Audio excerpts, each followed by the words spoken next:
for him. And let me just put it to you with startling bluntness. Is President Trump Gatsby or Tom? And I'll let you kind of imagine why. Oh my God. Great this weekend. Derangement syndrome.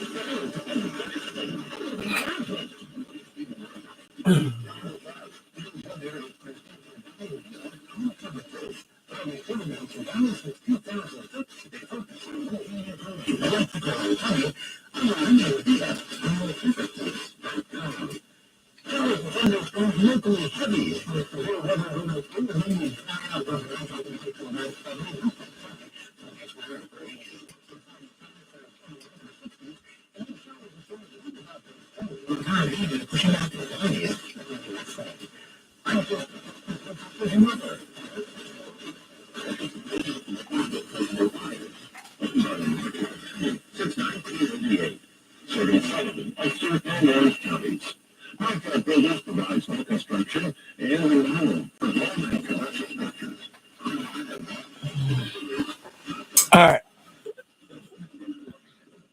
I'm trying to pick up 89.7 on I think that's WGBH.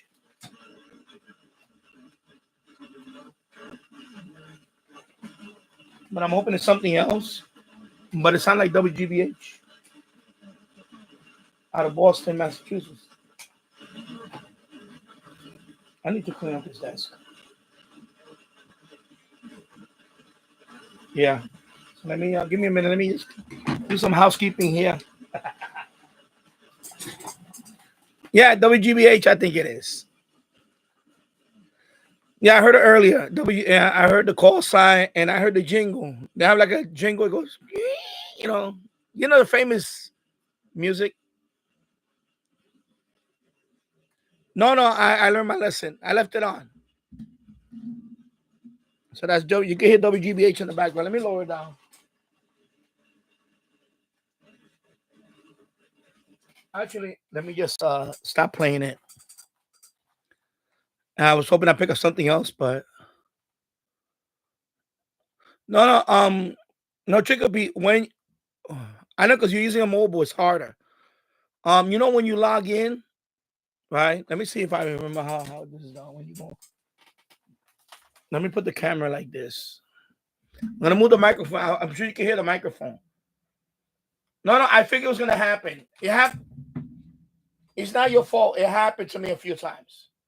What happens is I didn't know that button you could toggle.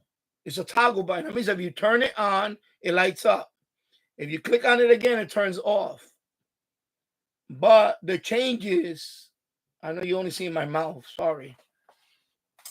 The changes can only happen after I reboot the server.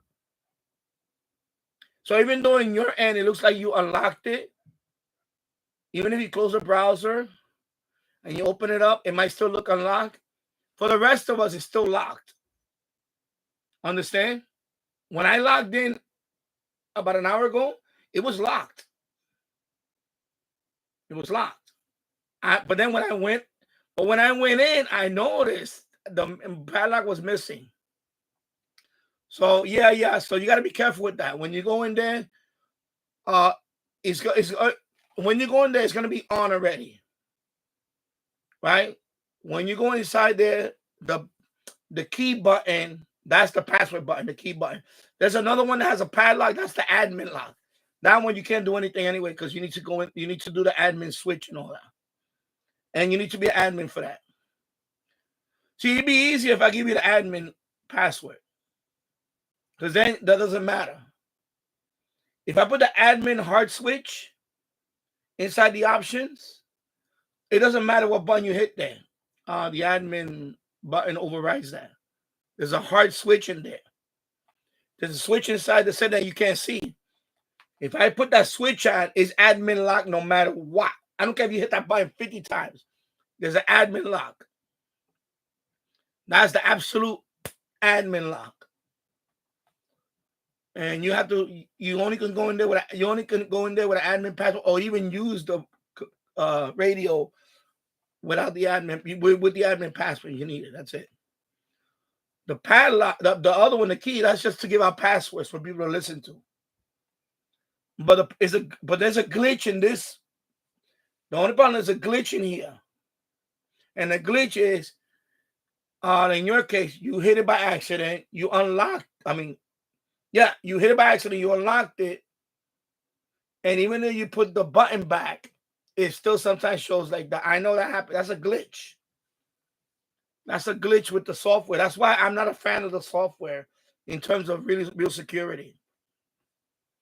Because the problem is, if too many people know that this thing is online, they're going to come in here anyway. And it only takes that one time that or me hit the thing and open it up and somebody come in. Because the other day I was testing it out, and as soon as I took away that key, somebody just came in and started tuning. And this is why I don't want this. That's why I don't want you to share the link with nobody. First of all, nobody needs to know that you have this. This is only for you. This is only for your use. I don't know why you want to share it with everybody. I don't understand that part, but I don't want to know. I don't care. But anyway, that's why I don't want to share. I'm not sharing this with anybody. I don't care. Right now, I'm connected with my host name. See?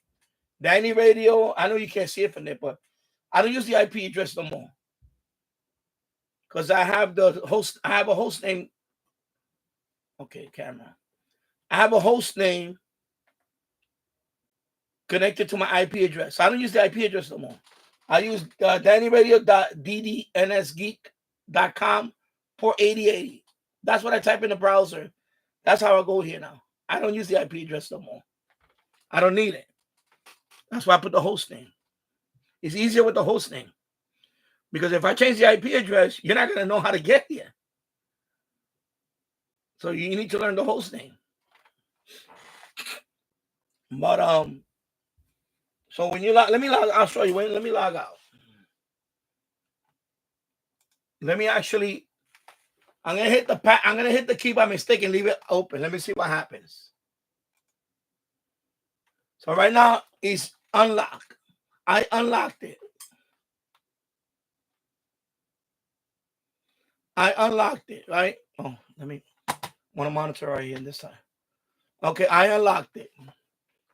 So now let me just, because remember when you log in, you have to click here, right? And it's gonna open this thing. The only thing you can mess with is I don't even want you to mess with it, to be honest, because then I have to change it when I go in there. I think it might, yeah, that's why I have to change it when I go in there. The only key you need to do is the login key. This key, you need to not click on any of these. Just go here, because that's to go into the admin panel. You have no access to that. This is to remove the admin lock temporarily. You have no access to that. The only one that it seems that the only one you can mess with is this one, the one with the key. That's the password lock, and that's a glitch on them. They should have made that for admin to mess with it only. See, admin should have messed with that only. But I'm finding out that even as a regular password user, if you turn that off, excuse me, it unlocks the thing, and I don't want that. That's why I was reluctant to give you a password. You understand? It's not that I didn't want to give people passwords. It's that I was reluctant because somebody, it already happened to you, is going to accidentally hit that thing and going to fuck it up. I'm not saying that you fucked it up.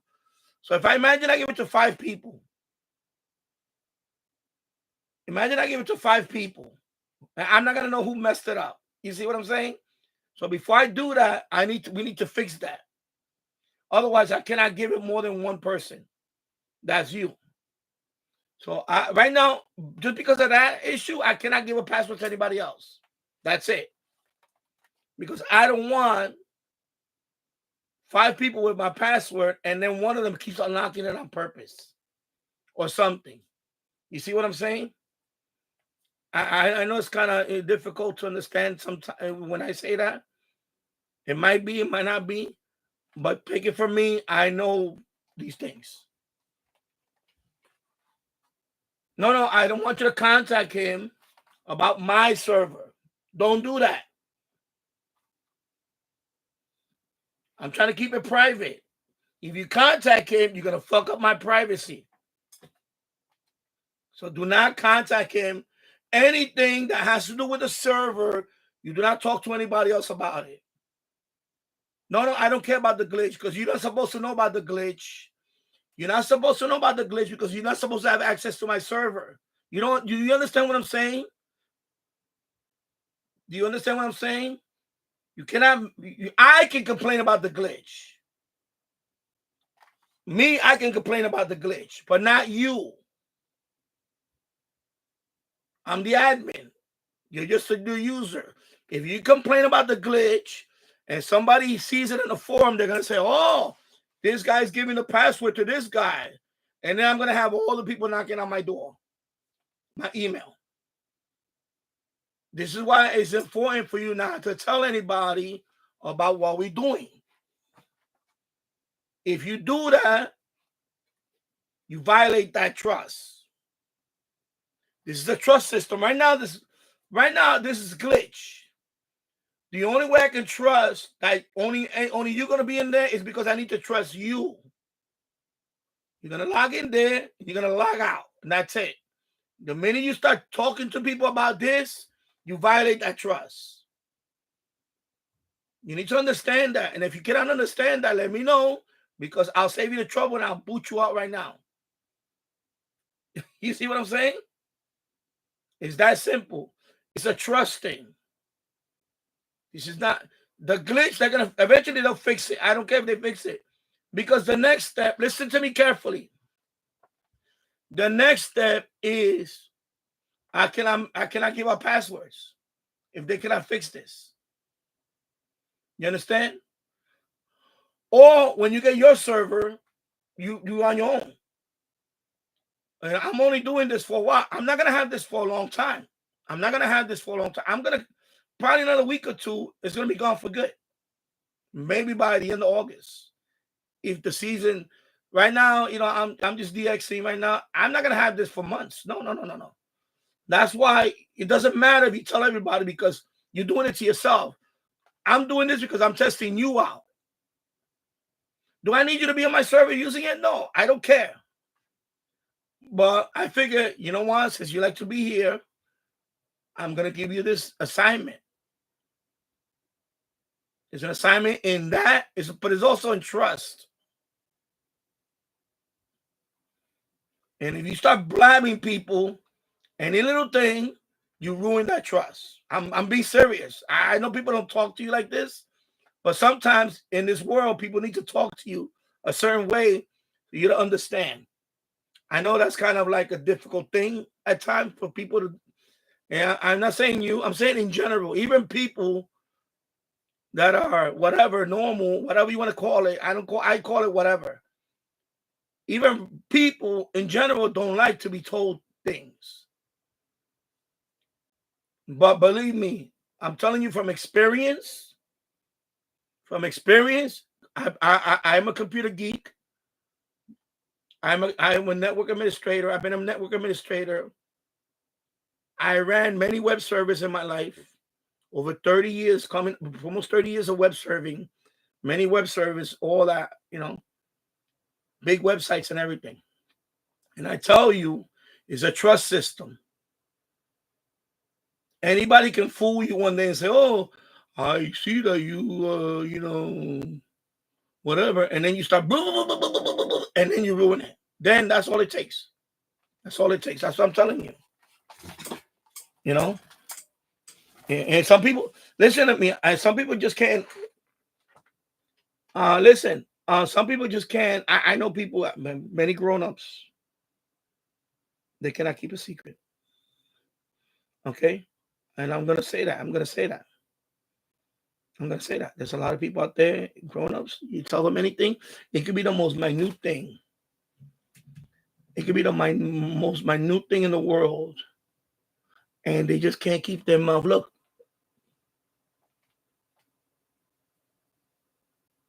And then one day they just, it happens. And you know who the worst people are? It's not the ladies, it's not the girls, it's the guys. Guys are the biggest gossipers compared to girls. You think girls talk a lot? No, guys. Guys can be the biggest gossipers. I'm telling you that from experience. I know you're young, you're what, 16 now or 15? You know, you're 16 or 15, whatever. I'm telling you, guys are the biggest guys. So, for example, whoever's your bestie right now, for example, you have a bestie, you have a best friend, or so-called best friend. I guarantee you, he's probably talking behind your back in one way or another. I'm not joking about that. I know. And autistic, I get it. I know you're autistic. I get it. But that's life. Whether you're autistic or not autistic, that's life. There's people out there that there's like I remember telling you about a few people that are always gonna be around your life and they're gonna be helping you with things. But there's also gonna be a lot of people out there that are gonna want to use people. That's a big one. Now, I know it's hard. It's hard. I can imagine it's hard. You know, uh, but you know, no, I'm probably not gonna shut it off anyway. I'm just not. You know, what I'm saying is, you have it, enjoy it, and that's it. That's what I want you to do. Don't think about anything else. This issue, if I can't fix it, I'll probably give you admin password. You see what I'm getting at? If I can't fix it, I'll give you the admin password. I don't care. But I don't want you to mess around with anything in there. You understand what I'm getting at? But I'm not going to give you the admin password if I don't trust you. Do you understand now what I'm trying to do? You see, it's called getting to know you.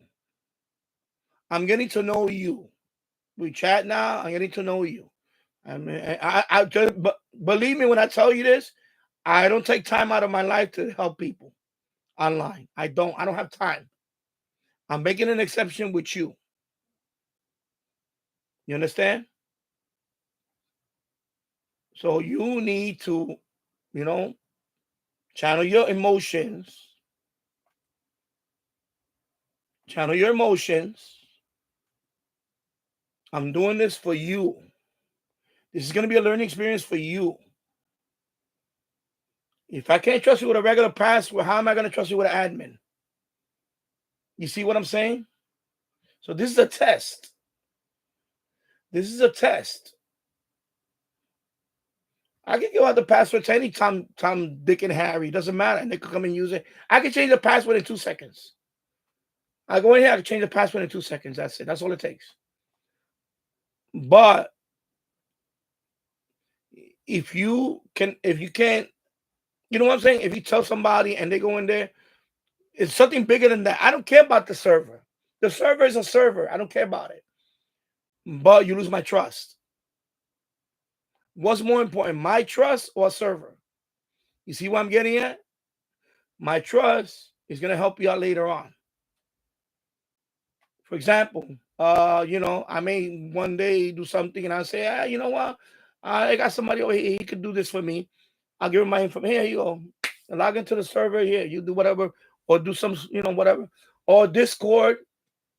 I need admins for my Discord. You know, right now I have an admin. He doesn't do anything. I need an admin on my Discord to help me promote my Discord. You see what I'm saying? You could be that admin. But I'm not going to give out admins until I trust people. You see? That's the key. If I can't trust you, then there's no point. You understand? That's what I'm saying. So this is, you know, just, you know, when you go in there, just be careful with the key. If you click on it, if you click it off, just click it back on. And that's all you can do. There's nothing else you can do because you're not allowed to save. Now, when I go in there, I have to look to see if the key is still there. If it's not there, then I have to go in there. As soon as I do that, then I have to save it. inside the admin. Inside the admin, there's a save button inside. It's not out there. It's in the admin. So if you do that again, just be careful. If you do that again, just click it back on. Okay? And if you leave and you come back and it's not there, don't worry. I'll find out and whatever. But if this happens more than once and twice, then I'm going to have to revoke the password. Because then, that means I just be sloppy. And I cannot have sloppy, because I cannot have sloppy people either. I'm sorry. I want people that are going to be tight, know what they're doing. They're not going in there just to fuck around. I'm sorry. I should have said that. Sorry. They're not going in there to wreck the server or whatever. I can't have that either. Let me scratch that. I'm sorry. I should have said F around. But it's a trust thing. It really is a trust thing. It's very important. The online world is very important on trust. It is very important on trust. If you trust someone with a password to manage their server, and this goes to the Tech Geek channel right here, people. Subscribe to my channel, Dan Tech Geek. It's a trust thing. I hosted many websites. Of course, most of them were remote servers. That means the server was not located here in the house. It was located on another country, another state, and you remotely log in. And sometimes you had to give someone access to, because you can't be there all the time. So you have, what they call, like there's a root password, and then there's admins. So you have to give admins. But the problem with admins is not the password, it's the trust. It's a trust system. And you got to trust them with two things. You got to trust them that they're not there for nefarious reasons. But also they got to be competent. That's a big word, competent. Competency. And if you if you give somebody access to a server and they're not competent, they don't know what the hell they're doing, then you might as well just open the server up for everybody because they're going to screw it up. And you can't have that either. That's why it's important that some people, you got to give them a small task. And that's what I'm doing with you. With that. That's a small task. I have a web server here. I have a web server that I set up here. I could set up a blog, I could set up whatever in this box. Right here. Let me move this microphone over here for a second. So I have all that here. I have the AirSpy server here too running. So not only I have the TF5686 server, I have the AirSpy SDR server running in there. And I have a web server. I also have a domain forwarding service in there. So I have a whole domain host name pointing to this box. So people don't type in the IP address. There's a lot of stuff going on in here. I could easily say, you know what? If I trust you enough, I could give you control of this box completely, hardware level. I could put something like VNC, and you can log in there in my Windows computer and use it as your Windows computer. You see what I'm getting at? But that level of trust has to be earned. You just don't give anybody that level of trust. Like if I need somebody to hardware reboot this box, unless you're physically sitting here and you could, you physically can turn on the button and turn it off. There's no way of doing it. And even if you do that, there's certain services you got to turn on manually. It's a responsibility to run a server. And as I add more and more, it's a responsibility. And you got to understand that when you got to understand that when you have your own server one day, it's not you got to think about security. That's another big one. It's security. You always got to update this computer. You always got to make sure all the ports are the ones that are open are open. The ones that are not supposed to be open, they should be closed. Always got to make sure that, that's why I monitor this. If I see anything unusual, I know right away.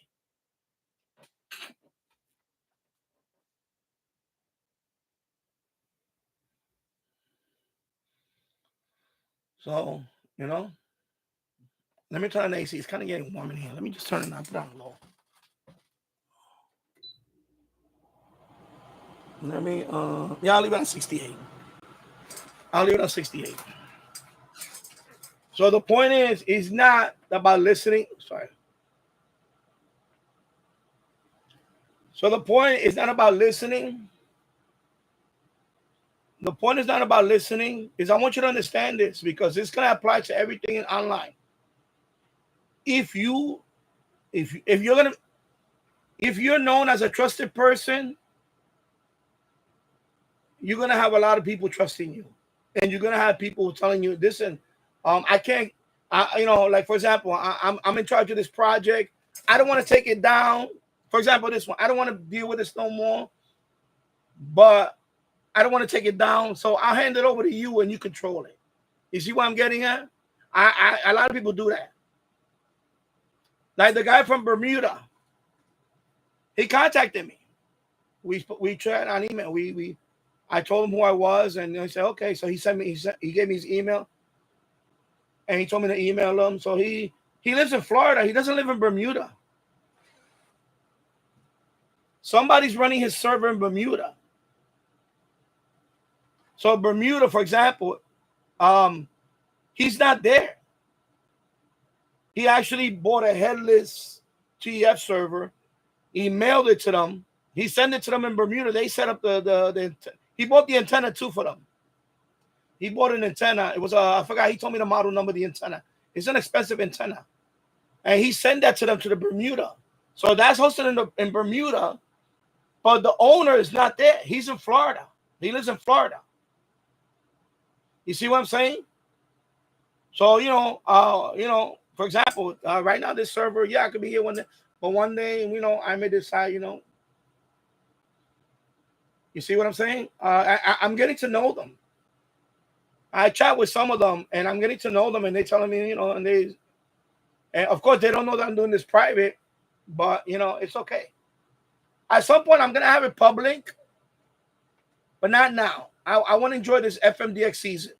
This is my first FMDX season, and I'm trying to enjoy it as best as I can. And maybe later on, I have 2 TF server. I have one public, and I have a second one. I'm thinking about getting that headless one with the 2 antenna inputs, and make that one private for me. And that one is not cheap. That's 175 euros. So that's like $250 plus, I think.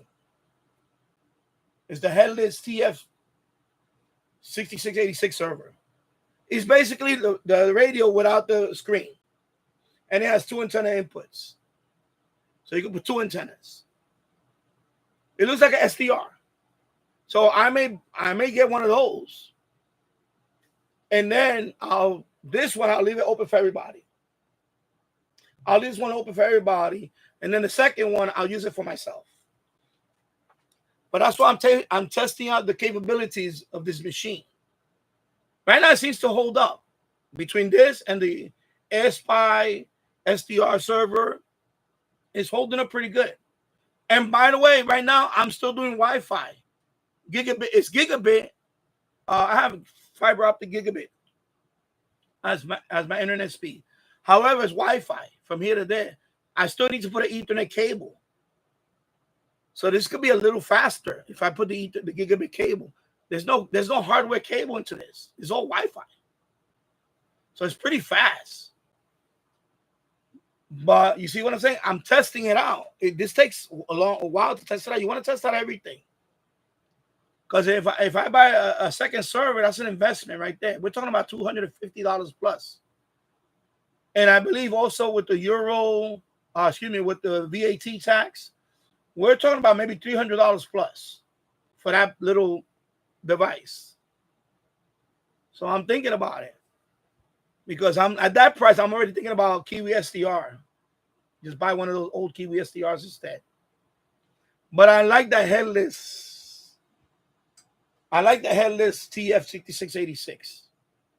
I think I want one of those because that has 2 antenna inputs. What I like about it.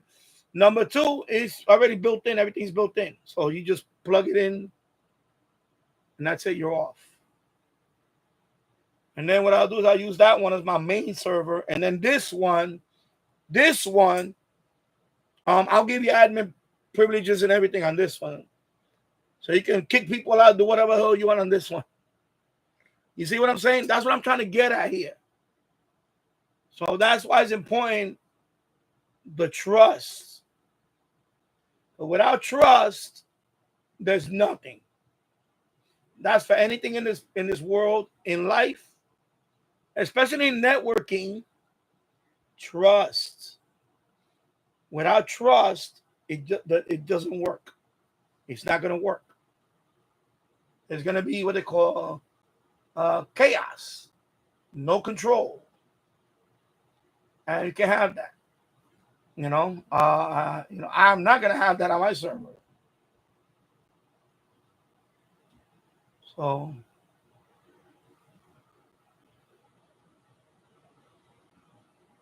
everybody says that they're trustworthy.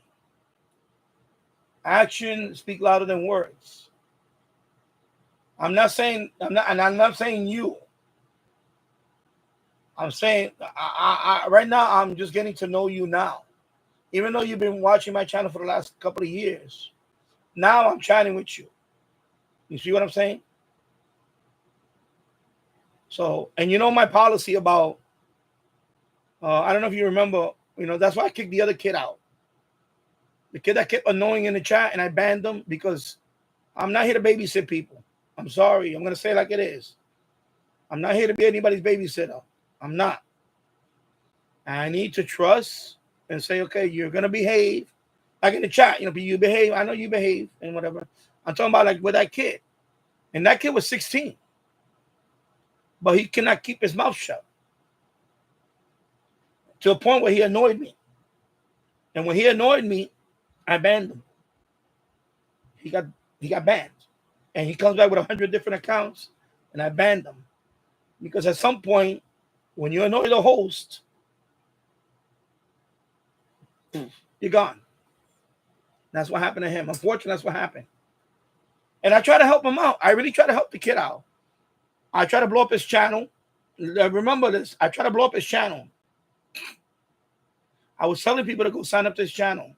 So I was trying to blow up his channel. I was trying to give him tips on how to run his channel. I try to take him under my wing. Like as a son. But what he does, he violated the trust. He kept opening his mouth.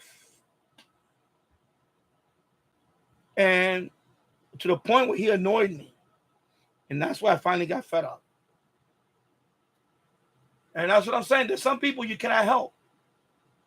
And this kid, hopefully he learns a valuable lesson on trust. Right now, this kid could have probably had 1,000 subscribers on his channel by now. I wanted to blow up his channel. I could have blown up his channel. I probably would have got him almost 1,000 subscribers by now in 2 years.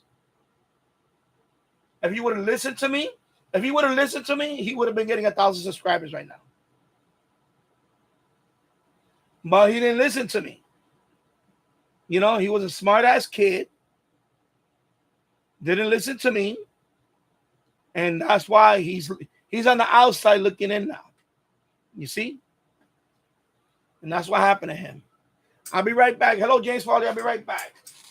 I'm going to put on the radio for a minute. I'm going to put on my Kenwood R2000.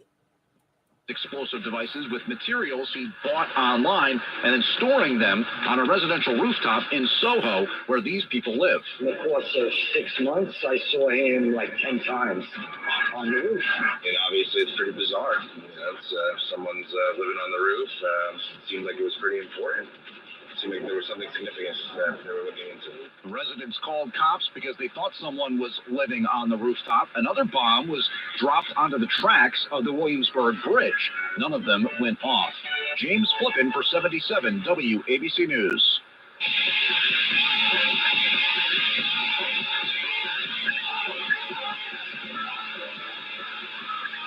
This is the Stone Zone. Now, give him his own. It's the Stone Zone. Here's Roger Stone. And we're back in the Stone Zone.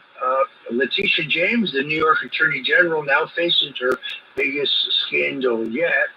This is the Standard Chartered Bank case, where a New York bank evaded sanctions against both Iran and China, transferring illegally over $9.6 billion of illegal payments by the bank to both the Iranians and to Hezbollah entities. The case implicates the New York Attorney General, as well as the Federal Reserve, for ignoring billions of dollars of these illicit payments and ignoring Treasury Department sanction designations against the recipients. Maximum pressure is not being enforced because of the failures of the Fed in the New York Attorney General's office. At least $9.6 billion of specifically identified illicit payments were made by the Standard Chartered Bank from its New York branch to OFAC and known terrorist organizations. The $9.6 bills was found in internal trade reports turned over by bank whistleblowers and represents the first batch from the Standard Chartered Bank Dubai office that cleared all of these payments through their New York branch. They're estimated to be over $100 billion more of illegal payments that are more recent, and they came from the Standard Chartered Bank in China, where it has 53 mainland branches that facilitate dollar trade payments for oil and other war-making materials, but all of these payments in violation of the sanctions put in place by the U.S. Treasury Department. Well, there is now overwhelming evidence that New York Attorney General Letitia James knew all about it, and she did nothing. The payments were hidden by the Standard Chartered Bank from required disclosure prosecution agreement, which is under the jurisdiction of the D.C. U.S. Attorney Jeanine Pirro, as well as the Southern District of New York's new prosecutor Jay Clayton. Both of them were briefed on this briefly after their appointments late last week with a looming legal deadline. They filed for a 30-day extension in this case. This is perhaps a bigger scandal than Letitia James' 22-year spree of mortgage fraud, where she has repeatedly lied about the value of her assets, lied about her principal residence, and in every case, her material lies allowed her to qualify for mortgages at a rate that she was not qualified for, as well as lower insurance rates. The director of the National Housing and Finance Administration has sent a letter of referral to the U.S. Justice Department, laying out all of the documents in which Letitia James lied about her residence and qualified for mortgages that she was not qualified for. In one case, she has $586,000 in three mortgages on a property that has been appraised at $125,000. Wait a minute, isn't that exactly what she accused Donald Trump falsely of inflating the value of his assets to get commercial real estate loans? Seems like no person is above the law. Well, Letitia James is hoping that this federal case would expire. She bet wrong. The Trump Justice Department moved aggressively last week to keep the case alive. And we're going to learn soon exactly what the Biden Justice Department, the New York Attorney General Letitia James, and of course the Federal Reserve knew. Thanks for being with us here today in the Stone Zone. Until Monday, God bless you and Godspeed. This is New York's talk leader, the crown jewel of talk radio. WABC New York, WRCR Haverstraw, and 107.1 WLIR Hampton Bays. News first at 59 past the hour. 77 WABC News starts now. 81 degrees and partly cloudy on this Friday, July 25th. Good evening. I'm Lisa Ritchie. Trump told reporters today that Hamas is responsible for a breakdown in Gaza ceasefire negotiations. We got a lot of hostages out. So now we're down to the final hostages. And they know what happens after you get the final hostages. And basically, because of that, they really didn't want to make a deal. I saw that. The president made the remarks as he boarded Air Force One to go to Scotland for 4 days. A new report from the United Nations finds that up to 9% of children in the Gaza Strip are experiencing malnutrition, up from 6% last month. Matt Bradley has more. I actually went into the Gaza Strip with the IDF, and they showed me all of the aid that they said has just been languishing in the sun for the past couple of weeks because aid. All right, there you go. So anyway, I'm trying to do a little beer fun right now. So PayPal donations only. If you got PayPal and you want to donate to the beer fund, because I'm getting thirsty. So there you go. That's for the beer fund. Any amount to do. I prefer like about a minimum $10. But $20 will be splendid for tonight. I could do a lot of live streaming all night if you want on several channels for the beer fund. So there you go. Cheers. It's cheers right now. All right, let me read the I'm gonna pin it too.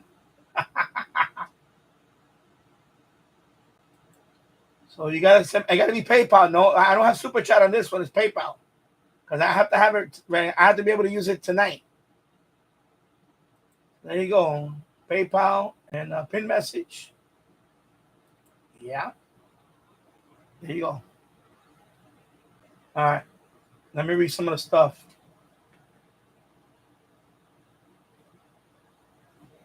So this is your second e-skip season. Okay. Yeah, this is technically my second. Although last year I didn't do that well. I only had some tropo. And then I had no e-skip at all last year. But I tried last year. I just tried differently. I tried another method. But until I discovered this method, I like this method better. And the reason why I like this method better is I'll give you a hint. Well, not a hint, you probably already know. For example, Tabernacle, right? When he has is on, even though he has a better antenna, he has I think it's an APS 13 element. It's a very expensive antenna. I looked it up. It's like so it's not a cheap antenna. I believe it's $300 plus or four. It's not cheap. It's a big antenna too, and it's directional. So of course that's gonna work a lot better than this one. And so I go to him. I tune his radio. When I hear like, for example, when I heard the other day I heard Florida on his. So when I heard Miami on his, I ran to mine.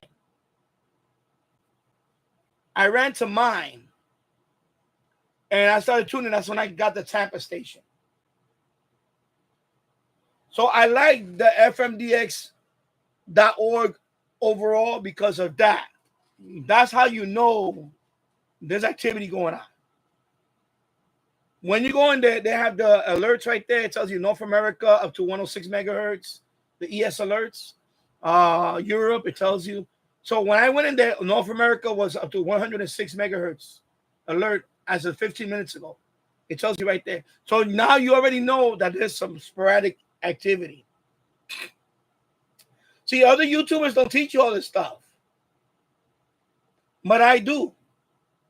So FMDX is not, people would think, oh my God, you just sit all day on a station and hope it comes in. No, there's ways you can find out if to be, to be aware of that. So every day I log into fmdx.org, I see the alert.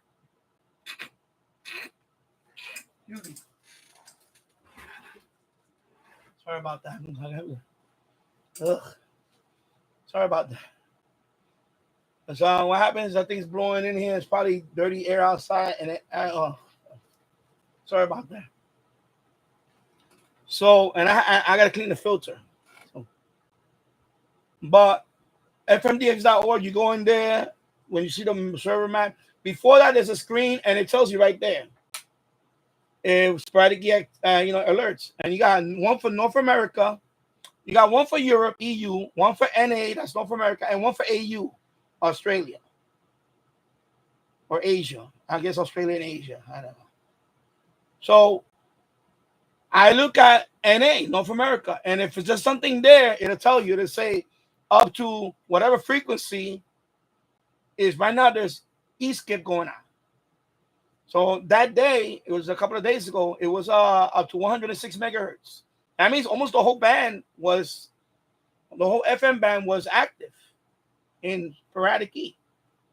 That means, normally it only happens on a small, normally it does happen a lot on a small spectrum of the FM band, like the lower part usually happens on. Most of the time it's on the lower part, like from 87 all the way up to 92 or 3, whatever. But the other day it was up to 106. And that means it's really kicking. That means it's really, cooking, whatever you want to call it. So I go to Tabernacle because he's the closest one to me. I live in Yonkers, near New York City. He's in New Jersey. He's about middle New Jersey. I guess Tabernacle, New Jersey. I don't know exactly what's that. I think that's central New Jersey. So he's closer to the Pennsylvania border. But I look at his activity because all I want to know if there's activity coming up the East Coast. You understand? I'm not going to get what he's getting, most likely, but I might. So what I do is I tune in his, and I saw right away I got Florida station. I had a couple of Virginia stations. I said, okay, there's something going on here. So I look at the frequency that he did it on. I said, okay, let me jump over here. Of course, my frequency, it's this local station that takes over no matter what. So I said, okay, so let me tune down the mass. So let me check one of my open.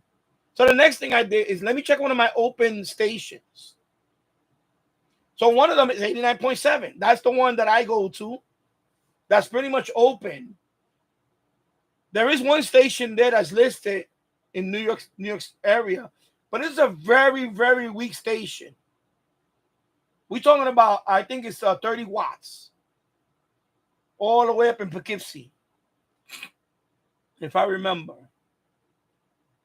It could be 91.3, one of them. Anyway, 89.7, 91.3. Those are like my go-to frequencies because remember I'm near New York City, so my band is crowded.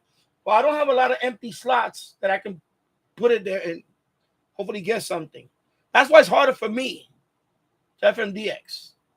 But I still do it. I can do it. It just I don't have and I'm now I'm getting to remember now that this is my first full year doing this. I'm getting to now I know which are my go-to frequencies. You see what I'm saying? So I go to 91.3, there was nothing there. So there was nothing there. Right?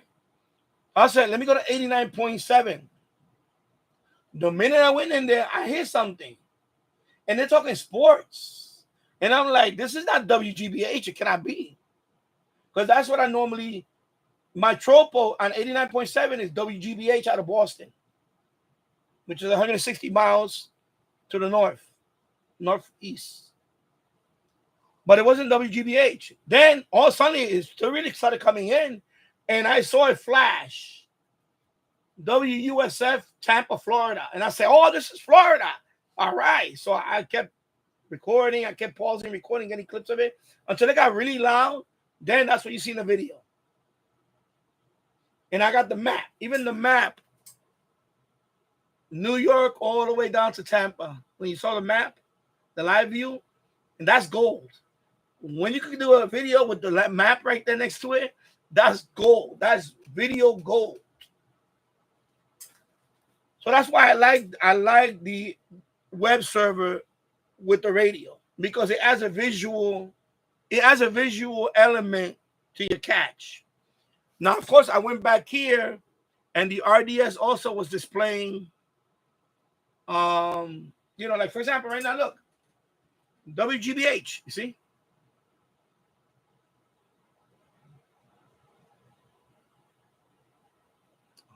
Come on,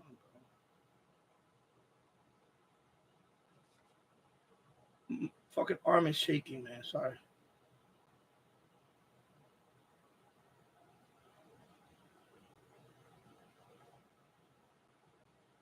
I know, but it's focused. It's bad. I'm shaking right now. I had on a steady tripod. Let me hold on like this. Let me see. See?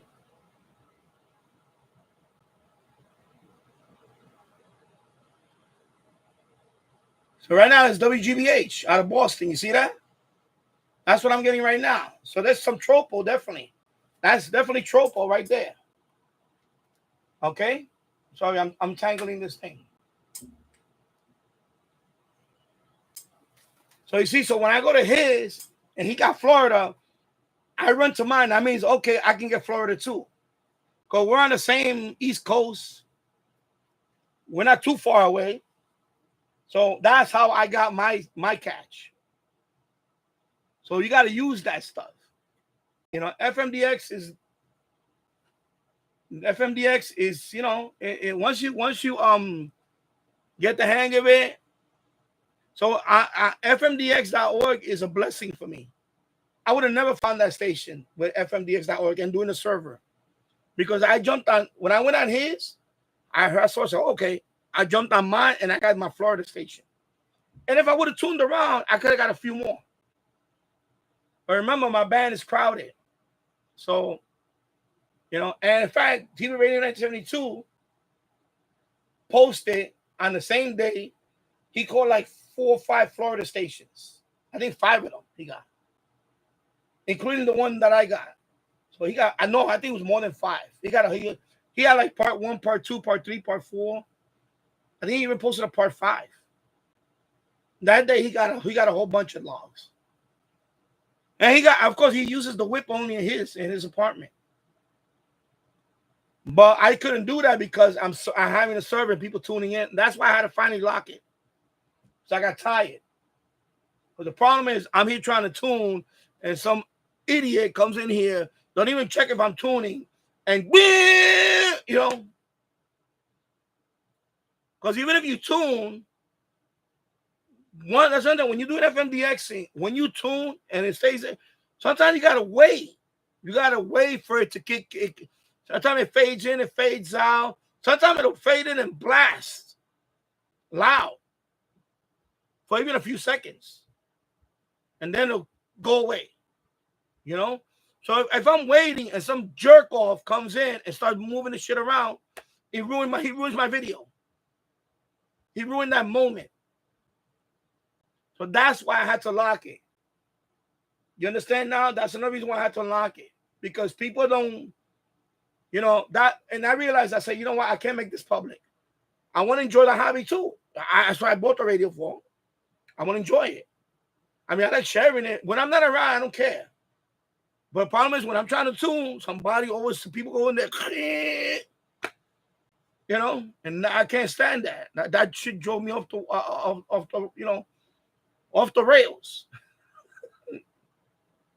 So I locked that shit down. You know, I had to lock it down. I'm sorry, I'm cursing, but you know, and that's what's gonna happen to you when you get your server. You're gonna have it all day. You're gonna be doing some nice catches, and some idiot is gonna go in there, and they're gonna ruin it. Now all it takes is one. Yesterday I heard Cuba. I had Cuba, and you know, but it just couldn't come in strong enough. But I heard it. I heard a Cuban station at 91.3. I heard the Cuban. I heard the Rebelde jingle. It's a jingle that you hear on Radio Rebelde, and I heard it. So I know I was picking up Cuba.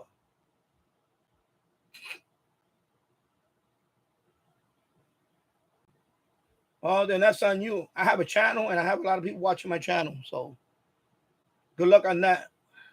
Everybody always says that, and then once they go in there and they see how people act, then they get fed up. We'll see. That's the same thing that everybody says about, oh, I want to start a channel for fun. Ooh.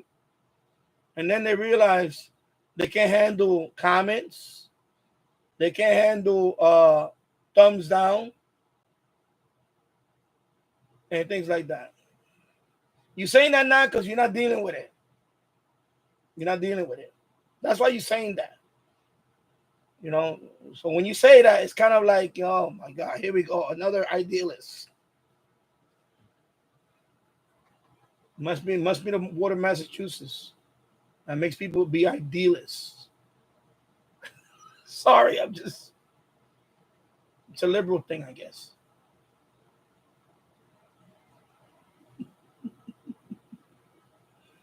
Oh my God. Hello, James Farley. Okay, where's my mouse? Where's my mouse? I don't know where my mouse. I have a wireless mouse. Every so often, it just turns itself off. I don't know why it does that.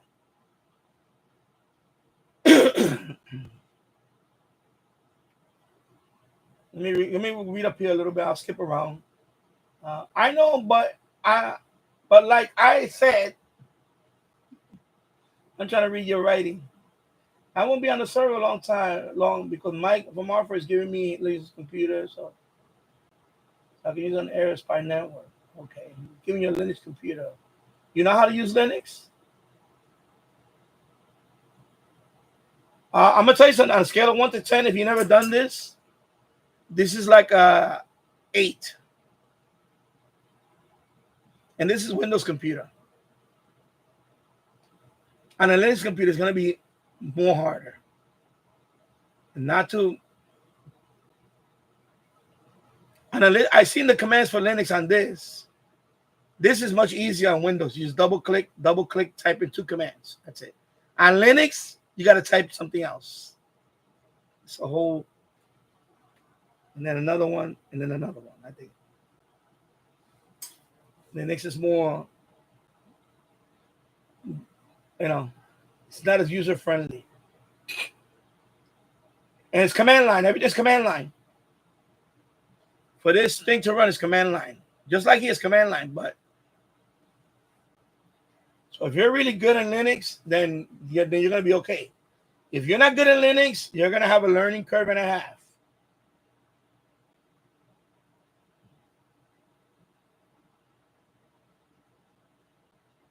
And Mike, trust me with that computer. Well, that's good. That's great. And also Mike letting me use it to build that word server. That's great too. Yeah, it's good to have some it's good to have people that are, that are helpful. And that's what I'm saying. Those people that are helpful in life, be good to them. People that are helpful, be cool with them. They're going out of the way to help you out. And that's good. And I'm trustworthy when kicking people out when it's needed, but I know where you're getting this from. Yeah, listen, I'm going to tell you, when I first set this up open, my intention was for everybody to use it and enjoy it. But I quickly found out that some people are just stupid. And I already knew that. And you gotta understand, in this world, there's look at my channel, Danny Tech Geek. See, Danny Tech Geek. I have a bunch of channels. I'm a fairly smart guy. I can say that. I can say that with confidence. I'm a fairly smart guy. I'm a well-rounded guy in terms of topics and all that. Not only I'm well-rounded, but I'm well-rounded. I don't talk to anybody in this neighborhood because nobody relates to all these topics. Okay?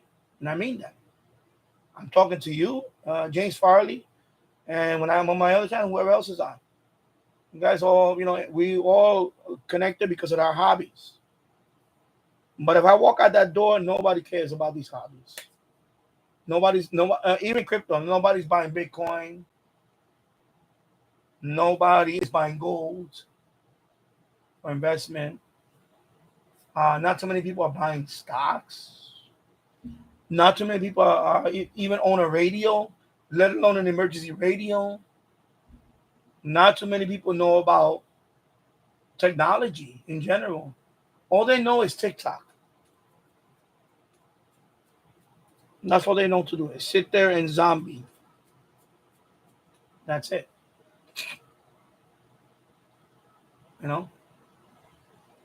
And some people just have no etiquette, no, and that's what happened. When I open this up for everybody, you got all types of people in there. You got the people that are really radio geek. They understand why you did it. Oh, now I got another spot that I can see if he's getting FMDX. I can go back to mine and DX. Those are the people that know. Then you got the people that's going to go in there. Oh, I want to hear the FM station lineup. Okay. Those people, I get it too because I'm like that too. Then you got people that just want to put it on Hot 97 and leave it there, and they think that's their own radio station, streaming radio station. Those are the lowest common denominators. The people that are listening to Hot 97 or whatever, Kiss FM or whatever. I don't want those people on my server. Just use the app. I don't want people to go on Weeby 108 and sit there all day on that. I don't want people to go on Hot 97 and sit there all day. This is not what this server is for. This server was for DXing. And station, if you've never been to New York City, you want to hear the lineup, you go in there and you can listen to, oh, this is what's in New York City. Maybe even record a band scan. Not for you to hang out in there and listen to Hot 97. You see what I'm saying? And that's the tiers of people. The DXers, I appreciate them. The people that want to listen to New York station, I appreciate them. But the people that want to hang out there and listen to some stupid radio station all day, I don't understand that. Just get the fucking app. Sorry. I don't have to say it anymore. Just get the app. Seriously. I don't understand that. Much as I say it, people don't understand that. No, it's not a scam. Bitcoin is not a scam. You don't know what you're talking about. You don't know what you're talking about. Anyway, you don't know what you're talking about anyway, so. Bitcoin is a scam. Anyway, you shouldn't be buying anything. You can't even. Sorry, let me shut up. Just get your Windows PC already, please.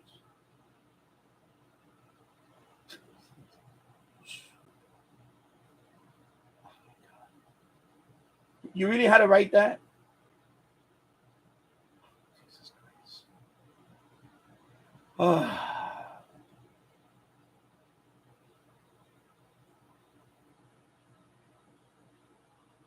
This is what I'm talking about. Sometimes don't type something that you're going to regret. Calling Bitcoin a scam is pretty dumb.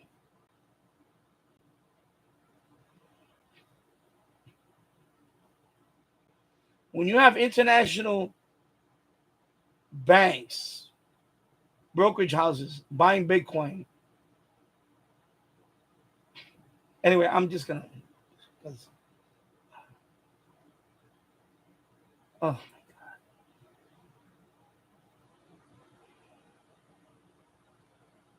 All right. I'm just going to skip over that statement And let me finish reading here, and then I'm going to go down to the bottom. Because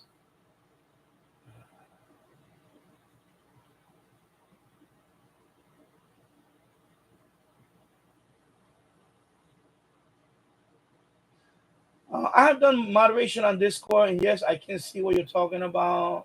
If you want to mod.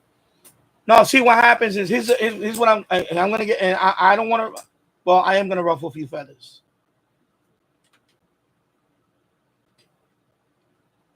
There's a few YouTubers out there that they don't have a lot of subs. I'm not going to name them. So please don't ask me to name them. They know who they are because I try to help them. I try to help them. That's why you notice I haven't reached out to them anymore. Because they lost me when it comes to me trying to help them out. But, you know, one of them is stuck at a pathetic number for over years. You know? And there you go, I already say is a male. He live streams.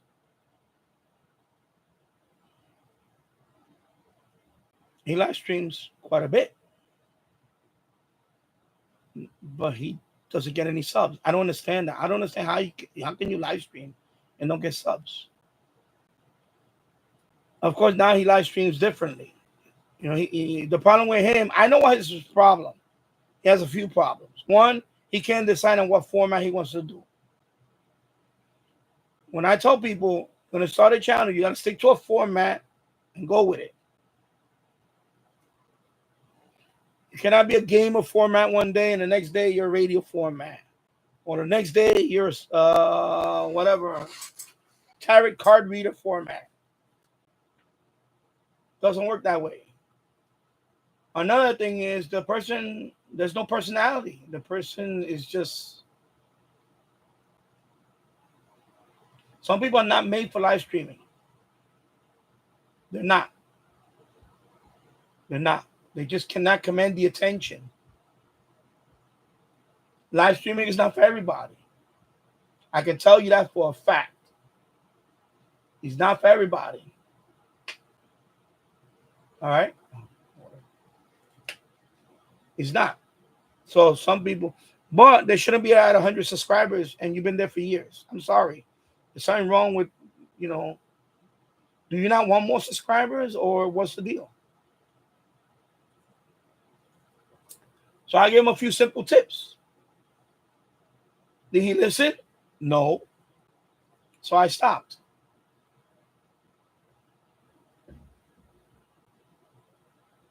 That's it. Same thing with another subscriber. He has a radio channel. He could be getting a lot more subscribers, but I gave him a few tips.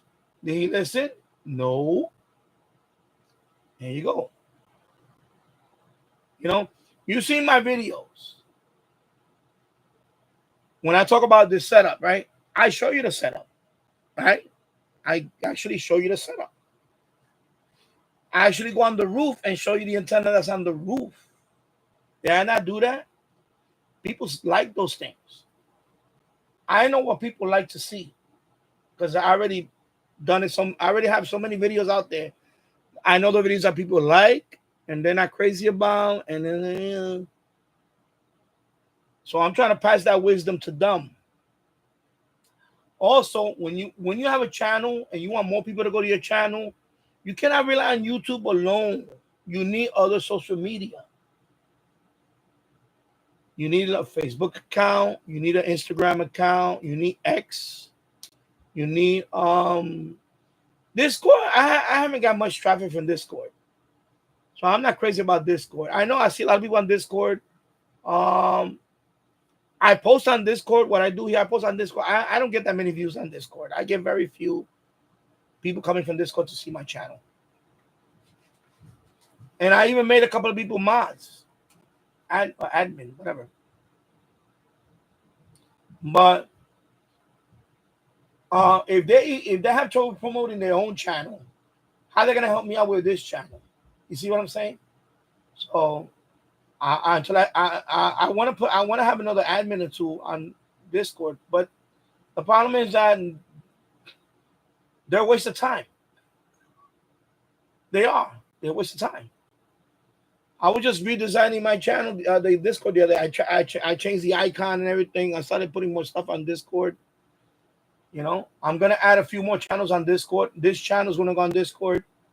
I may do live streaming in Discord and things like that. I may even accept. There's gonna be a time where I'm gonna accept people coming on live, and I can talk to them live. I would like to do that, but right now I gotta trust people first. I don't want somebody coming in here, humna humna humna humna humna humna humna humna humna. I can't have that. You gotta come in here. You gotta be ready to talk. And that's another thing. If you got no personality, you're gonna be humna humna humna humna humna, then I cannot have you on a live calling. You see what I'm saying? Because that doesn't make a show. Plus, you're gonna get ridiculed. So that's why I don't do that. I would like to do that. I would like to have live video. I've seen some channels that do that, and it's horrible. It's boring. It's boring. I've seen channels where they have, especially the satellite channel, Robbie Strike. He's a nice guy. He's a personality in himself. He's funny, but when he brings other people in, they kill the live stream. And that's why I stopped going to his live stream. You know, I like the guy. He likes my channel, but he brings in people, and some people that are in there, they're very obnoxious. They talk too long. One of them is always talking about anti-Trump stuff, and I can't stand that. He lost me. You see what I'm saying? One thing. You as me as the host of this channel, you got to keep them under control. If one starts ranting about politics and you don't shut them up, you're not controlling the channel. It's like a talk show. I'm the host. You're a guest. So I have to lead you guys. And that's why it's not easy.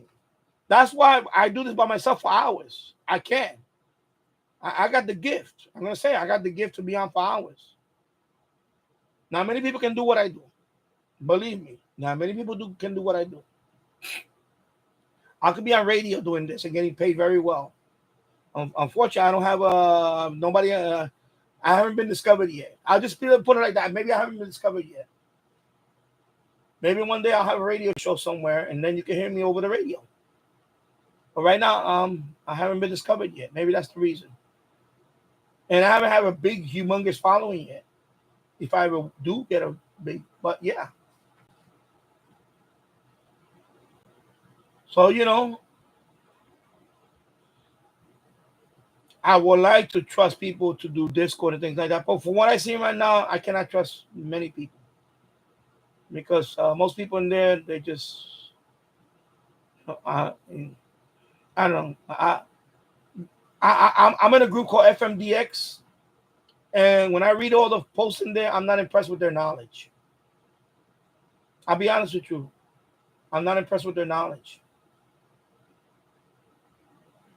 I thought I was going to find a lot of smart people in there. I find a lot of kids in there. You know, I thought I was going to find really knowledgeable people in there. Hasn't been the case. So maybe I sound obnoxious when it comes to that, but I'm in that group, and I'm telling you, I go in there and check up on what's going on, and not much knowledge.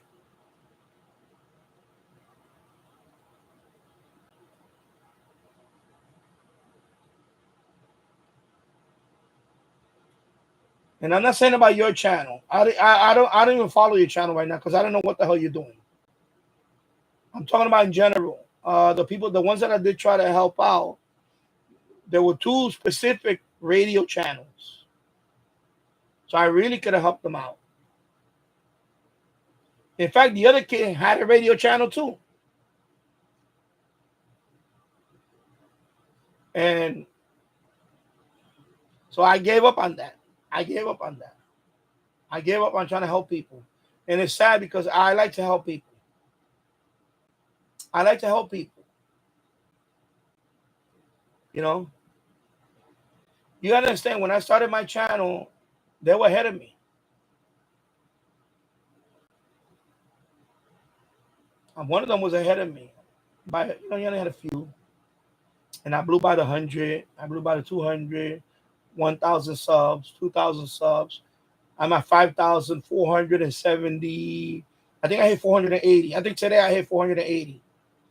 So I'm almost at 5,500 on that channel.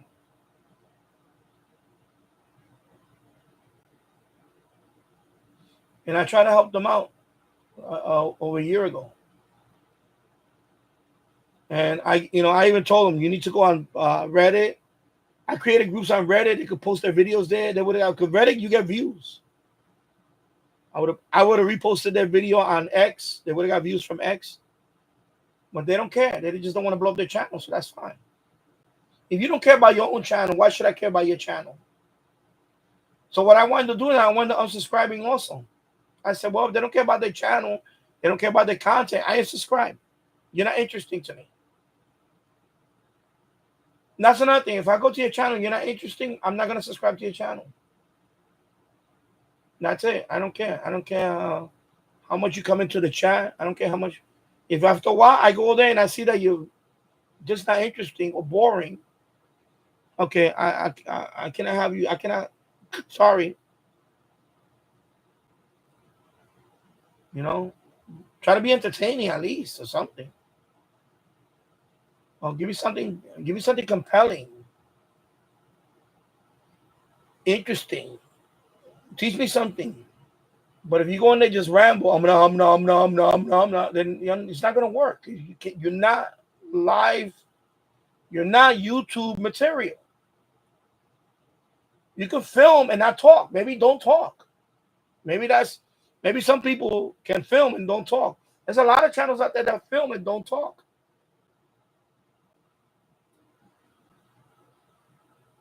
You know? There's a lot of successful YouTubers that don't talk. Because some of them, because maybe they have an accent or the language barrier, especially European channels and all that. You know, I get it. Big channels too. We're talking about a couple of thousand subs or more or whatever, and they don't talk because the language thing. I get it. They've been doing it for a long time, but I see their channel growing at least. But we're talking about American channels here. I'm gonna say they're just lazy. They're just lazy.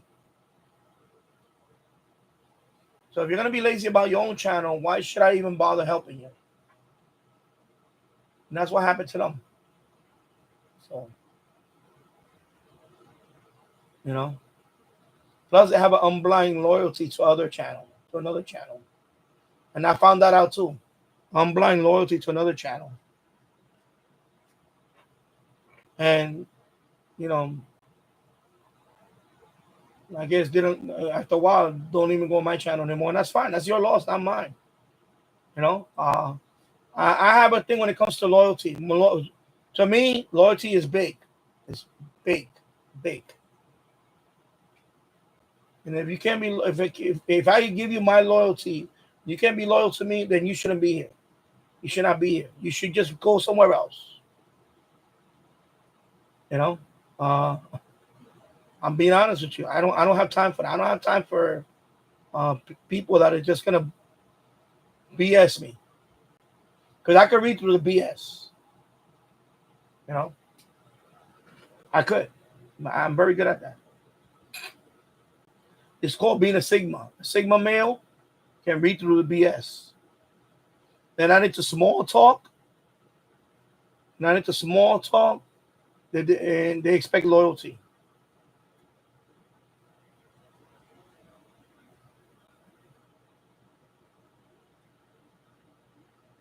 You know?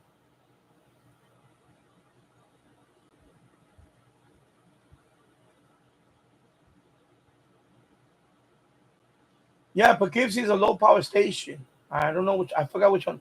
I'm confused with. There's two of them. One is from Vassar College. That's W. I'm trying to remember. Now I have to check because I don't remember which one is. I'm flipping from both. I have to check. See, right now I got the full blown. See, right now I got the full blown RDS. Okay, these freaking things are in my way now. Let me put them over here. See, right now on the screen I got the full blown WGBH, Boston, Massachusetts, 169 miles. See, I got the full blown. Now it's locked in. Even if I put the map, BAMO is locked in. Look at the map. See the map? That's why I like that. That's the best feature. And right there, WGBH, 272 kilometers, WGBH HD, HD2, HD3. So there you go. You see, I got it locked in now. So that tells me that Tropo is kicking. At least Tropo is kicking. Yesterday I heard Q102, Philadelphia. I haven't heard that station in a couple years. That's the first Philly station I picked up. It's not WYHY. I mean WHYY, excuse me. That was not the first. The first Philly station I ever picked up here was Q102. 102.1 is a music station. That's the first station I picked up. Like about 3 or 4 years ago. I think it was like 4 years ago. I picked it up with that tuner, with the same antenna I had it on the second floor, with that tuner. And I picked it up. I was like, oh, this is Philly. Q102. There's 102.1. Let me check right now. I can tell you right now what it was. What's this? Q102. 0.1, I think it's one Philly. Yeah, iHeart radio station. Yeah, this one. That's the one I picked up. Yeah, I picked that one yesterday. Q102 Philly. All right.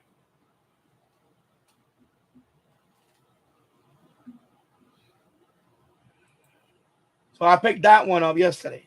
I was listening to it right here. So you know, all the way down 102. That's further down the dial, right? And I was picking it up. So that tells me Tropo is good. It's good.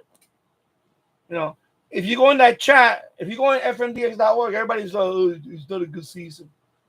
I don't know what else you need. I picked up Florida the other day. I picked up Jamaica a few weeks ago. I picked up Arkansas. How are you gonna say it's not a good season? It may not be the best season. I think people what happens is they catch so many and then they think that every year is gonna get better. You know? And that's another thing. I realized that when I go in there, I read some comment, I leave because I'm not impressed with their knowledge. But one thing I did learn, I should make a video on all of these tips. Yeah, I definitely go to Tabernacle. That's what I do in my case.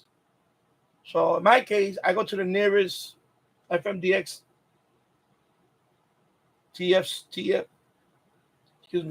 6686 server, like Tabernacle. I'll tune in there. Also, when you go in there, you're gonna see the ES alerts. I go to his, I could tune real time. If I hear something there, I know that I'm getting it. Well, I'm getting that sporadic activity in my area because we're close enough that I'm getting it. So I'm saying it with Chicopee, right? When you get your server, or right now you have your radio on, you go to the Massachusetts one or the Hartford one, and then you go to Massachusetts one or you go to the Hartford one, and right there, if you got activity, then you tune. You see, that's all you need to do. Because you got two of them. You got two of them nearby where you at. You got Hartford and you got Mashpee, right? Mashpee, that's how you pronounce it, Mashpee. So you got those two. So if you go into one of them and you hear something you normally don't hear, that means you got some activity. Then you go to your radio. You got it. You know? Where's that radio on? Okay, I had it right here. That's why I recommend, to be honest, before you even get a server, once you just get this radio, Qdosin DX286. It's not, you can't do a server with it, but this radio is better. For example, right now, the only problem is I'm in the basement with the whip. So let me try it. So right now it's locked in on GBH, right? But let me try with the whip. Let me see if it works. Problem is I'm in the basement. So FM 89.7.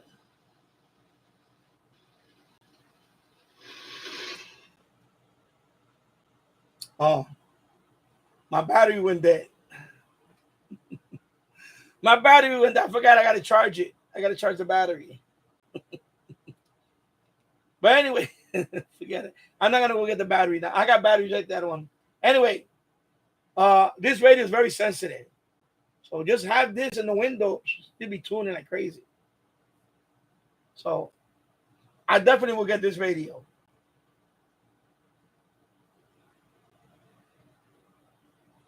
And then you get that one. Because even if you get that one, you're going to want to use it by itself. The only reason I'm doing the server thing is I like the interface. But this is the radio I like to take outside. You take this radio outside. Oh my God, this is sensitive. I need to make videos with this radio outside and see what I can catch. Just with the whip. I caught KUAF on this. But I had the external hooked up. I had the external. But I want to take this outside and do some DXing outside. Problem is it's too hot and sticky out there right now. My backyard is hot and sticky. And there's bugs all over the place. But this radio, you take this radio outside, oh my God, this is... So I got this radio too.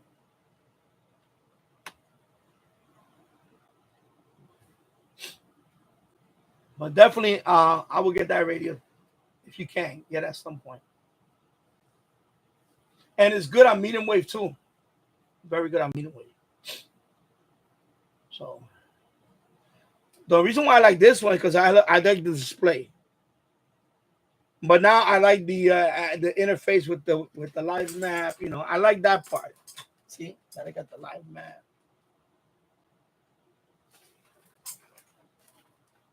Yeah, and I need to do that too.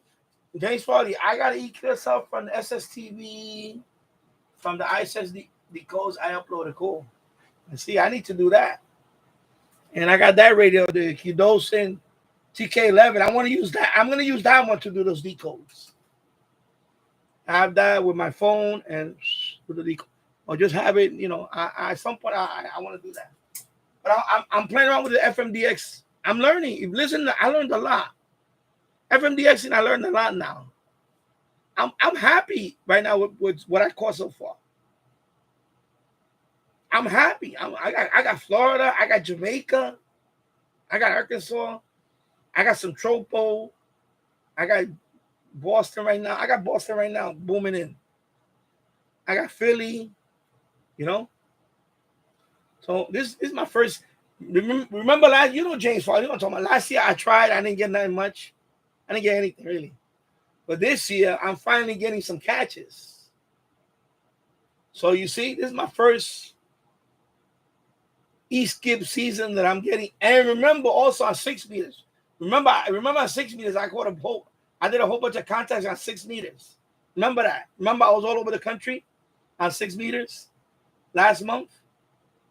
So, listen, I had a good summer. When it comes to radio, I had a good summer so far. I can't complain.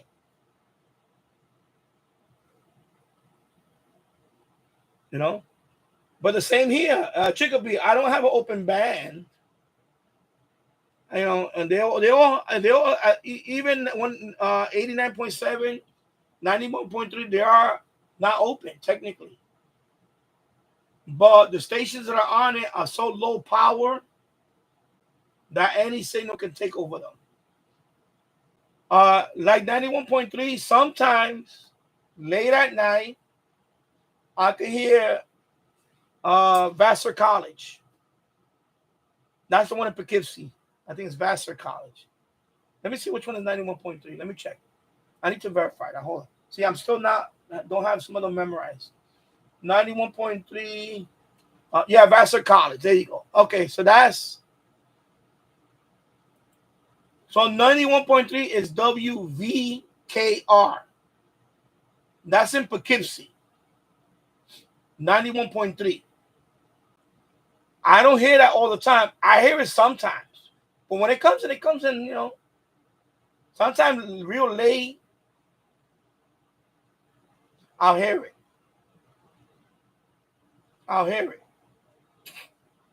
Real late. Because I believe that one. Let me check the let me check radio locator. I think that one is let me check how many watts. It's very low power. Radio locator 91.3 call it as WBKR.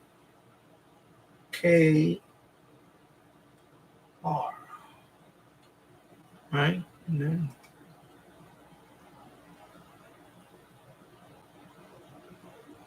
oh no, so it's the other one. Okay, so the other one is very low power. So this one is 3,700 watts. 3,700 watts. Yeah, he's 3,700 watts. So 91.3 is 3,700 watts, but I don't hear that one a lot. Like every day, I don't hear it every day. But I hear it. When I hear it, I hear it. I can hear it. So that's from Poughkeepsie. So 3,700 watts. So in that one, even though it's not an open band, I got in DX on that one. And then 89.7 is, I believe, Westchester Community College. 34 watts. Only 34 watts. That one is right here. Westchester Community College. Of course, right now it's WGBH. You see, WGBH. But I heard, if I don't pick up none of that tropo, I can hear a little bit of Westchester. Sometimes it comes in loud. I hear they play rock and all that. It's a college station. It's but 34 watts. I looked it up. It's 34. I think it's 34 watts on it. 34. Let me check. I can check on that one. Now 87.9. Let me see. 87.9. WCC.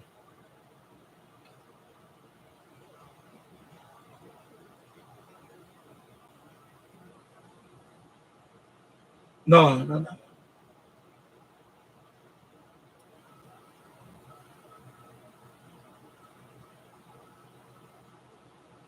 Yeah, it's SUNY Westchester.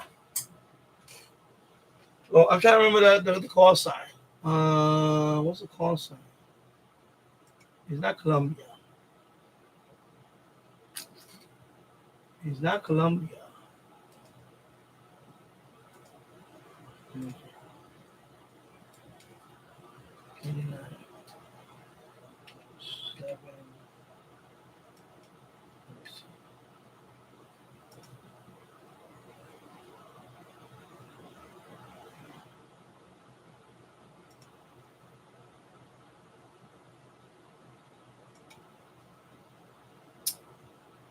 Let me put public. I gotta put public radio. That's what it is. Come on. Format public radio. I think public radio. I forgot the call sign. That's why.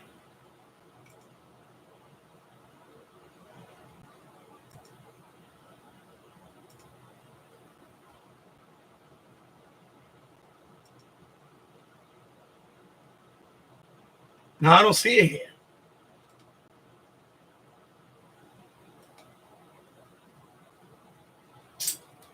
Anyway, I'm confused. I think it's my 81.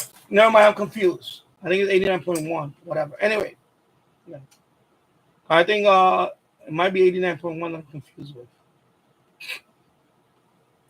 Anyway, but an example is 89.7 He's technically not an open band, but the normally the station that's in there is very low power. That doesn't matter. So my band is very crowded. So, you know.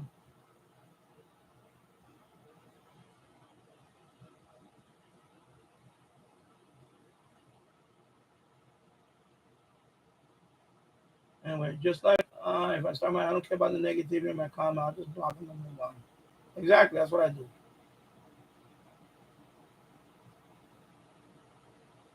I don't know even how to use Windows. You never had a Windows computer?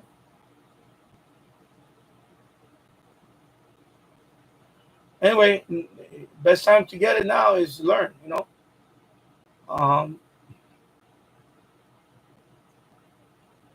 The problem with mobile phone is very limited. Even though it's a computer, it's very limited. It's limited by the screen. It's limited by some functionality. You don't get all functionality on a phone. You have to have a desktop. If you want people to take you seriously, especially if you're going to be adminning other people's stuff, get a desktop. Okay? You want people to take you seriously. I don't want to be harsh on you, but here it goes. If you want people to take you seriously as a potential admin and things like that, get a freaking desktop. All right? Cut it out. There you go. Please, I don't want to hear no more. You don't have a desktop. Make it a priority. Get a desktop. I walk down the street on garbage nights, the night before to take the garbage. I find computers all the time. Go to your local e-waste place. Go on Craigslist. People always throwing out a PC. Go on Facebook Marketplace. Sometimes people giving away free stuff. Ask your neighbors that you know.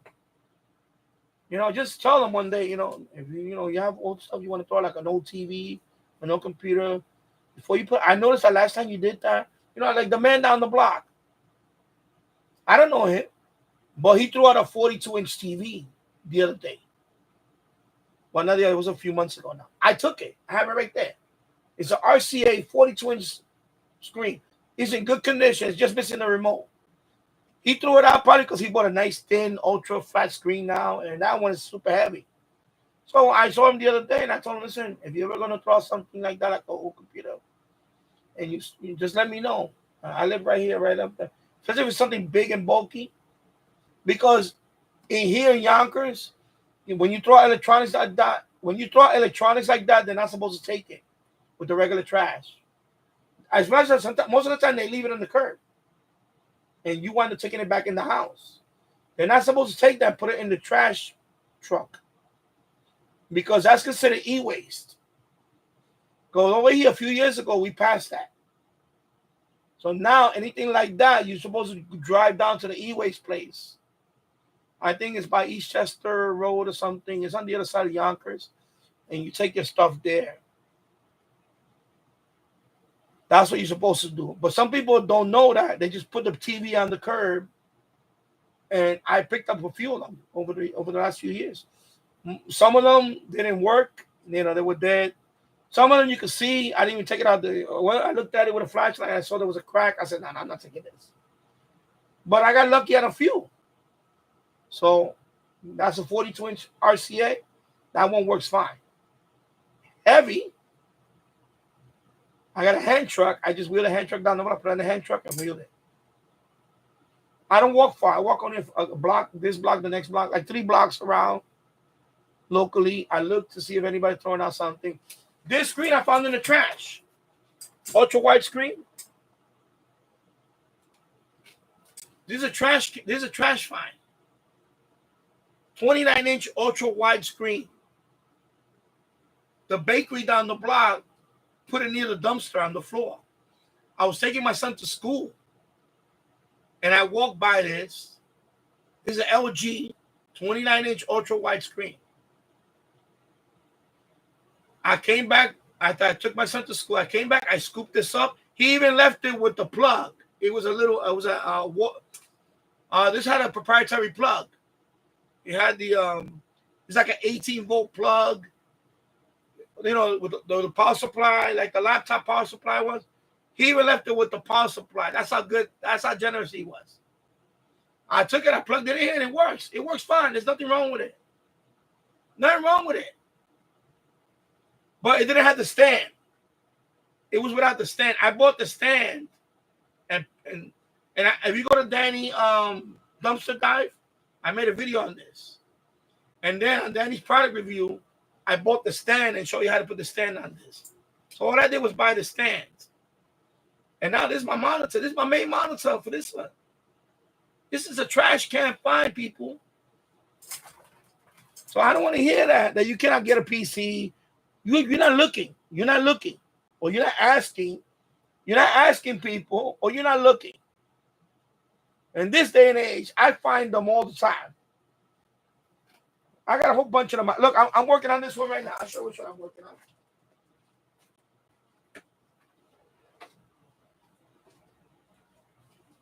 I found this a few years ago. I found this one a few years ago.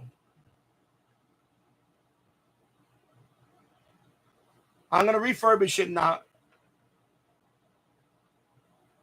I'm going to refurbish this. And this is going to be some kind of server. I might set this up to be a server now. You know, I found it works fine. And this one needs a proprietary plug on it. You see?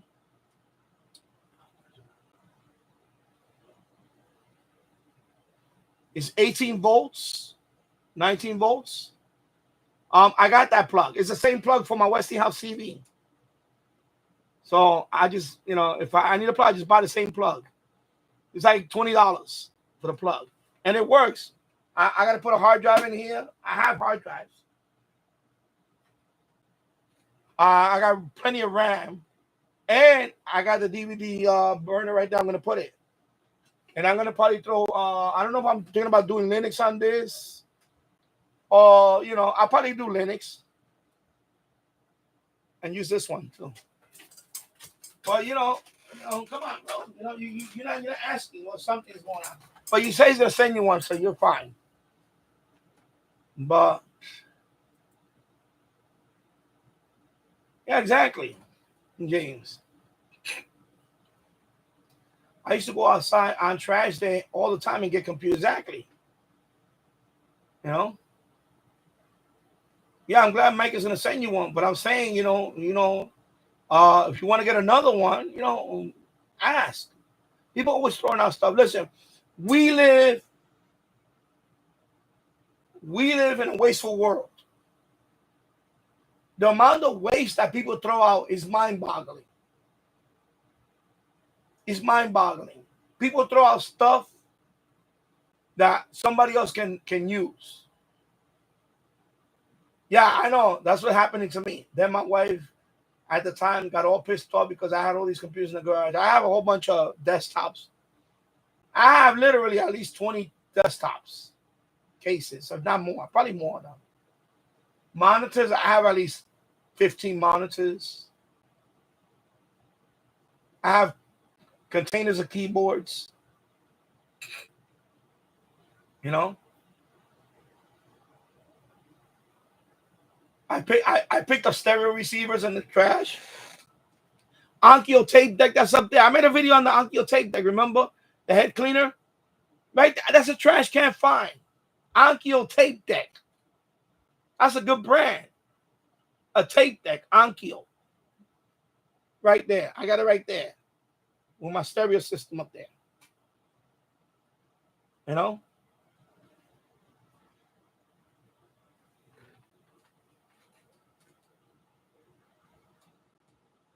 Yeah, but if that PC is going to be a server, you cannot have a server and a workstation. Okay, you know what? I'm done with you. Just zip it, please. Oh my God, you give me a headache. Oh my God.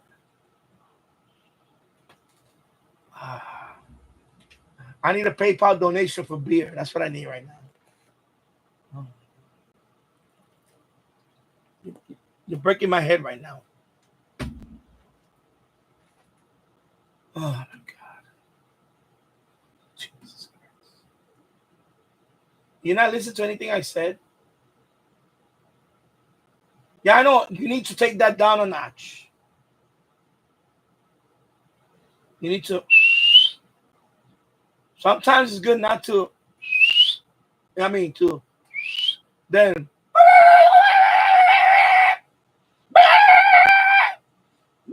You know, that can get you in trouble. Take a deep breath.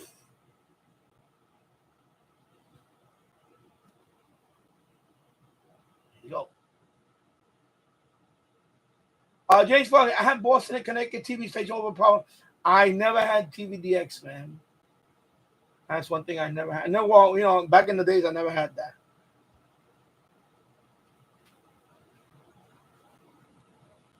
You know? But you don't understand what I'm saying, Chicopee. This computer right now is a server. This computer that I'm streaming on is my streaming computer. I cannot have the two occupy one box because it takes up too much memory. There's enough. There's not an infinite amount of memory and CPU power.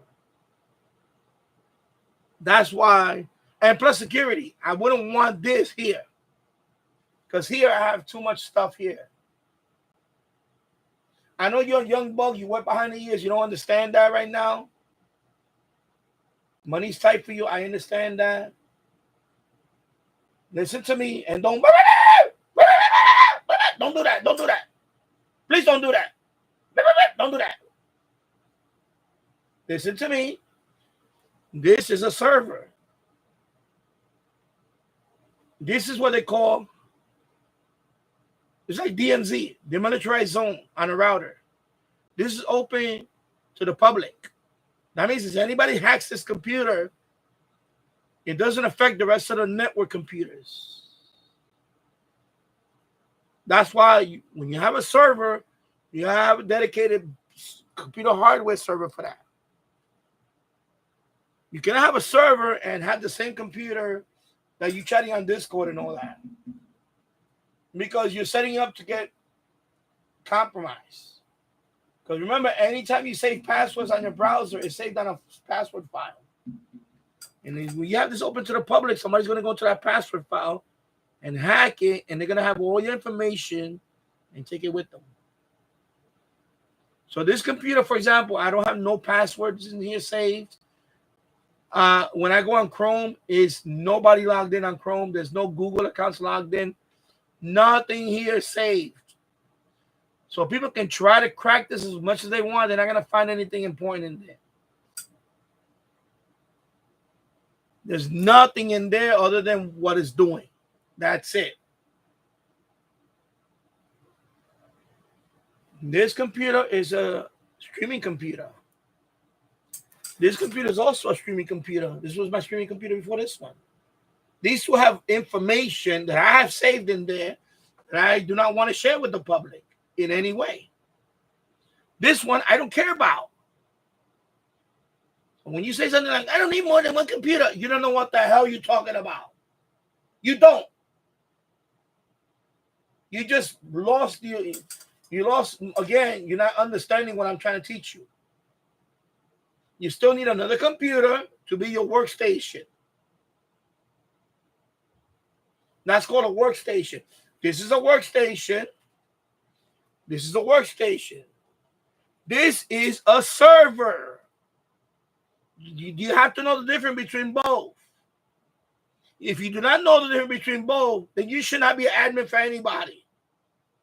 You have no business being an admin.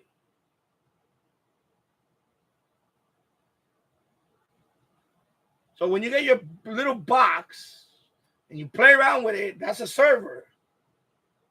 You're still going to need a workstation to admin that server. Everything I do here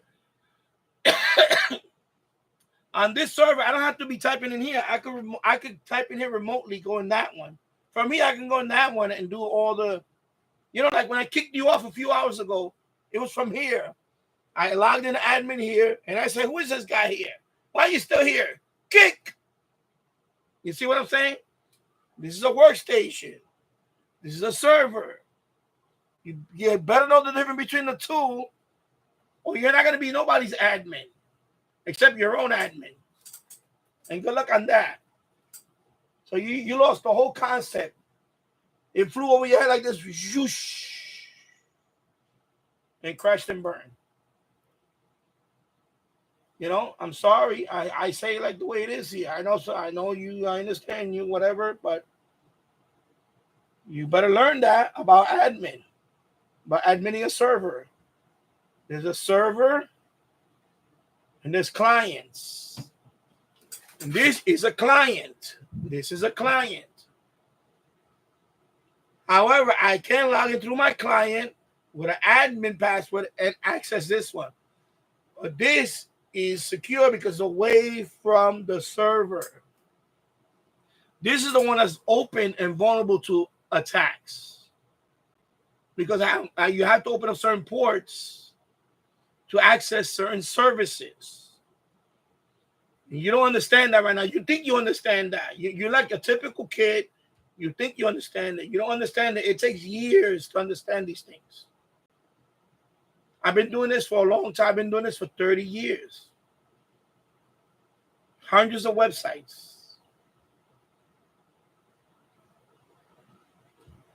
When you have a server, it has to be it better be a physically also a server. And when you start putting the two together, you're asking for a disaster. You're asking to really get compromised. This is why this channel is technical. If you don't understand that, you have no business adminning anybody's server. You're certainly not going to admin my server with that knowledge now. Forget about that. If you don't know what the hell you're talking about, then you don't know what you shouldn't be nobody's admin. I'm sorry.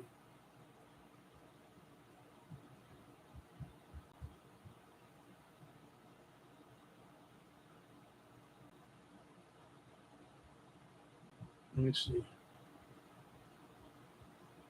See, that's the problem. You type too much. You need to stop typing a lot. You need to think about, formulate a thought. I understand, and I'm not gonna make excuses for it. That's one thing. If you're waiting for me to make excuses about that, it's not gonna happen. I'm not that type of person. I don't make excuses. You have your condition is what. I'm not gonna make excuses about that. You need to take a deep breath, because that goes to get you in trouble when you start typing all this stuff. And a lot of people type without really thinking about what they want to type. That's going to get you in trouble. That's why when I told you I think it was yesterday, if the server is down, or I told you earlier, it was earlier today, if the server is down, don't message me saying that the server is down. But it's annoying. I made that clear. So now you understand that. I don't need people, shut me down, shut me down, shut me down. And now you sound like that kid that I banned. You're starting to sound like him a little bit. And please. So, yeah, it's good to walk away from the computer. Or in your case, you don't have a computer. You have a freaking mobile phone, like every other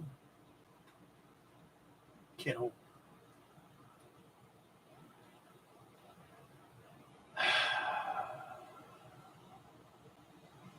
All right.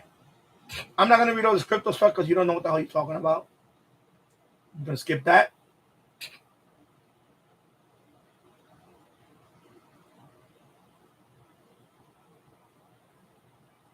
That thing of me too, I'm trying to help people. Don't. Here's another rule. You cannot help people if you can't help yourself first. And what I'm telling you is, I already see something in you that's already annoying me. Is you type too much too fast. And that is, I don't mind people filling up the comments thing and all that. It's cool. I don't care. Well, again, slow down on the typing. Formulate your thought. When you type. Don't type every little thing. Because, especially like when you did, like the other day, when you went in there and You know, in the chat, this chat. That's why I disabled the chat. One of you is because of you. You're going, hello, hello, hello, hello. And I'm here trying to FMDX, whatever. Hello, hello. I see it blinking every 2 seconds. That's annoying. After a while, it gets annoying. And that's why, you know, take it down a notch. There you go.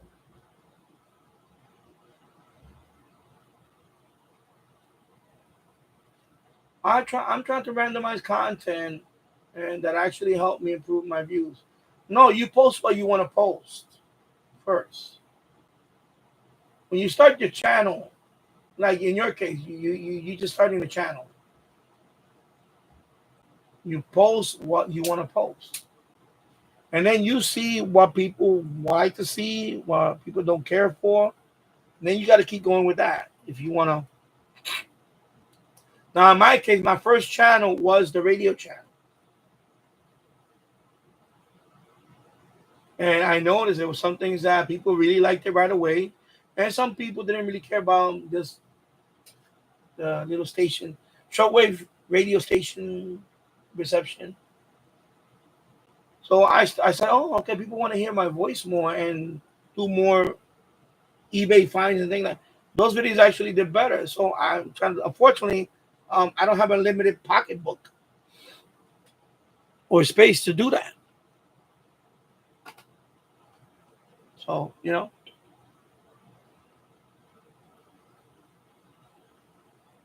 But, you know, and like I said, it goes back to not everybody can be a YouTuber. Not only do live streams, some people are just not cut out for YouTube. In terms of like their channel going somewhere. Okay, my paper towels need to be over here. Masking tape, tape, paper towel, there you go. Yeah. So some people are just not cut out for YouTube. You know? If everybody can use YouTube, then, you know, anyway, I don't think everybody can do YouTube. I mean, look at my brother Harry. He's a grown man. He's 2 years older than me. He builds plastic models. He has a big collection of them. But he gets easily offended. He takes everything personal, even when because, you know, I'm the biggest critic. He takes it personal. And then he thinks I don't know, but he goes on Facebook and starts ranting. Because you know, we're not friends on Facebook, but he's dumb enough to leave it open so everybody could read it. Instead of making it private, he doesn't do that. So he posts stuff there that I'm scratching my head about. Like, you know, he'll post stuff like, I'm having the worst summer ever. Nobody wants to take me anywhere. Nobody has to take you anywhere.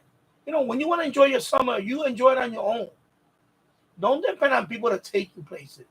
If you're going through life expecting people to take you places, then you're living in a fucking bubble. I don't know what the hell's wrong with this guy. And I called him out on that a few times, you know, over the past couple of years. Like, while you on Facebook, you have strangers on your Facebook. First of all, none of them you know personally. Maybe a couple of them you know them personally. Everybody else, you don't know them. You don't know them personally. Yet you're pouring out your shit there. You know. And I know what the problem is. The problem is the guy has no The guy never had no accountability in his life.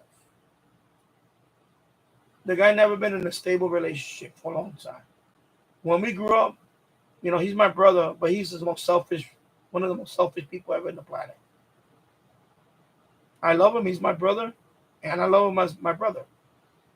But his personality is awful. He's the most selfish, one of the most selfish people I ever met in my life. Envious. Growing up, He was the one that broke most of my toys. He was the one that when we got older as teenager, I had nice clothes. Sometimes my shirt would be missing. And then I will see a picture with him later on wearing one of my shirts. I'm talking about expensive shirts that I saved up money for. Sweaters. The guy just steal. The guy would steal from all of us. Can't trust him. Untrustworthy. Sometimes I would tell him stuff and he would want to blabber it to the other people. Because I find out. And this is a blood relation brother. Okay? We have the same blood. We're nothing alike. We're nothing alike. And even a few years ago, I told him, why don't you start a channel? You're on disability. You're home all day. You're not fucking working. You're not fucking trying to. I told him like that. I'm sorry. I went off on him. I said, you're not fucking trying to cure. You're not home all day trying to find a cure for cancer. You're sitting on your ass all fucking day, listening to the radio, building plastic models. Why don't you start a channel? Already excuses. When people make excuses, just stay away from people like that. That's what happened with him. Every time I try to talk to him, he's always trying to make excuses. My eyesight, one eye, on the other eye. Yeah, but you're building models. So you must be doing something impressive. And you can build a small model. Unless you're faking this disability, which I don't think he is. He's not faking it. I know he is. He walks down the street. He does walk with the thing and all that. He does. He does have it. Plus, he's not the most. He's always been a clumsy person. He has no ounce of athletic ability. He cannot bend down a certain way, otherwise he'll fall over like a tree. So,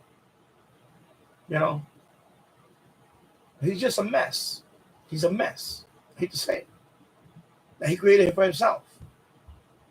When we were younger, when we lived all in the house in the Bronx, he was the biggest crybaby in the house, complaining to my mother about my stereo playing, complaining to my mother about me entertaining a couple of people downstairs. Like the biggest fucking crybaby ever. He was always screaming, "Oh, I want to be alone one day." So one day he got to be alone. He got his wish. We lost the house. Everybody had to go their own way. So he went alone. He went alone to California for about a year. Except that they were taking advantage of him in California. Me, I'm over here in this house with my wife. We have rooms to spare. And he was trying to prove to me that he was on his own. Oh, I'm on my own. Oh, look at me. I don't need you. I don't need you. Doing that to me. And then one day, his money ran out on him or whatever the hell. And he came back with his tail between his legs. And I wasn't going to take him back. I won't take him at all. But I give people chances, I give people chances. I give people chances. But you think he would change by now? He never changed. Sometimes he gives you little hints that I'm trying to change. And he reverts back to what he does. He's a very selfish person. So now I gave up on him. I wanted him to sit next to me. I would have created a channel just for him. We could have sat here together. We could have talked about model building and all that stuff. Probably would have been popular by now. But the moral of the story is you can't help people that don't want to help themselves. You just can't. That's why with this kid, I'm trying to teach him a life lesson. Listen to the people that's trying to help you and don't do that. Don't do that. I understand the condition. You need to manage it. But don't do that. Don't do that. Do not do that. Don't do that to the wrong person. Don't do that. Please don't do that.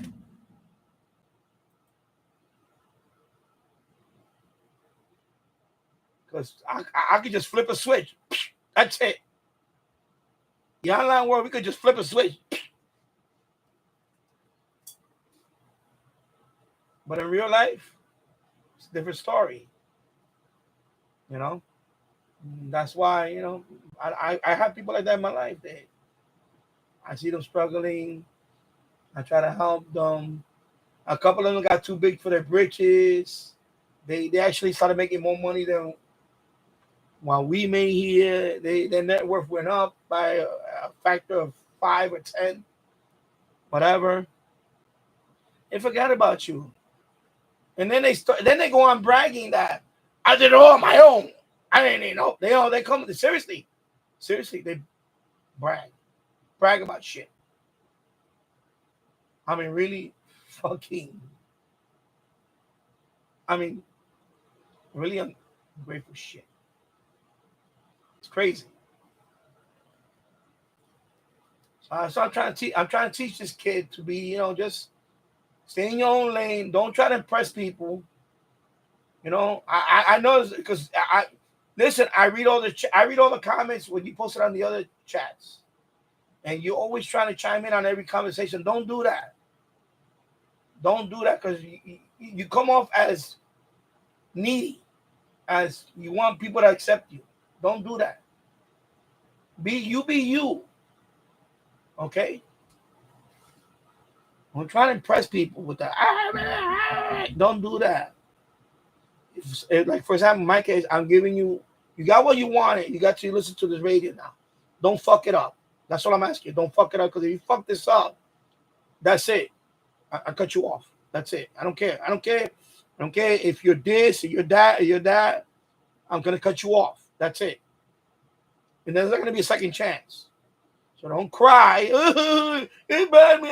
Don't do that because you're not going to get sympathy. Because the problem is a lot of people get sympathy and they abuse that sympathy. You know? The one upstairs, he's a grown man. He's 62 years old. He's legally blind in one eye. He's a smart, he has, even though he dropped out of high school, he never got a diploma. He's like generally kind of smart. Is he smarter than me? No. I'm educated. I'm light years ahead of him in a lot of things. He will never be at my level. In fact, I could say a lot of people won't be at my level in life. I went through many people that even earned more money. They will not be at my level in terms of intelligence and all that. It's just not going to happen.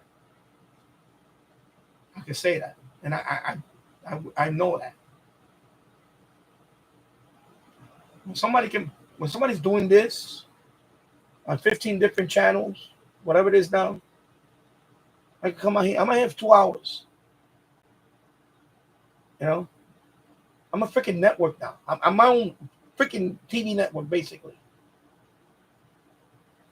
I'm a one-man gang. Okay, there's nobody in my level. Right now. There's nobody in my level. In nowhere near in the circle in life. There's nobody in my level. Nobody. All right. There's not too many of these guys around. I had a few mentors in my life. You know who's my first mentor for all this stuff was Leo Laporte. One man network, Leo Laporte.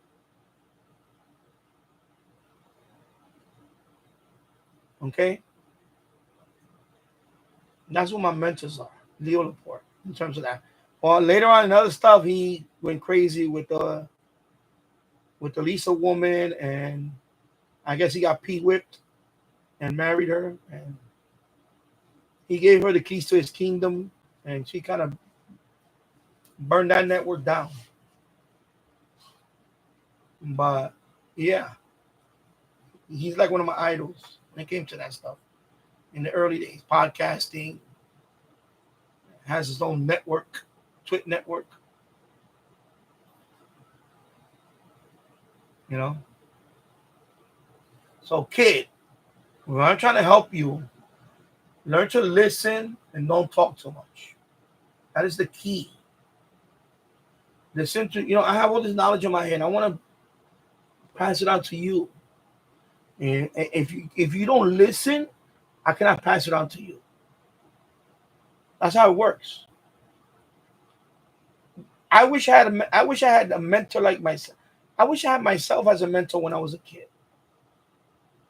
My life would be so much better right now. Okay? I grew up without a dad. No dominant male role model. And my mom, she's not educated at all. She's just from the old country. She never even went to high school.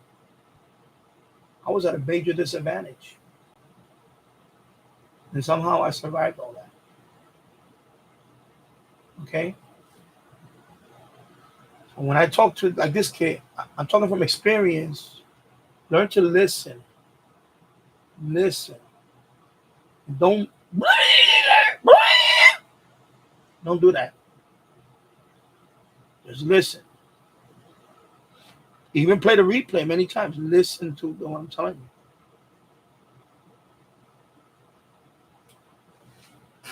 You know? I'm not coming down hard on the kid. I want him to really, but he needs to learn how to listen and not type every 2 seconds. And that's another thing. Lesson number one in life: don't tell people what you're gonna do. Just do it. You see how you wrote all this stuff? What you're gonna do? What you're gonna do? Don't do that. Because if you tell the people in real life about that, you're gonna have haters. You're gonna have people that are just gonna say, "Oh, you can't do it anyway, blah blah." So why even bother telling people? Don't tell people what you're gonna do. Just do it. You don't need to tell people what you're gonna do. Don't tell people what you're gonna do. Just do it. Unless you're definitely committed to doing it and you're gonna back it up with action, don't tell people what you're gonna do. I learned that lesson myself because I deal with it every fucking day.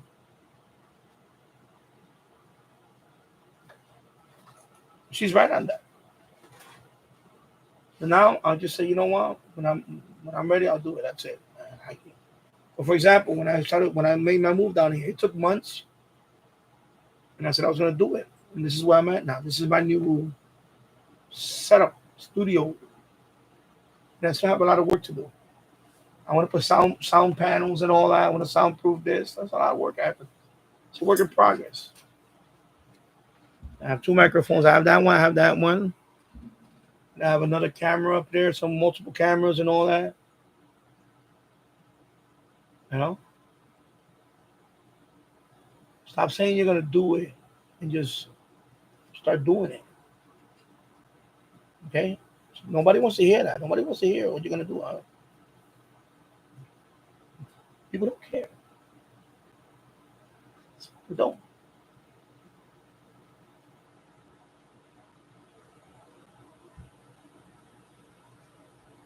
Chickapee Radio. I wish I was in there again, but they banned me for saying that I need a better computer setup because I had a Dell Octopus and I can't log in. And I know Mike has an old laptop. I cannot help your computer problems at this point. Again, I already gave you all my advice. Take my advice, and that's it. Stop telling people what you're gonna do, and just do it.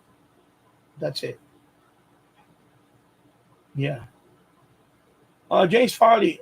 Exactly. I'm glad you finally. Yeah. In real life, there's no switches. People just cut the wire. Yeah. Exactly. Never show your cards. Exactly. That's another thing. Never show. It's poker. You got a poker game. You got your hand. You don't show people your hand. You know. And that's the cards you dealt with. You had to deal with it. You know, my cards when I grew up was I had no daddy. had no male figure that took me under as a father figure. Only my oldest brother, and he passed away. He was the only one that at times he had to lay down the law. I mean, he never laid a hand on me, nothing like that. No, I'm just saying that he was the third or a person of authority. I'm trying to find the other word, but I just can't pronounce it right now. So he was the one that I would listen to. He was the one that was the fireman. He was the one that did a lot of things in life. He became a fireman. He was a high school dropout. He got his GED. He became a New York City fireman. Then after an injury, a leg injury, he broke his leg and so on. He decided that was not going to be for him long term. So then he went into sanitation, New York City Department of Sanitation. And that's where he was at for about 17 years until complications of diabetes caught up to him. And he was forced to retire. And then a few years later after that, he died. I mean, he really deteriorated health-wise. And to this day, we don't know if it was related to his job because, sanitation, you're around garbage a lot. You're around materials and smells, gases. So it could have been work-related, that he had all these health problems later on in life. It could have been. We'll never know, but it could have been. And he was a workaholic. He worked many hours a week for many years. He didn't take care of himself in terms of sleep and rest, things like that. Yeah. James Farley, when I was younger, I had an FM antenna on a broomstick with a rope and a pulley to change direction. That's pretty cool. That's pretty ingenious. I know I thought about something like that too. I thought about something like that. Like maybe I could put up, like you said, a manual rotor. So I thought about that idea, like with a pulley, and maybe I have the rope down here, and I could just, Gilligan type thing, a Gilligan type setup. If I want to rotate this way, then I pull this side, and then I want to rotate this way, so I go like.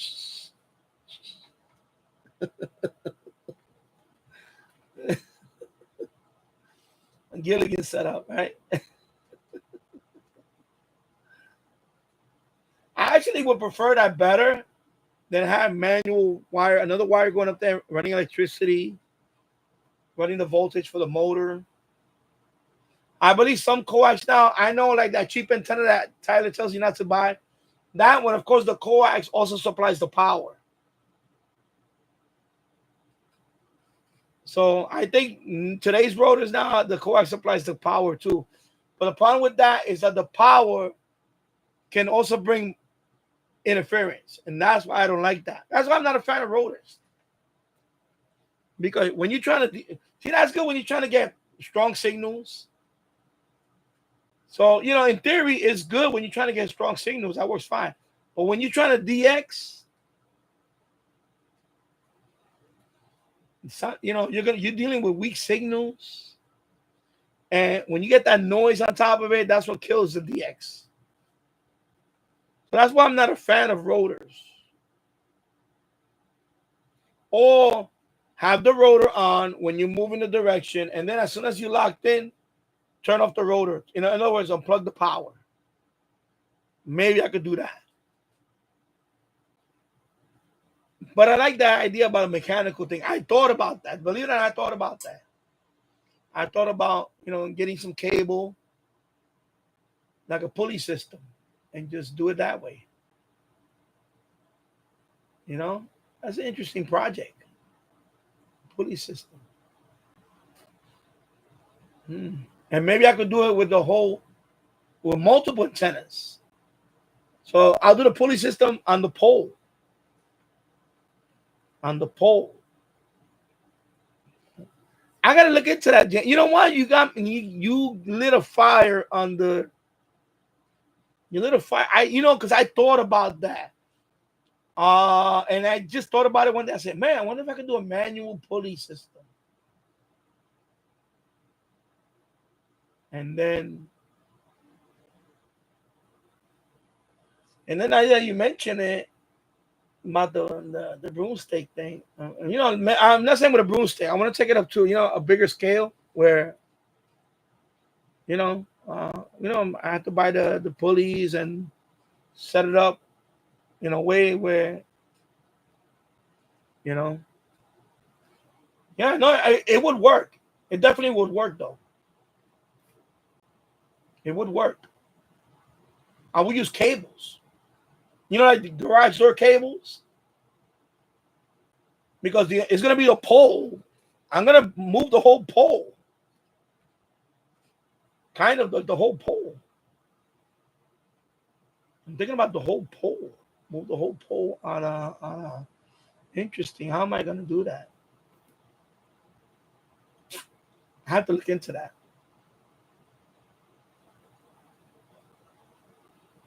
I have to look into that. Now I'm thinking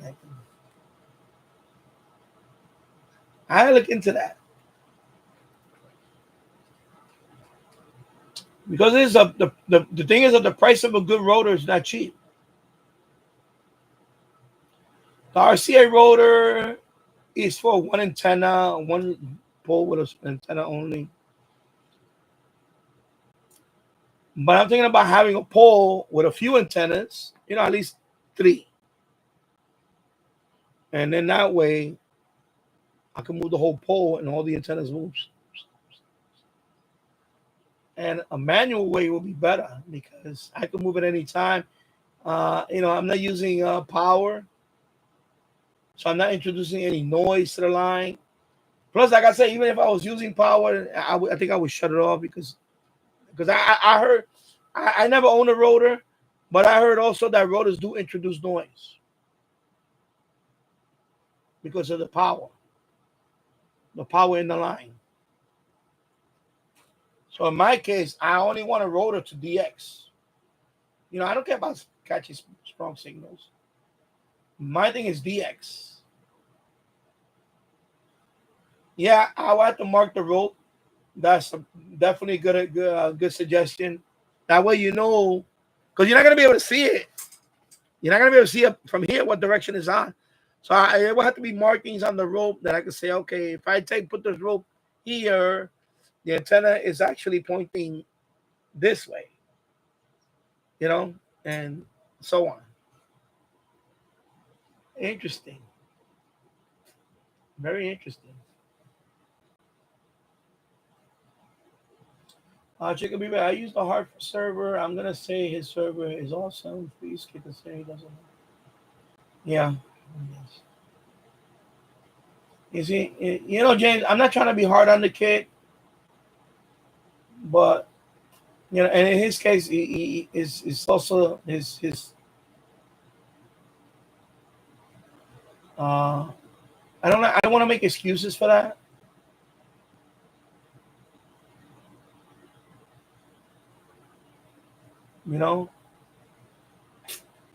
And the reason why I kind of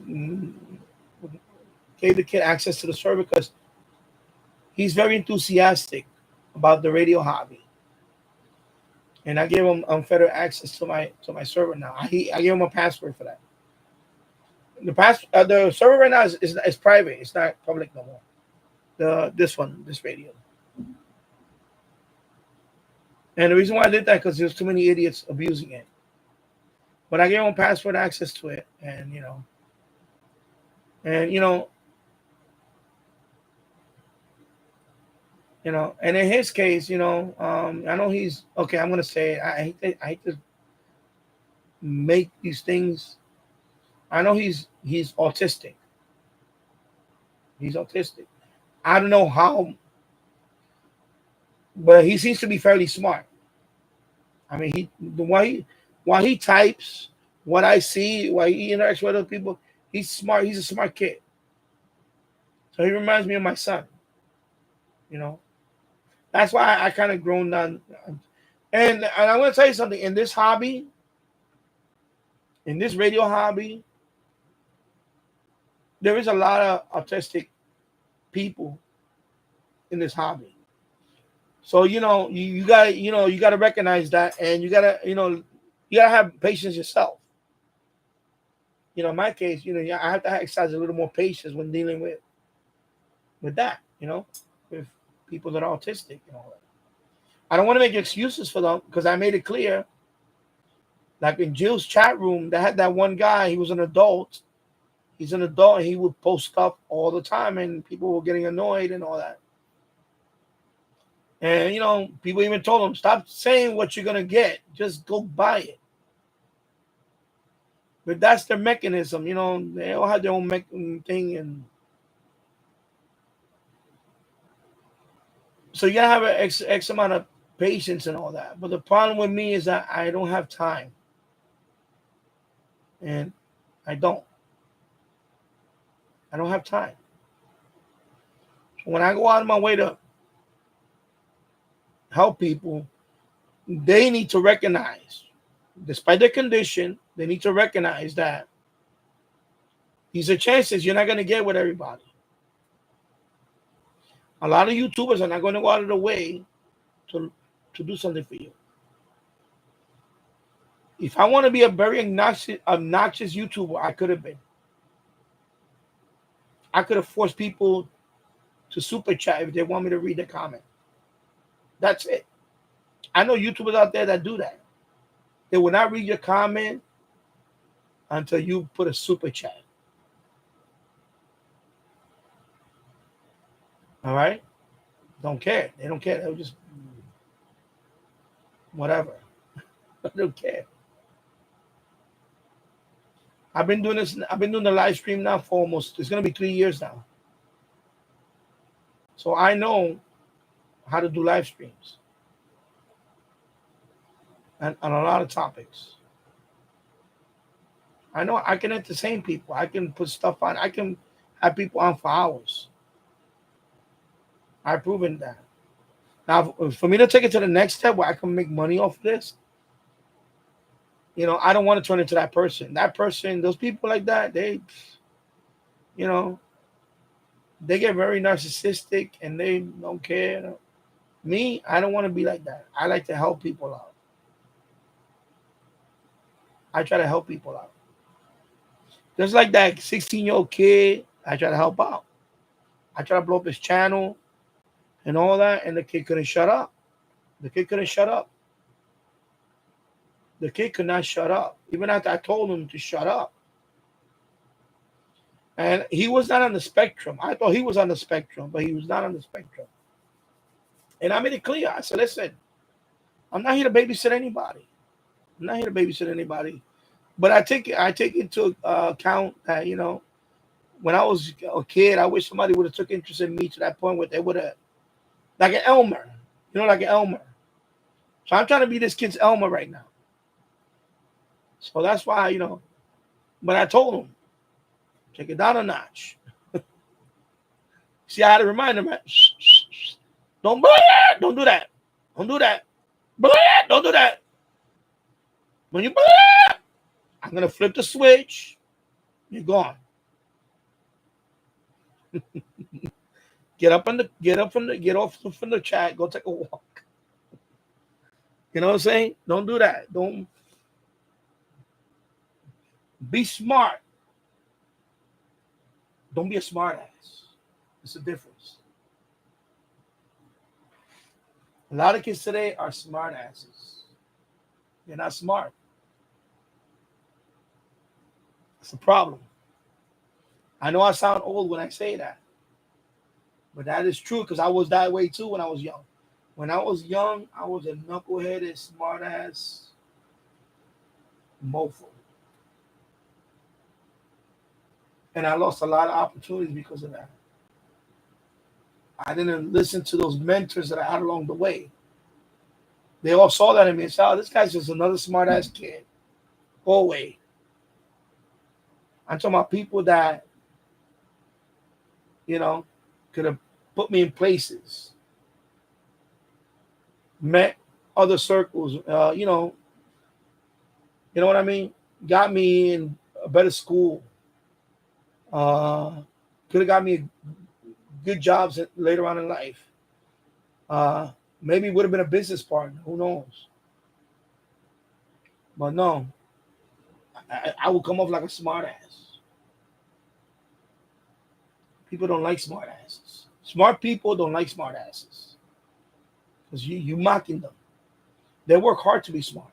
They read so many books. They went to college. They went to so many. They read so much material, and then you come off here as a young kid. And I'm not saying you. I'm not saying you. Don't get sensitive. I'm saying kids in general. They get all. You insult your mentors when you do that. You ever see those kung fu movies where the master is trying to teach the student, but the student doesn't listen? So you know what the master does? What do you think he does? No. Until they learn. You see those kung fu movies with he's doing it the wrong way, and the old master, the old man with the white beard. And that's me. That's me with him. I'm trying to be the old, and he no.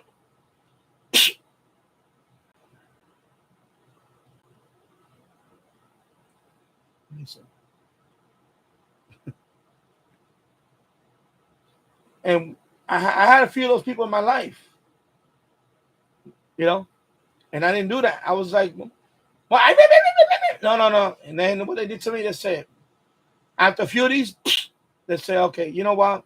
Go on your journey, kid. I will not be a part of your journey. Go. And that's what happens. And then you off to the next person, and that person could be a wolf in sheep's clothing. There you go. Let me check mine. Yeah, they don't have the patience. They don't. It's unfortunate. It's expected, but you have to tell the kid a couple of times over and over. And then by about the third, fourth time, if they don't listen, you give them tasks. You give them a task. Like, okay, I'm going to let you do this.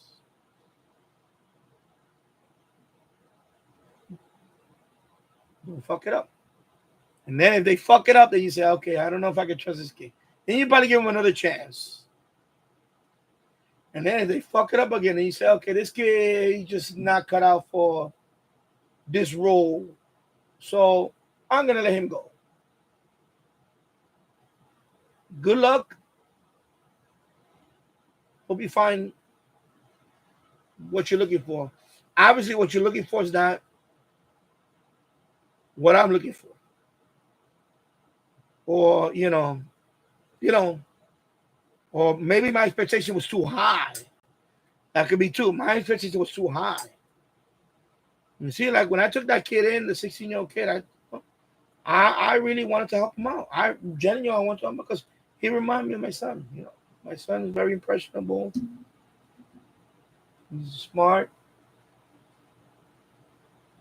I think right now he's finally, he went to bed now, finally. He's on the computer all day playing, writing code and all that. He loves doing what he loves doing.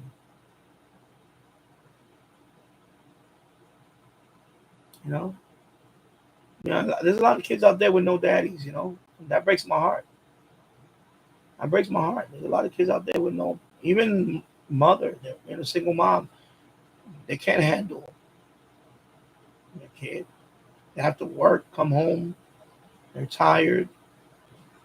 Some of them are not educated enough. I don't know, whatever it is. They just give the kid a phone. They give the kid the phone, and the kid is out all day on the phone. You know, their whole universe is on the phone all day.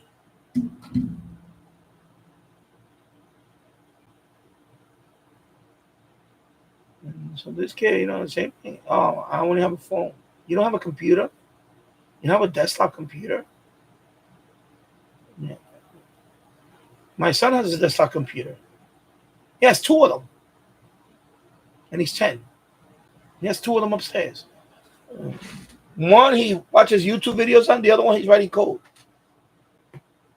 He has two, and he uses my wife's phone all the time. He uses mine too, but 99% of the time he uses hers. But just using the phone all day, it would drive me nuts. I can't be on this phone all day. My eyes can't handle it.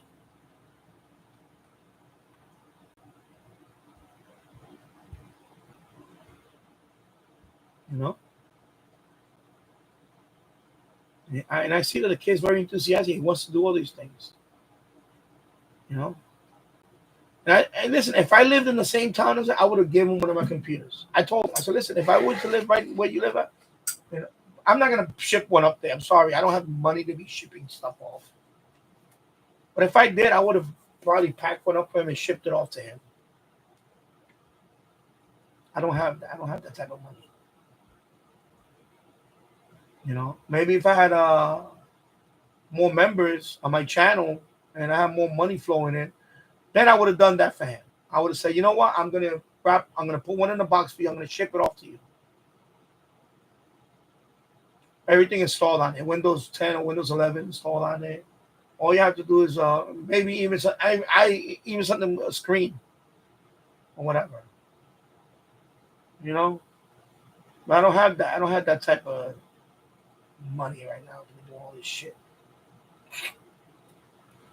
I try to give suggestions, and some of it he makes excuses, and I'm like, I get tired of that. I don't want to hear excuses.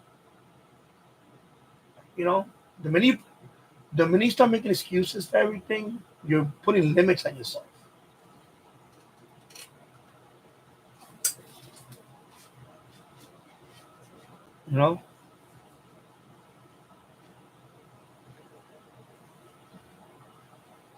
All this could be gone tomorrow.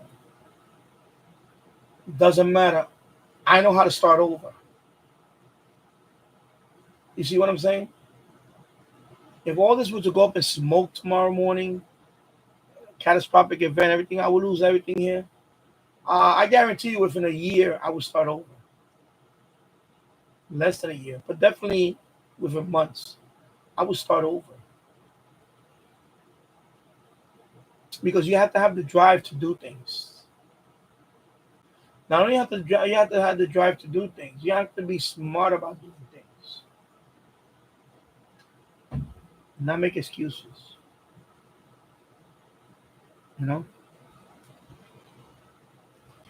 That's why I decided, you know what, I'm not gonna stream on Danny Shortwave until after Labor Day.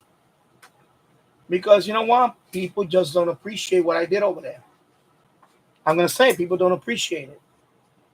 So they can go on Saturday, tomorrow's live chat with him, and he can ask them for pizza money and all that, and that's fine. I don't care. And some of them, they have, that's another thing I learned over time. Exactly, just stuff. But I learned something over time with that channel. He's no smarter than I am. He's not. He just been on one hobby for longer than me. But I wasn't into shortwave for all those years. So I get that. That's the only thing he has that is, it came down to that. He's knowledgeable in shortwave, but not by much. And, I made videos where I actually walk you through stuff. When I saw my body of work compare, and I hate to compare, but I did compare. I said, you know what? Let me compare my tutorial videos, not even the reviews, the tutorial videos. And it's nowhere near. My videos are much more technical. especially like when I was doing the last tutorial that I made. Just even the SPI, how to connect to the SPI network. SDR plus, you don't need an SDR, blah, blah, blah, blah, blah, blah. Click on this button, go to this map, click on this. Before you do that, you got to select the, remember I said SPI network, gotta do that first. Then you can open up this. You don't need to know the IP address. Remember I walk all that shit through? He doesn't do stuff like that. He doesn't do, he doesn't, it's rarely he does a video that he teaches something. You know how many times people ask them, can you do a slow scan TV, how to set it up with all the parameters? He's never done a video like that. How to do slow scan TV. He tells you, I use FLDG, but he never did a video on how to set up FLDG, what parameters you use, like a whole tutorial. He never done that. He's never done it because you know what? I wanted to learn that stuff. And I looked around for nobody had tutorial videos on that. Maybe one day I'll make those videos, really in-depth videos. When I get to that aspect of the hobby. Right now, I'm not into that yet. See, now I'm into FMDX. Now I can make videos on this now. That's another thing. I'll give you an example. This is gonna be a shout out to a couple of people. So don't get offended, people. There you go. 2 FMDXers that I look up to. You know who they are. I asked them one by one, over and over. Why don't you do a video on FMDXing? How you get your catches? How you what you do, or what sites do you use to monitor? When you set up the site like that, or whatever, what do you monitor? What do you look for? None of them made a video to this day for that stuff. None of them. Either one, they don't want to share their little secrets. It's not a secret. Newsflash, people, it's not a secret on how to do that stuff. I will make a video on all that stuff soon. Okay? And my video is going to blow away any FMDX's video on how to FMDX. Because I figured it out. Okay? I figured it out. It's very simple. There's a few things you need to recognize, and then that's it. Okay? But these two have plenty of time to do those videos, and they chose to ignore it. And those videos had the potential to get views. They did. They had the potential to get views. However, I don't know why they didn't want to do it. Maybe I don't want to give out my secret.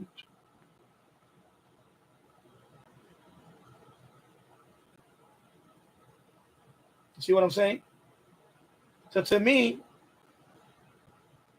they're not trying to help the community. They just want to keep posting videos that they can catch. That's fine. Me, I like to make a tutorial video. I like to help people. You know, get more people in the hobby. You know, you gotta remember that. Well, both, I don't want to say both channels, but one of the channels really is all about FMDX only. The other one is 50-50, FMDX and everything else. So I don't know if they're afraid that if they post this, people are not gonna go to their channel no more. I mean, I think that's pretty silly, but there it is. And I noticed a lot of FMDXs did the same thing. There's a few more that actually do the same thing. Nobody ever posts how they set up their stuff, what to look for, blah, blah, blah. Nobody ever did a whole video on that. The only person that did a video on how he FMDX, and he used a different method, is Todderberg. which I enjoyed that video. It was a good video. I enjoyed it. That's the one that he had 2 radios, and one big radio was, he had one on an open. The way he did his was more primitive. Now, we're looking back on it now, he has definitely more primitive now. Because he's not a DXer. He's not really, he doesn't consider himself, a DXer in a way. And, I understand that. He made that clear. So his method was have one radio on an open frequency, and you hook up a recorder to it, and the recorder gets activated when there's activity. And that worked for him. I tried that method. It didn't work. I was getting nothing on those frequencies. And it could still work. It will work. It will work, by the way. It still will work. I may use that for another setup alongside this one. But then what happened to me when I rediscovered this, it opened up another avenue on how to do that. And I just talked about it earlier. So I'm going to make a video on that, and that should really open up that whole thing. I'm going to make a tutorial out of it. How to FMDX a station. Now, of course, I'm going to get a whole bunch of responses. Like, you're going to get your haters. There's people that register to these websites. I'm not registered to any of these websites, by the way. Like fmdx.org, DX something info, whatever the hell it's called. There you can register, and then you can have an account with them. And then in there, you could log in your catches and all that. I don't got time for all that. I just want to know if it's the only thing I care about. If there's sporadic key right now, boom, I'm here. That's what I care about. Sporadic key up to what frequency? Maybe if even, and then boom, I'm here. That's all I care about. I'm not trying to catch stuff and not post it. I need to catch it and post it. I need to have a visual representation of that. I don't want to catch stuff and just tell people, oh, I caught this and this and this. Yeah, where's the proof? You see what I'm saying? So I need to catch it and post it.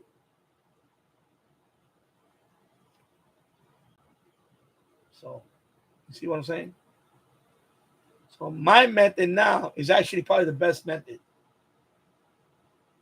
And I want to thank Maverick DX. He's the one that introduced me to this. Maverick DX was the first one to introduce me to fmdx.org web server thing. This has been around for over a year. This project has been around for about over a year now. And the guy that runs this is called Nubish. He's the one that created this. He's from Czechoslovakia. Or Czech Republic, excuse me. Czech Republic. My bad. Czech Republic. So he's the one that started all this. Nubish. This is, he's named Nubish. So I want to thank Maverick DX. He's the one that got me into this. And then I went down that rabbit hole, actually host a server now, and actually, boom. By the way, the Jamaica catch was not the server. When I called Jamaica, that was on his own.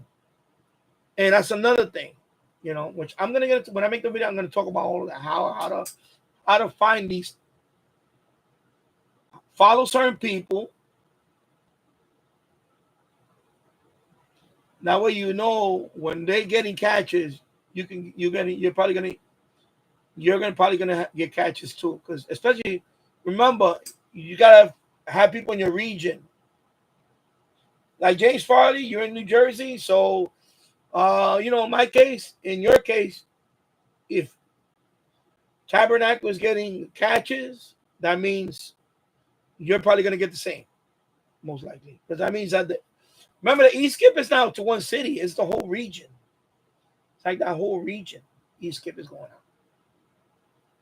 So, for example, even I know T-Rain, but T-Rain next to post his videos usually the day after that. So by then the event is over. If you want real time, up to date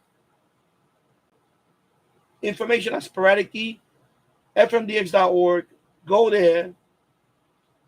Go to your nearest server. In your case, is James Farley's Tabernacle, New Jersey, and tune his band and see. And if anything in that dial, he picks up anything that's way out of town, you know, like when I did it, I saw Florida. I said, okay, now I jumped on my server and I got Florida. It's pretty simple. It's not rocket science, people. But you would think that all these other people that are posting stuff, they never talk about this stuff because they don't want to share it. That my conclusion is they don't want to share the information. Because I even asked them, I said, can you do video now? I would like to know. And at that time, I really wanted to know. But now I don't, now I know. Now I know. See, I know. So I've done it now. I know. It's just like meeting with DXing. You got to have patience. But more than that, you got to recognize the, the conditions.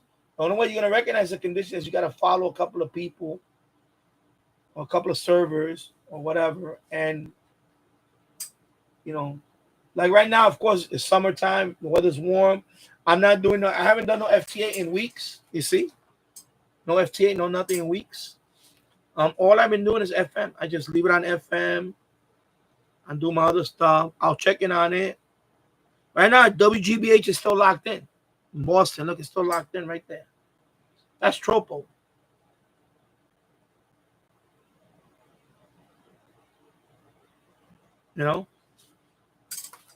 By the way, people get confused with Tropo, sporadic key. People don't really know how to explain it. I'm going to make a video on that, how to explain it. It's very simple. I'll make a video on that too. Because some people don't understand the difference. I can tell you in a nutshell what it is. Basically, Tropo is anything under 200 miles. Anything under 200 miles. So we are used to line of sight. I'm rehearsing now. See, I'm getting ready to when I make that video. So nobody's watching now. That's okay. Tropospheric ducting or Tropo is basically anything under 200 miles. So line of sight is anything under 75 miles. Line of sight is, of course, LOS. If you look at the chart, it says LOS. That means line of sight. When you point your antenna at, for example, in my case, New York City, anything line of sight is you can pick up fairly good or whatever, or you don't need no big, humongous antenna, whatever, anything. Now, anything beyond 75 miles, you have something called the curvature of the earth, right? The earth is a sphere. It's round. It's like a ball, one big ball, one big old sphere. So curvature of the earth, and you're pointing the signal. I'll give you a good analogy. I need a sphere. There you go. I got a sphere for you.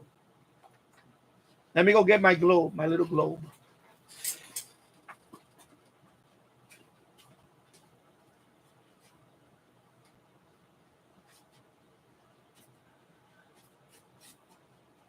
There you go. I always got props, people.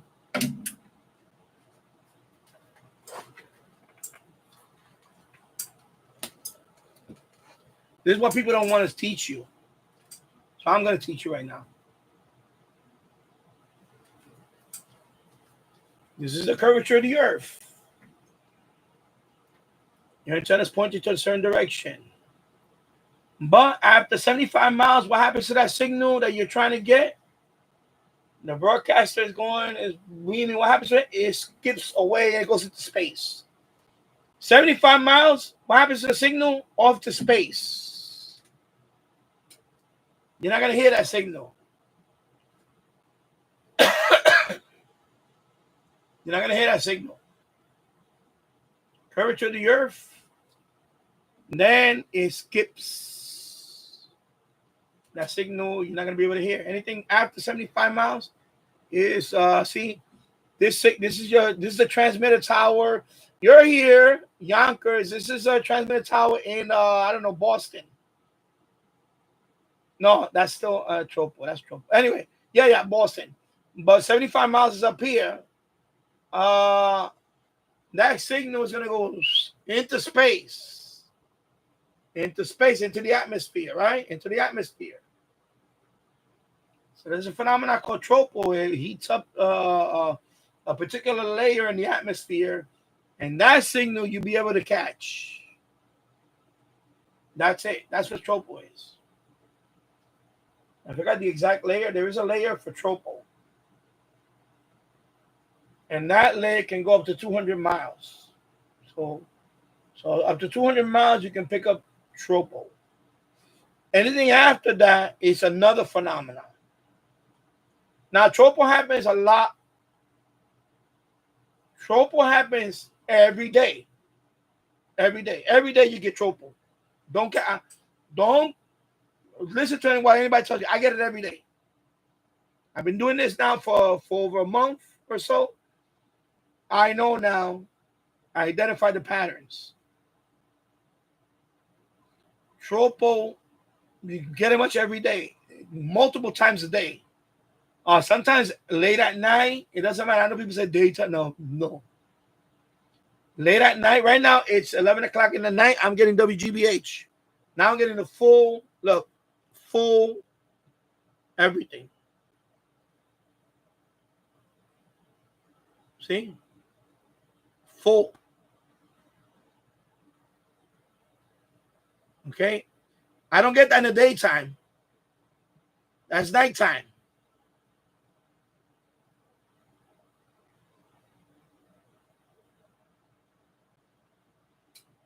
Okay? That's tropo. That's tropo. I'm going to be on for hours. That's tropo. Right now, Boston. And if I tune around and there's any other open frequency, I can get probably other Boston stations, depending on their power too. But around WGBH, it's locked in. If I go to 90.9, I get Philly. The other side, I get Philly 90 miles plus. So that's beyond the curvature of the earth, right? That's tropo. Now, anything above 200 miles, that's considered sporadic E. That can happen anywhere in within over 1,000 miles. So if there's a pattern, for example, like that's what I'm saying. If you go to other channels, well, not channels because they posted late. If you go to a real time tuning station, Air Spy directory. If you go to another U.S. and like James Farley down the East Coast, if you go to another U.S. SDR, you tune that one. If you hear some out of town stuff, you know there's sporadic going on there. So you can go back to your radio locally and try to tune. That's another way of doing it. Use the AirSpy network to recognize those patterns. But here, FMDX web server, in my case, Tabernacle, New Jersey. If he's online, I'll listen to that one. If I see anything that's way out of town, then I know I'm getting my area got sporadic E. Now I can find something longer, like way out of way 1,000 miles plus. Okay, so you gotta see how am I explaining to you now. Not many YouTubers do all this stuff. In fact, I don't know anybody that broke it down like this. So there you go. You see, people just don't appreciate when I go out of my way to explain stuff. Tomorrow they're going to be tuned into that channel. They're going to be chatting among themselves about talking about old radio stuff. And, and people just give them money hand and foot. Like I already caught out to that gig. Like, but people, people don't know any better when they see quality, not quantity, quality. when I'm trying to teach from my own experience. There you go. This is why I got angry and I got fed up with my radio channel. I only see 5 members. That to me that's a disgrace at this point. I only see a regular handful of people giving me some. Nobody else. I should have at least 20, 40 members, and that hasn't happened. So I'm gonna have plans for that channel. I may just do members only live streaming from now on. And once a month, I'll do a regular free live stream because I need to give the viewing hours for YouTube to stay monetized.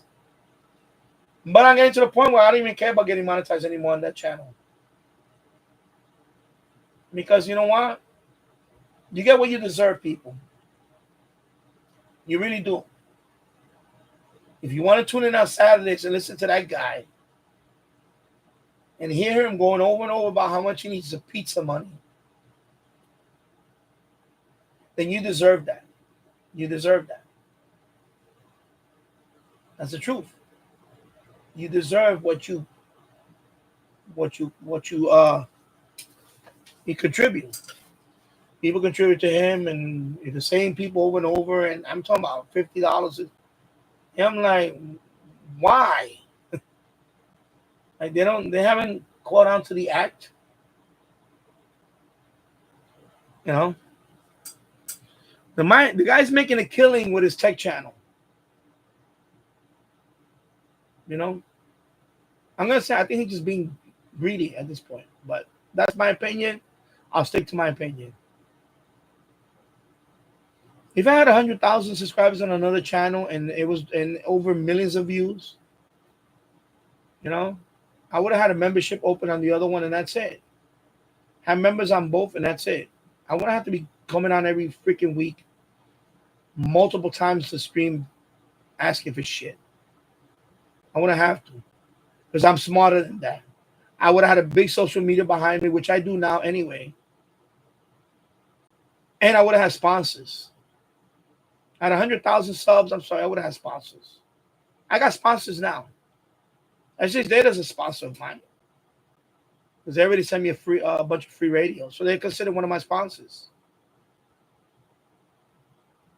Guang Shang is talking about sending me another radio now. They just messaged me today. So that's the second radio they want to send me now. And I don't have 50,000 people. I don't have 50,000 on one or 100 something thousand on another. No.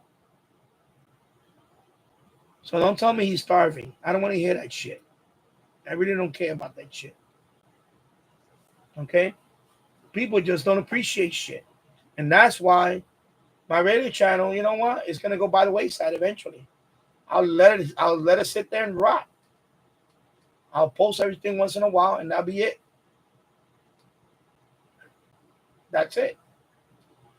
Until I see more subscribers on it, until I see more, members and shit like that, I'll go half-ass on that shit. Because there's too many channels out there that don't deliver like I deliver. I just explained to you about Tropo with his globe. There's no channel that has done that. Go look it up right now. Go look it up. Go type it in and look it up. Okay?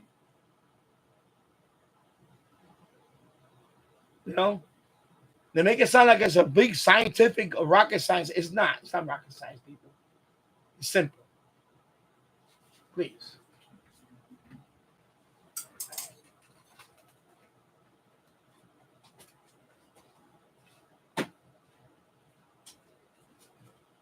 So that's why,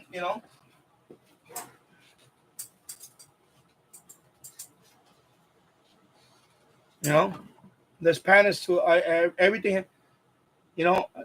I love video games. It's like video games. When you want to master a video game, you got to look at the patterns. You look at the patterns. That's how you beat the game. That's what I'm trying to do here. I'm trying to beat the YouTube game. You understand? People like Mr. Beast and people that got millions of subscribers, they beat the YouTube game. They know how to. And before I go that route, I want to try this route. I'm trying this route first. You know? Everything is a pattern. James Fowler, I've been listening for years and I see the patterns, but I don't claim to know everything. Exactly. I don't claim to know everything either. There's patterns.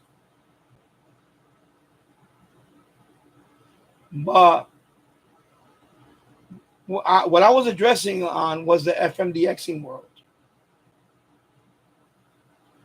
I did reach out to a couple of people to make videos. And I noticed they don't want to make a video on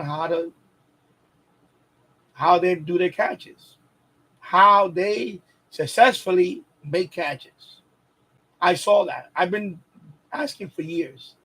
I'm gonna tell you, I can say in the last 2.5 years, I asked several people.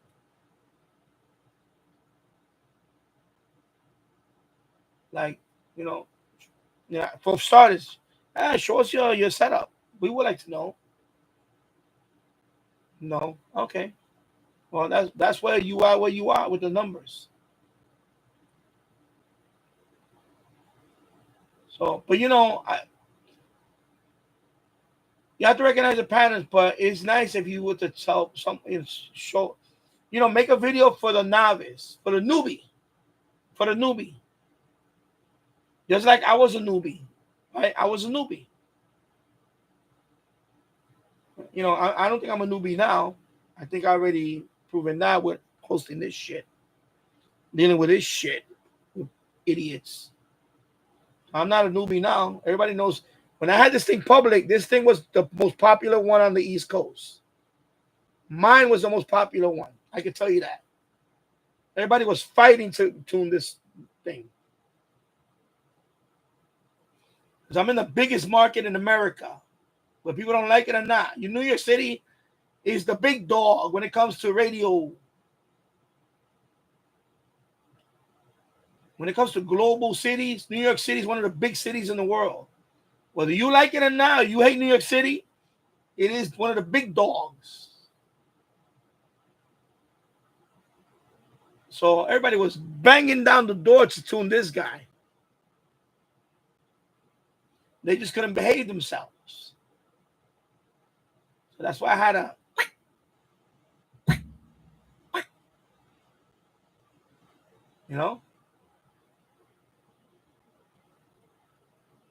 even the Bermuda guy told me.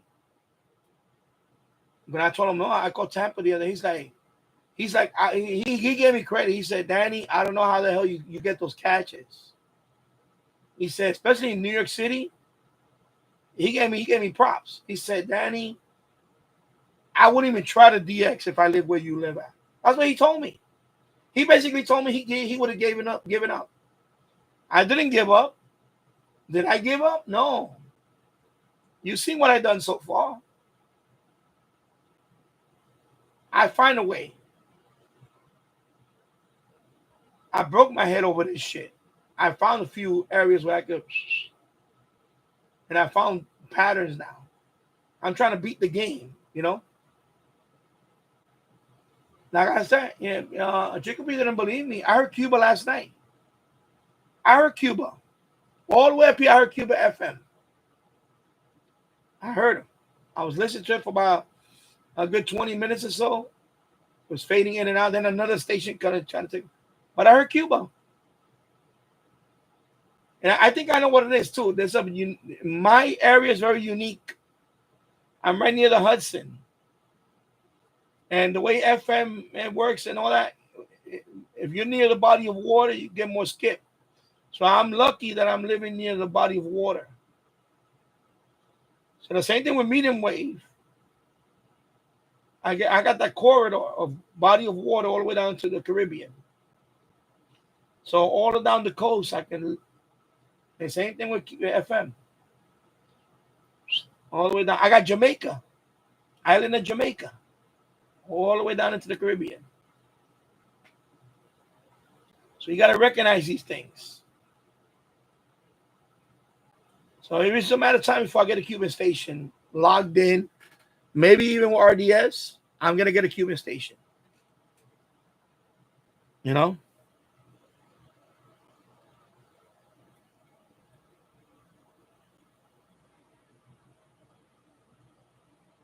So.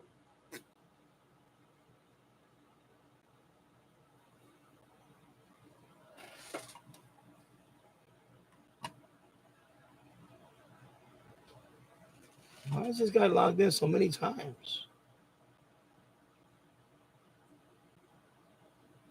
This is what I don't like about this thing, man. I'm connected. Why is he in there right now?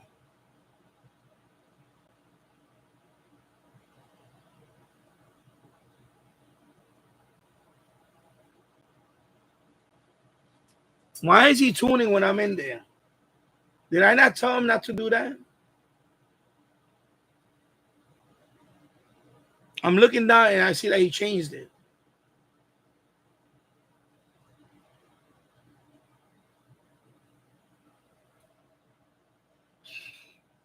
Yeah, I think I'm going to be done with this nonsense. I think I'm going to revoke his shit. I can't deal with this no more. The one thing I told him not to do is when I'm in there, not to go in there and start tuning. Wow. Holy moly, bro. Now I'm going to show you. Look, so James, so when you say I'm not a bad guy, look. That's not me. That's not me. That's him.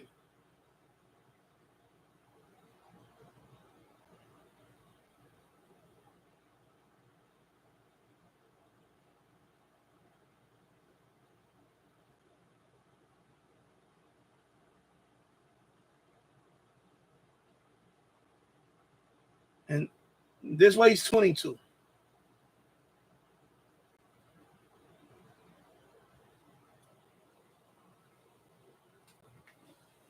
Anyway, enjoy tonight because you're gonna be gone. You're gonna be gone tonight. That's it. You're gonna get booted. I told him when I'm in there, he doesn't. You can see I'm in there. There's a number 1. That means I'm still in there. I'm doing a live show, and he goes in there, starts tuning his shit. Right? Doesn't fucking listen. See what I'm just told you. See, and this is all day. Look at this shit. This whole fucking day. Look at this shit.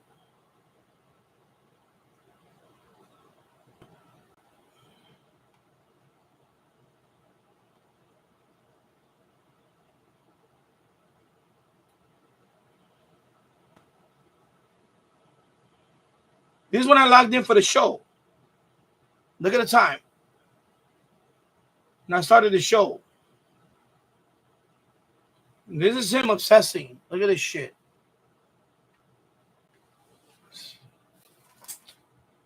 This one. I just spoke to him about this shit. I even chatted with him on Discord. I told him when I'm on, leave. I didn't want to be nasty about it. I told him when I'm on, in other words, get the fuck off my box when I'm on.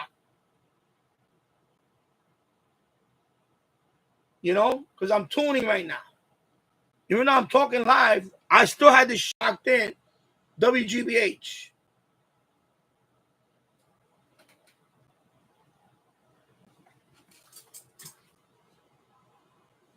Anyway, I'm done, bro. I'm done. I'm gonna revoke the password. I'm done.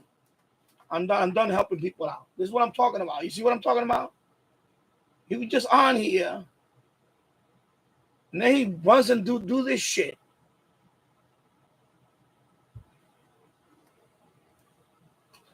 Fucking yo, bro, for real, bro. Yo, I got the patience of a saint, bro. Nah, I said, bro, I'm gonna revoke it. That's it. You know what? You know, stay up. Fuck, you know, whatever. And they got another person from Boston, Massachusetts. So for all I know, he probably have it open. Let me see. Another person from Boston. Who the fuck is that? Yo, bro. Let me see. Let me see if he fucking padlock this shit again. Let me refresh. Yeah, he took off the fucking key again. Look at his shit. He took off the key. Look at his shit.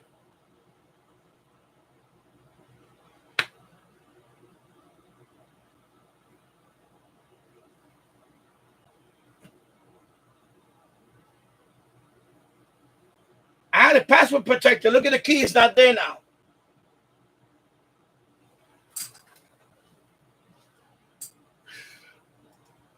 Yo, let me sign off. Bro. Let me sign off for a minute. I want to, let me find out that this kid is fucking doing this shit again.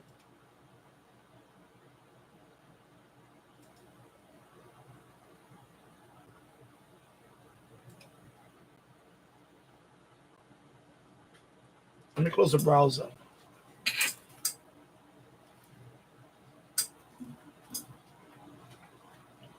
He opened it up to everybody now. He just opened it up. Somebody from Boston is in there now. Yo, what are you doing, bro? Is he on here? Yo, what the fuck are you doing, bro? I told you when I'm in there, you don't go in there. And then now you went in there. Look how many times you fucking went in there. Look at this shit, man.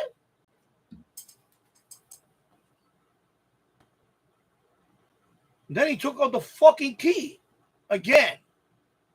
And this fucking person is in there.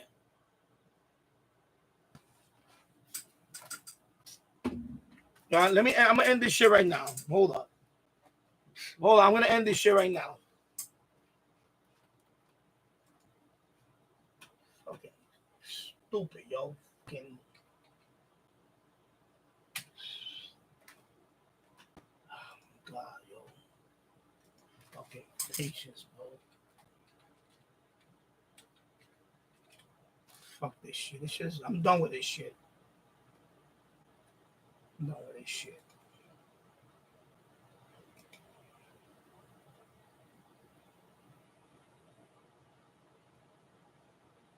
Now there's somebody from Pennsylvania in there, right? Kick you out.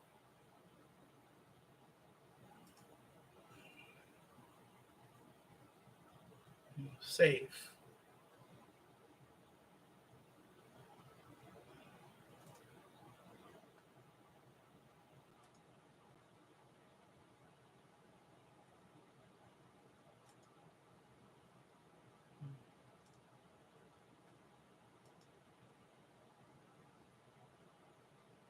I say I'm done. I'm done with this fucking generosity shit.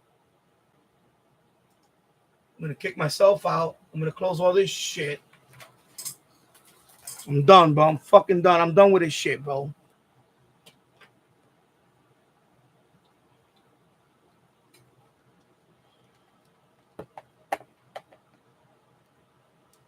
I just fucking had to talk with this kid, bro. And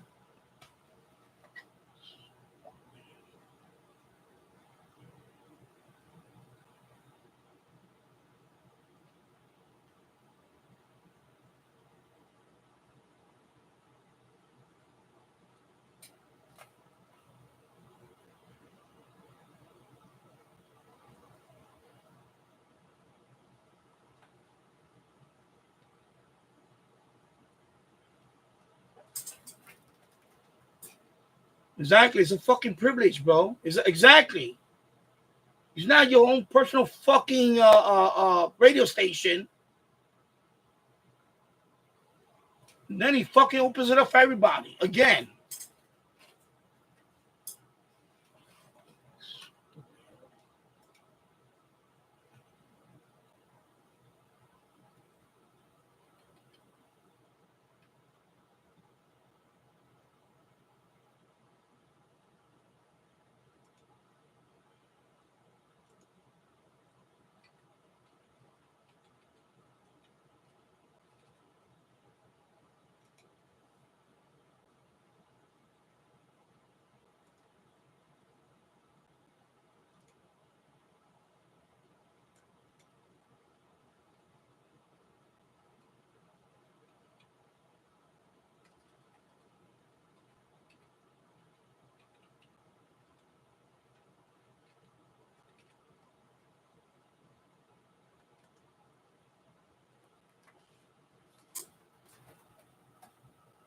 Let me do something. I'm gonna point it away because I don't want people to fucking. I need to update a file. Fucking stupid, yo.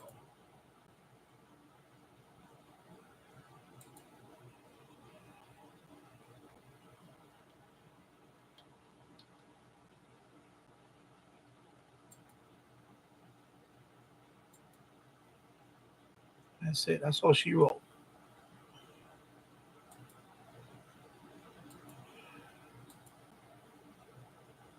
And that's an S by.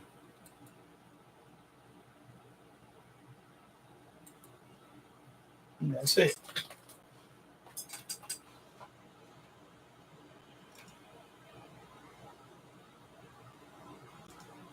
And sign off. I'm gonna close this. I'll give it a couple of minutes.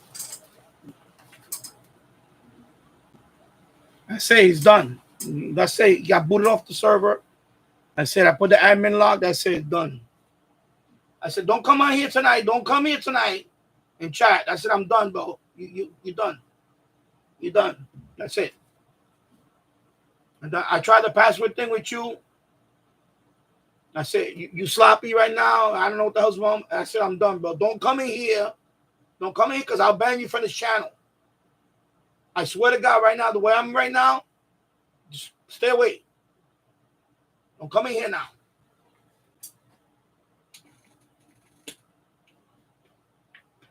I'm coming here now. That's it. I'm done.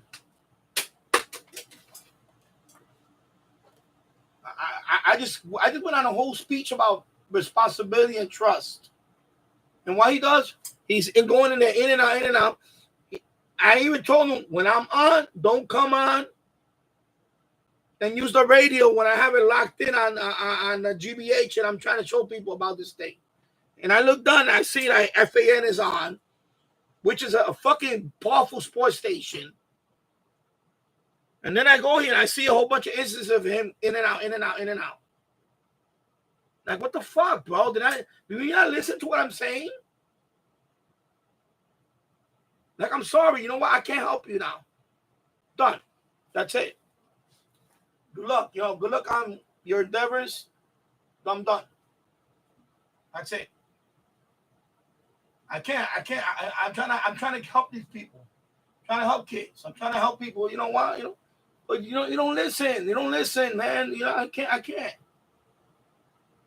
If you can't do the job, just say, I don't want to. Okay, that's it. Bye-bye. That's it. On your own personal radio station. And I didn't want to call him out on it, but he keeps on, Like, come on, like, stop that. Like, honestly, the whole thing is Connecticut. Come on, bro. Go in there, listen to your stuff, and get out. Stop hanging around my server like that. This is not your personal radio station. This is why I had to close it up to the public because no more. He was one of the people that kept filling up the thing, and people, when somebody from Poland comes in there, and they see 2 instances, and then they didn't want to try to tune the server because they figured that's him. Look, he even tried to connect again after I booted him. Look at this shit.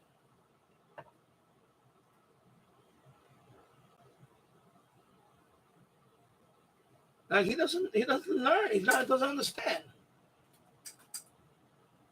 Like I changed it now. So that's it. You cut off. That's it, bro. Don't come over here with don't come over here crying about shit. I don't care. I'm done, bro. I'm done.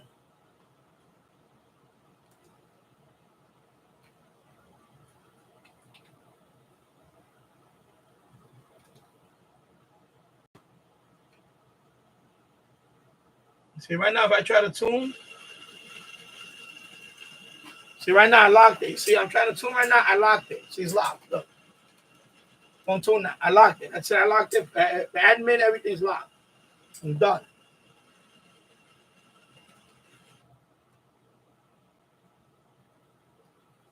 So right now, I'm there, and I'm not logged in. I'm just there. And I told him, when I'm in there and I have a tune, don't go in there. I even told him on the thing, because you're going to annoy the shit out of me. I made it clear. I don't like people interrupting my stream. Interrupting my thing. Because I have videos. I had a couple of videos I caught, and somebody went in there and started tuning and ruined my shot. That's why I ended all this stuff. And I'm trying to save him the thing, and then he keeps on.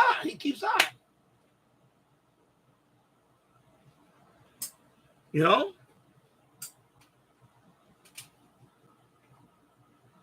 And I just went on the first hour talking to him about trust and all this shit.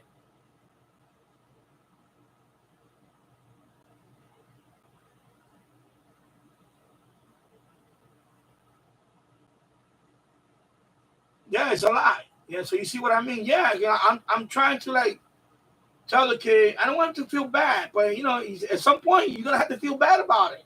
I don't care, because you need to learn. Learn. I'm sorry. I'm not making excuses for people. I don't want to make excuses for people. I'm sorry. It's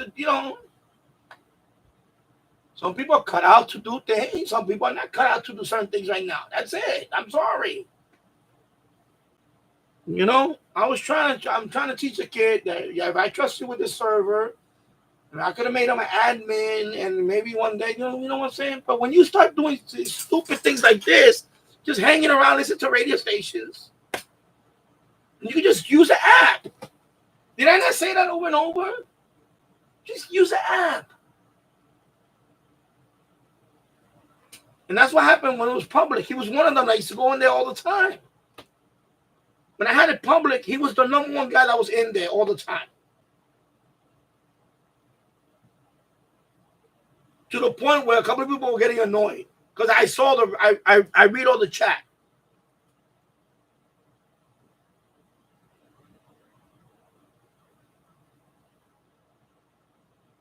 But I gave them the benefit of the doubt.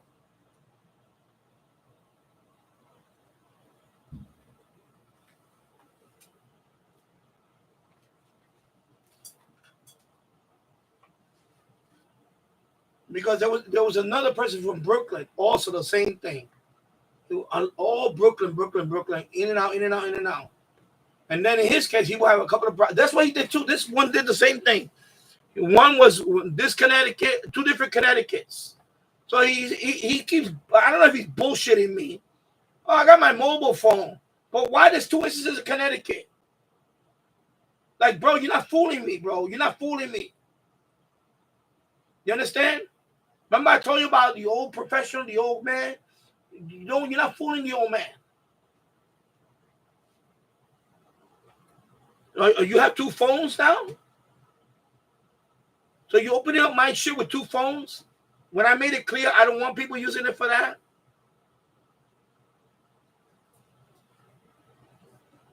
And that's why I'm glad Maverick DX, he said what he said the other day. In my opinion, I don't care what they do. You know why? I'm done. This is my own private little server. I'm done. Nobody's going to use it. That's the only me. I like the little live map, but I'm going to use it for myself. You know what? Now go away. Go use another server.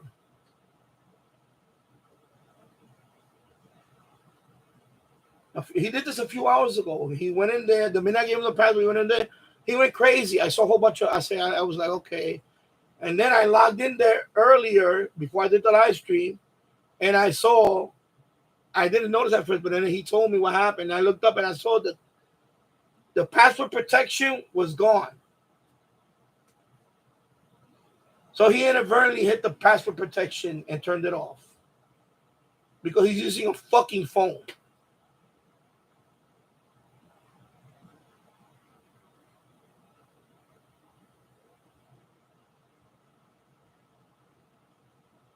And then what happens?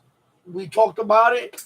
He goes in there again, and now he went all crazy. And what he did during my live stream, he changes my fucking station. And then when I go in there, what he did, he took off the fucking password protection. Because I saw somebody from Pennsylvania, somebody from Boston, Massachusetts. Come on. So that's it. You know what? You cannot be trusted with this shit. Go away. Don't bother me about the server no more. If you bother me about the server, I will ban you. That's it. I will ban you from my channel. So stay away. Stay away tonight, whatever. I don't want to talk to you about the server no more. I'm done. Done. That's it.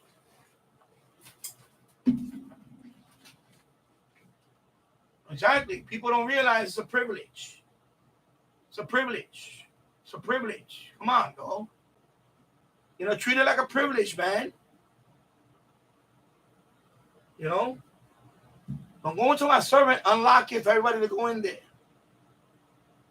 It's disrespectful to me that you're doing it. You did it again within not even a few hours after we spoke about this.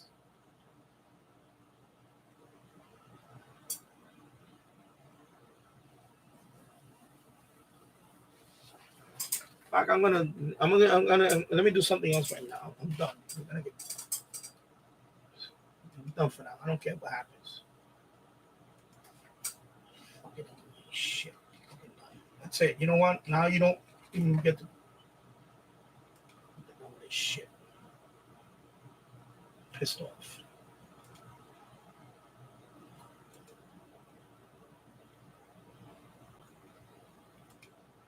Fucking it's too much, man. It's too much with this shit.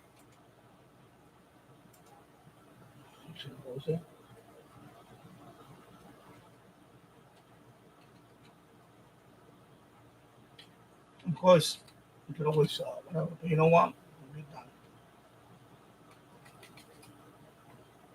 It's ridiculous. It's fucking ridiculous. This shit.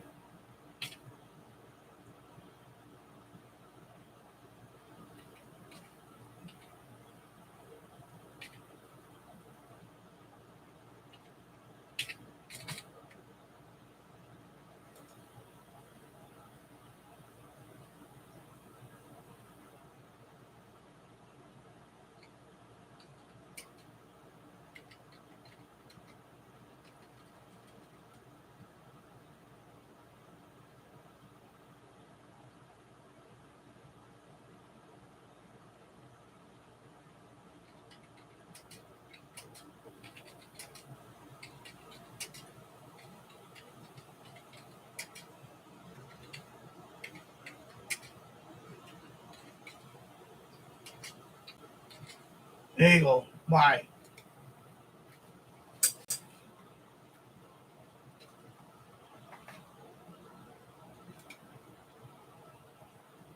There you go. That's it. Done.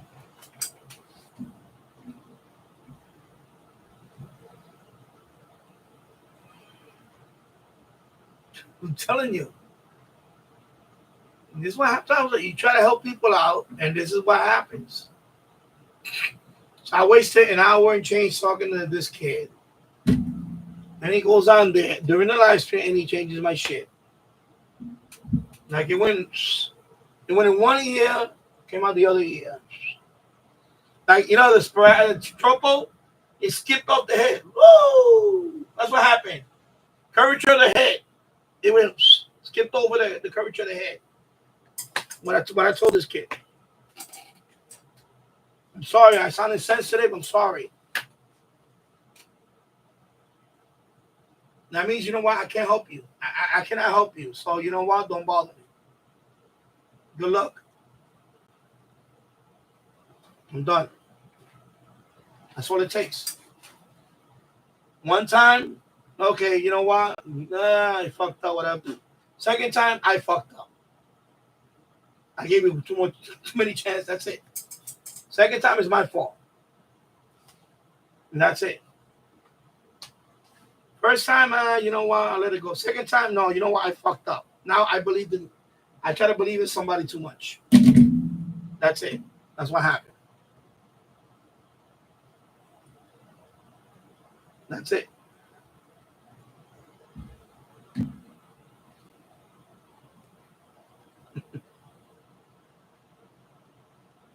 You know? I'm glad. You know what's good about this? I had to remind myself that you cannot help people all the time. That's it. You know, I just can't. I can't.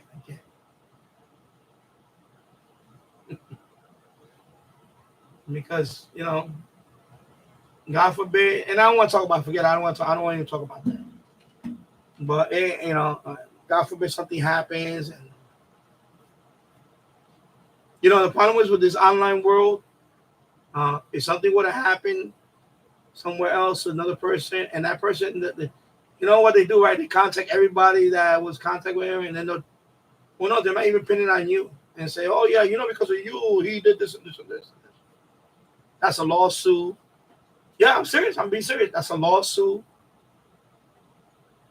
or even charges. So, you know, I think I'm at the point now where I'm done. I'm done with anybody under 18. Don't talk to me about anything. Stay the fuck off my chats. Stay the fuck off and anybody. I'm talking about in general. Stay the fuck off my channels. I don't want to deal with you guys no more. I'm done. I don't got time to this shit. I don't. Because I don't want to get. I sort of going to take that one case, and somebody's going to say that I did something, or I said something bad to this kid, and I hurt his feelings to the point where, God forbid, you know. And I'm a straight shooter. I'm not going to stop being a straight shooter. I'm not going to stop being a straight shooter because of some kid that can't handle his fucking feelings. I'm sorry. I'm not going to deal with that shit. Too old for that shit. I don't got time for that. You know, I try to be patient as I can with this kid, but he just doesn't fucking listen. He doesn't listen. Doesn't fucking listen. You know, James, I tried. I swear to God, I tried. I tried being patient with this kid. And I understand the condition. I really do. Maybe he was trying too hard. I don't know. But I blame myself. I put him in that position where, you know,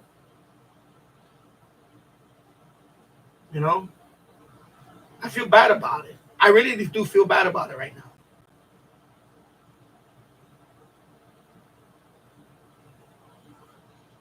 I feel bad about it.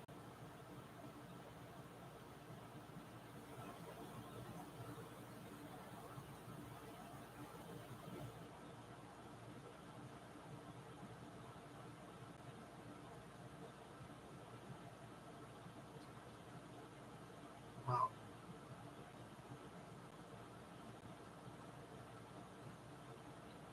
My son is not autistic, but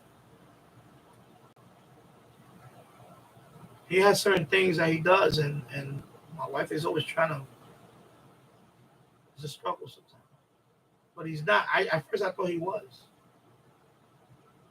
because when he was around, I believe 14 months, the pediatrician had mentioned that you know there's certain things that he doesn't respond to, and I was like, but no, he was, you know, and then 18 months, because usually I think it's about the first year and a half or so.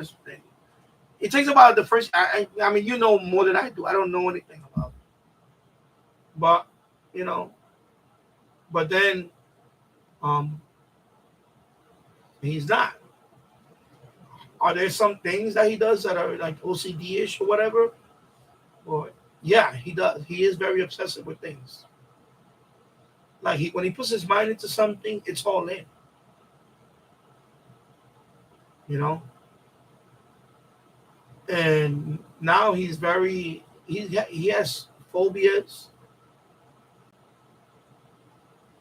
My son has all these phobias now, and my wife is always trying to fucking like like that's why we fight. We fight because of that. And my son is like me. When I was little. He's to himself.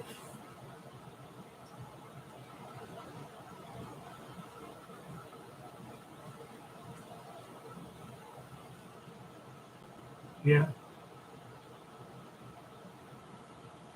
No, my son doesn't have learning issues. That's one thing he doesn't have. He's actually one of the smartest kids in the class in terms of, but he's not social. He's not social.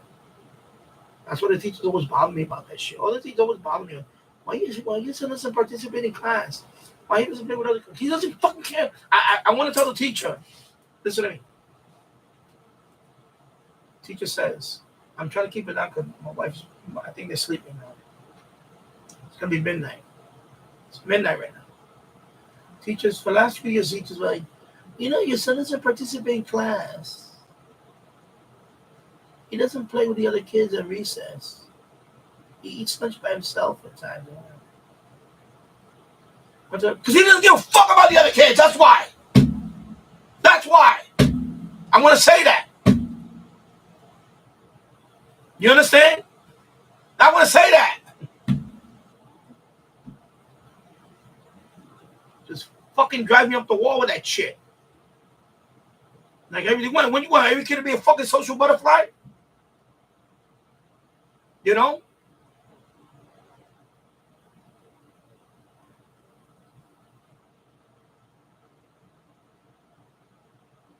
It pisses me off when they bring that shit up. Because I was the same way. I was the same way when I was a kid. I didn't want to play with nobody. I didn't give a fuck about other kids. I didn't give a fuck. You understand? I was into reading encyclopedias. I was reading fucking 3 or 4 levels above everybody else. I didn't give a fuck about them.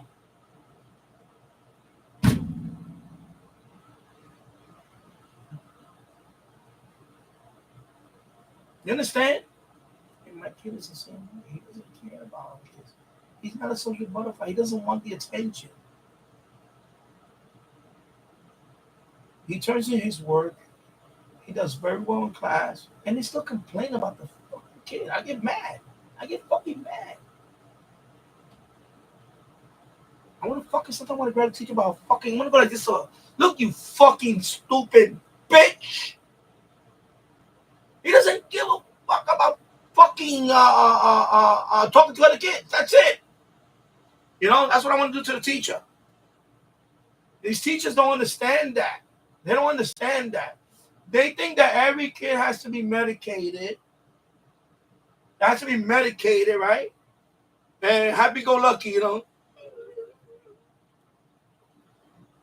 and take puberty blockers and all this shit.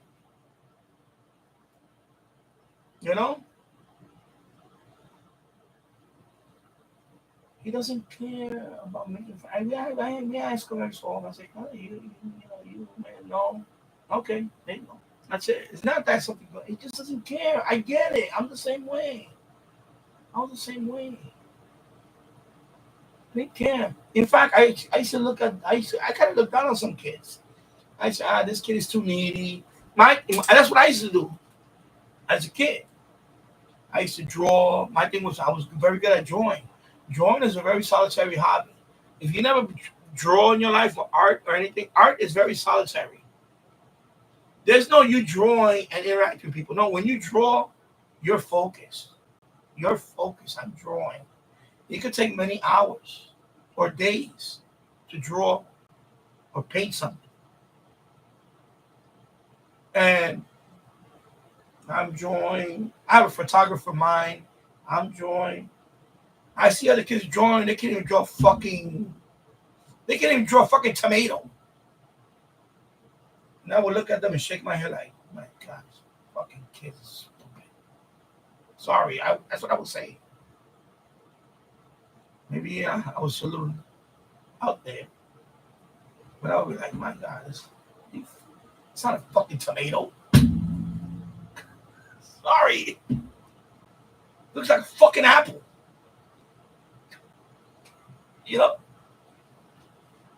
It's truth. That's the truth. Then you have these other kids that always need, can you put a star on my assignment? They get all giddy. And you get 100, they want a star sticker on it too. I didn't give a fuck about the star. Fucking sticker or a star. Go to the dollar store, you buy a whole bunch of stars. That was my thinking. Oh, the teacher gave me a star. Fucking stupid. Teacher gave me a star. You know, no fucking break. That's the problem today. That's the problem today. We dumbed down all these fucking kids today. With sticking a star in their fucking forehead. I don't know what the fuck this shit is today. You know? We fucking made these kids stupid today. They dumbed them down with stupidity today. Fucking star stick. Who's gonna put a star? Who's gonna put a star in my head?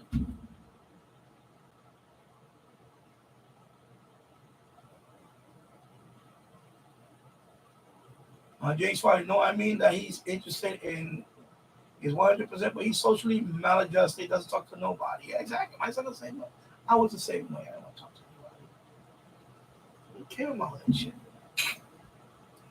James Farley, yeah, it's the same thing with making models. Exactly, because when you put models together, you got to focus. You got to read the instructions.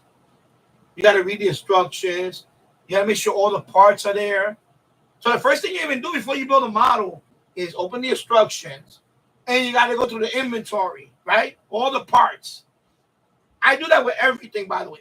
Not even models. Everything I assemble, everything I have to assemble, I have to go through the parts list. You're supposed to do that. And you go through all the parts. Okay, X amount of this part is here. This part number is here. That takes time. And then you go to step 1. See what I'm saying? So you got to be focused on that. You're not just come, oh, this fits here. No, it looks like this fits here. No, it fits like this. I think it fits this way. It fits this way. No. Stupid. No.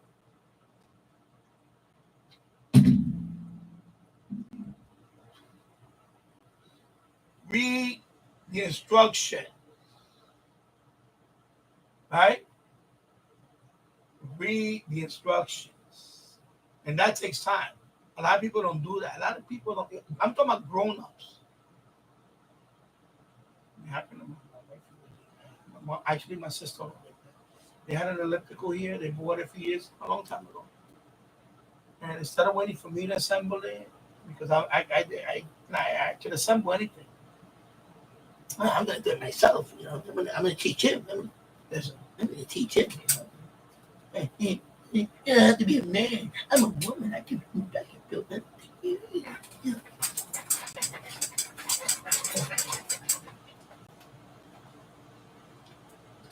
They put together the elliptical. That shit was so flimsy, fucking wobbly.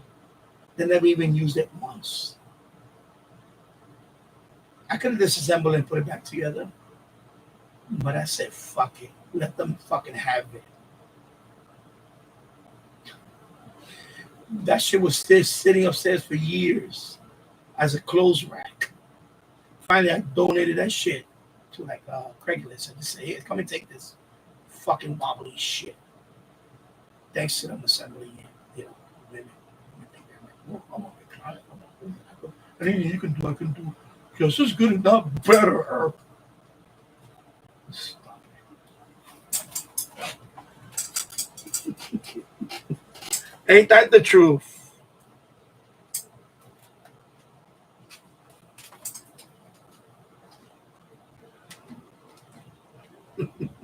No, I didn't. It was fucking wobbly as fuck. It wasn't even leveled. No, it worked, but it was rickety. It was wobbly.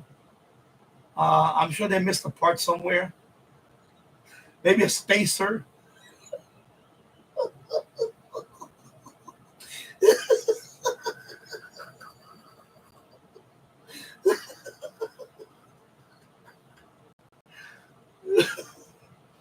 They can still use it, but they're kind of wobbly.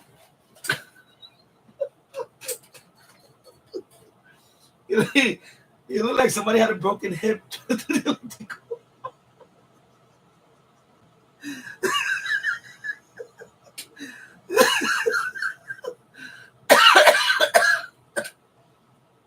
Oh my god. Oh, Tony Red has a tomato now. Oh. Oh my God. Oh shit.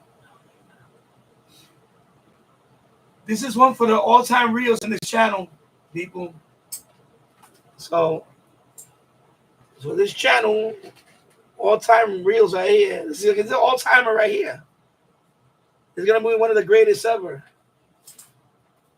We went from that to this to that, and oh my God. Yeah, so that's why with my boy I leave him alone. With my boy I leave him alone. I let him do his thing. I don't put pressure on him. I don't pressure him to do anything. When I was his age, I was trying to get into sports. But you gotta understand, you gotta recognize there's a different time and era. You know? Plus part of me doesn't care if he doesn't get into sports. Sports is very competitive. It's very narcissistic and all that. I know because I grew up around there. I became very good at some sports. I got into a few fights because of sports and all that. I got injured because of sports. See? That tooth, that was a sports injury. I got boom. No, actually that one I got. No, that one was a straight. It was a straight up shoulder. Rattled my teeth, and that one damaged the nerve, and it finally fell off. That was a sports. That was a sports injuries. That was sports. Street football. You see, street football right there. And that shit damaged the nerve. It was a dead tooth there for years, for almost 20 years. Probably about 20 years. Yeah, 20 years. Actually, 20 years it was dead. And then finally it was really loose. And then I went to the dentist. I said, take it out. And they pulled it out. But that was sports. Sports. We used to play street football and all that. We used to play physical. We played without equipment. Street basketball too. You know how many times I twisted my ankle playing street basketball? I got elbowed in the face. Jam my fingers. You get your finger gets jammed and it swells up. Happened to me playing football. Also, your fingers get jammed if you don't catch the ball the proper way. If you don't know how to catch the football, you can jam your fingers. Baseball, I got hit by a pitch. I got hit by many pitches. One, I got hit on my thumb and it swelled it up. I can never close my thumb all the way now. Like this one, I can close it. This one, I can't close it all the way. I got hit by a pitch years ago. I got hit with a baseball right there. Bam! I got hit hard. Swelled up my whole hand for a couple of weeks. And we didn't go to the doctor back then. We just put ice on it. We didn't go to the doctor. We didn't have no, top-notch health coverage. No. Put ice on it, keep icing it until the swelling goes down, and that's it. You don't know what kind of damage you got inside long-term, but we didn't care. As long as I can do this. But this one, definitely, I cannot close it anymore. That's what we were brought up. We played in the streets. You got to recognize this generation doesn't play in the streets. I was listening to Greg Kelly. Was it yesterday, the day before yesterday? About Eitan Pates. Back then,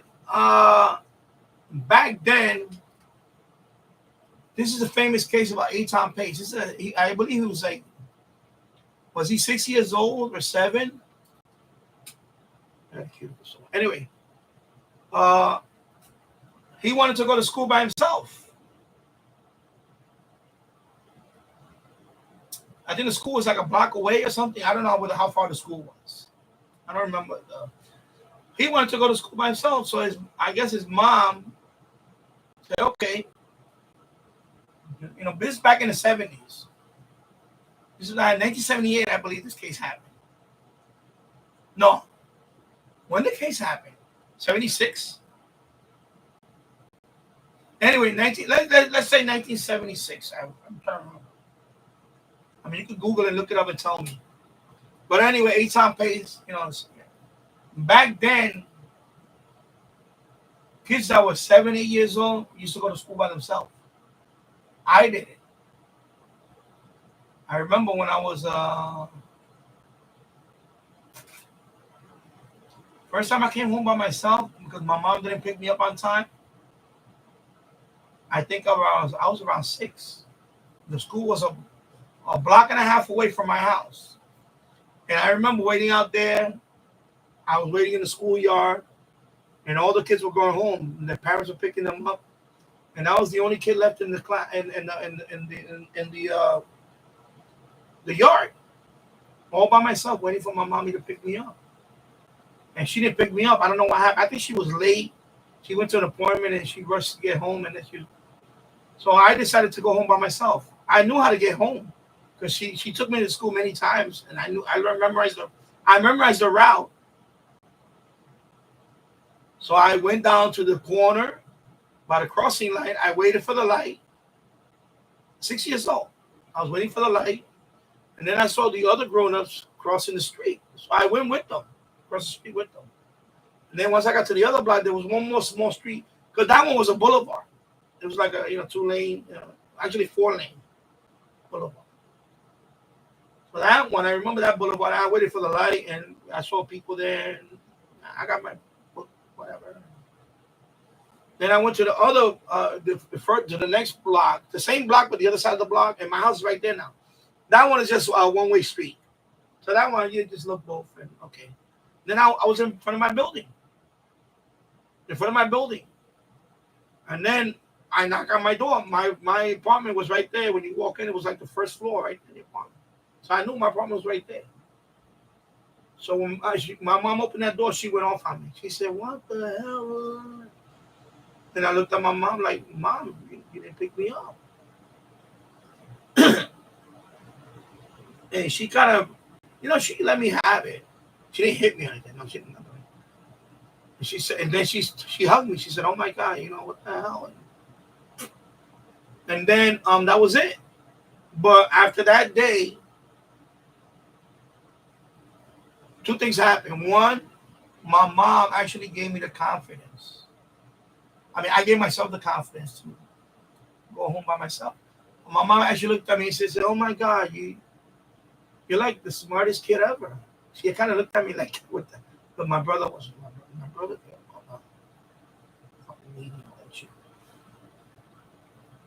And my mom, after that point, she started letting me go to school by myself. Believe it or not. She said, "Okay." She said, "You are a smart boy." And then she would send me to the store to buy groceries. Okay, I see the cuticle now. There's a cuticle. It's right. I hate when I get those cuticles. Sorry. I think it's not. Okay. So then my mom would send me to the grocery store, the current grocery store, or the next one, by myself with a shop with the list. Yeah, I want you to give me half a gallon of milk, blah blah. And she would trust me. I was only 7 years old. She would send me to buy stuff. So so I became like the out of all my brothers, I became the errand boy. But I also became the one that was my mother would trust. She trusted me. Even as an interpreter, like when we would have appointments, like when my mom because my mom didn't speak English. So my mom, when she had appointments like the welfare office or Social Security later on, she applied for disability, she took me as an interpreter. Of course, that day I didn't have to go to school. So I was good. I said, "No," she was waiting. "No, you're not going to school today. You're going to go with me to the office." And I was like, "Yes. Yes." She said, "I need you to go with me." She would tell me Spanish. I need you because she knew that I was smart. And I was reading in Spanish too. So I understand both. So I was like, I was an interpreter. And that went on for the rest of our life. You know, my mom always trusted me. If she had a document, she would say, Daddy, come here. Can you read this? Explain to me this.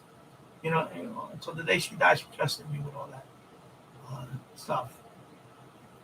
But it started with the walk from school, all alone, and my mom. And then when we went to Puerto Rico, right? We went to Puerto Rico for about 2 years. We tried to, she tried to take us back to Puerto Rico, see if we could. And of course, we didn't. All my brothers didn't adjust to Puerto Rico, except me. I adjusted because I already knew Spanish. I was a solitary kid. I was always into little radios. I would tune English stations in Puerto Rico, just listen to that. But my school was a mile away. A mile away. I didn't take no bus. I had to walk to school. And when you walk to school in Puerto Rico, where I walked through, it was like I had to walk. My house is it's a town, and there's at the end of a couple of blocks, there's a dirt trail. It's dirt. It's just dirt, and there's weeds all around for about the length of a football field. Just high weeds, but there's a dirt. I would walk on that, like all alone with my books, going to school. You don't know what could come out of the bushes by myself. Then I would get to the other little town because there was this one town was separate with another town that had a fence and all that. Then I wound up on the other town. So I'm already half a mile in, and then I walk to the other town. Then in the other town, I walk a few blocks, about 3 or 4 blocks or something. I think 5, no, it might have been 5 blocks. And then I'm at the school that I used to go to. And I did this every day. Even in rain, I would take my umbrella soaking wet. My shoes were full of mud. And I did that. I went to school by myself. My mom trusted me. But that grew me up a lot. You think kids who do that now? Walking a mile to school in muddy jungle, like there's a spider like a jungle. There was no trees, but it was weeds up to real high weeds and all that, muddy and all that. Sometimes it would rain, and I would go to school, and then also on my free time, I didn't stay in my neighborhood. I would walk for hours. From my town, I would just take the bus because the bus is like 10 cents. So sometimes I had a couple of dollars. So I would take the bus, the transit bus. I would look at the transit map and say, "Oh, this goes to San Juan. Oh, I want to go see the Capitol." So I would just get on the bus. I'm like 8 years old. Put the token in. I sit on the bus, and sometimes I tell the bus operator, "This go to San Juan." Yeah, let's go to San Juan. He said, "Can you tell me when?" I said, "Okay, I'll tell you." And I will sit right there nearby. At first, once I did the bus ride a couple of, then I knew. But the first time, that's what I would do. I would sit near the bus driver. I started going all over the city, San Juan, by myself, walking through the streets. I went to Old San Juan. I went into the tourist area, walking around for hours. I would stay hours. And then I would get on the bus and go home. And my mom would be like, "Where were you?" "No, I was just playing around here." I'd be gone like all freaking day, like I had a job. I would walk to another town and see what's over there. They had like a mall, and they had like all this stuff that I wanted to buy, but of course I didn't have no money. And I would just walk. I enjoy walking. That's how I really started walking a lot. I enjoyed walking. And I got to see so much stuff. I got to see more stuff than anybody did in my family. Because I would just walk for hours and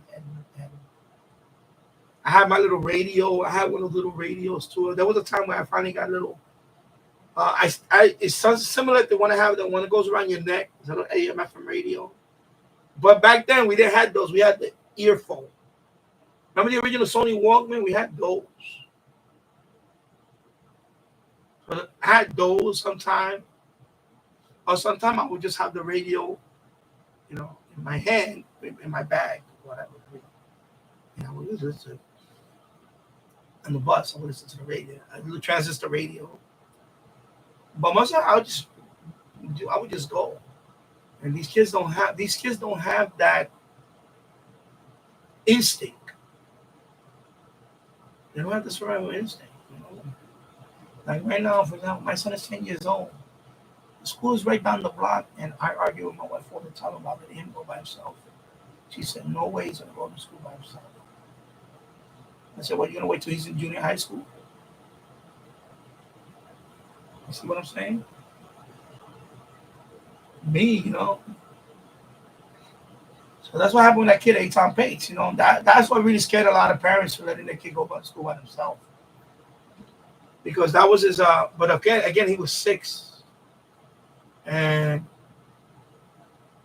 she said, "Okay, you can go to school by yourself." And that's when That's when that predator lured him. He said, if you come with me, I'll give you a soda. That's what lured the kid, was a soda.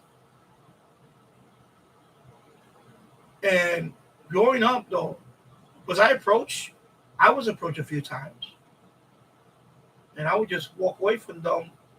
In fact, when I got older, I would just tell them to get the fuck out of my face, or I'm gonna go to the store and I'm gonna call the police. A couple of times I did that when I was like 12 years old. Like, if you don't get the fuck out of my face, I'm gonna yell and I'm gonna call the police. And they would look at me, get the fuck out of town. They would look at me and walk away. Because I had a couple of, believe me, I had a couple of people following me when I was a kid, and I noticed them following me. And I had to go underneath the subway station and go to the other turn, come out to the other exit and try to lose them that way. That's real, man. Why would these kids? These kids have no survival instincts. They may be book smart, or ChatGPT smart, or Google smart, whatever you want to call it. They have no survival street instincts. None.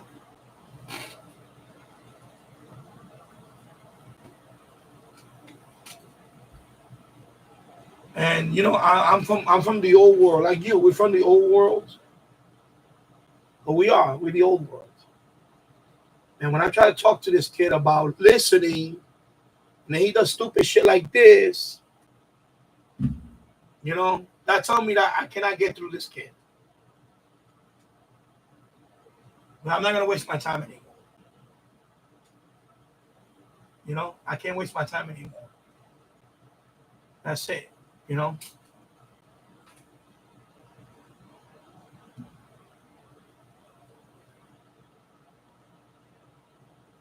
And I don't want to make excuses. What I mean by that is, that's the worst thing you can do to someone, is when you start making excuses. My brother Harry, he was never diagnosed with being on the spectrum, but I think he's borderline. He's borderline. He's 2 years older than me. I'm the youngest. I'm the youngest of 8. He's 2 years older than me. He's the second youngest. But growing up, he always tried to compete for my mom's attention with me. Even though I was the baby, he tries to compete. Me, I was not, I didn't care about playing with him and all that. I played by myself. He was the one that was always like, I noticed that he was the one that would take my toys. And,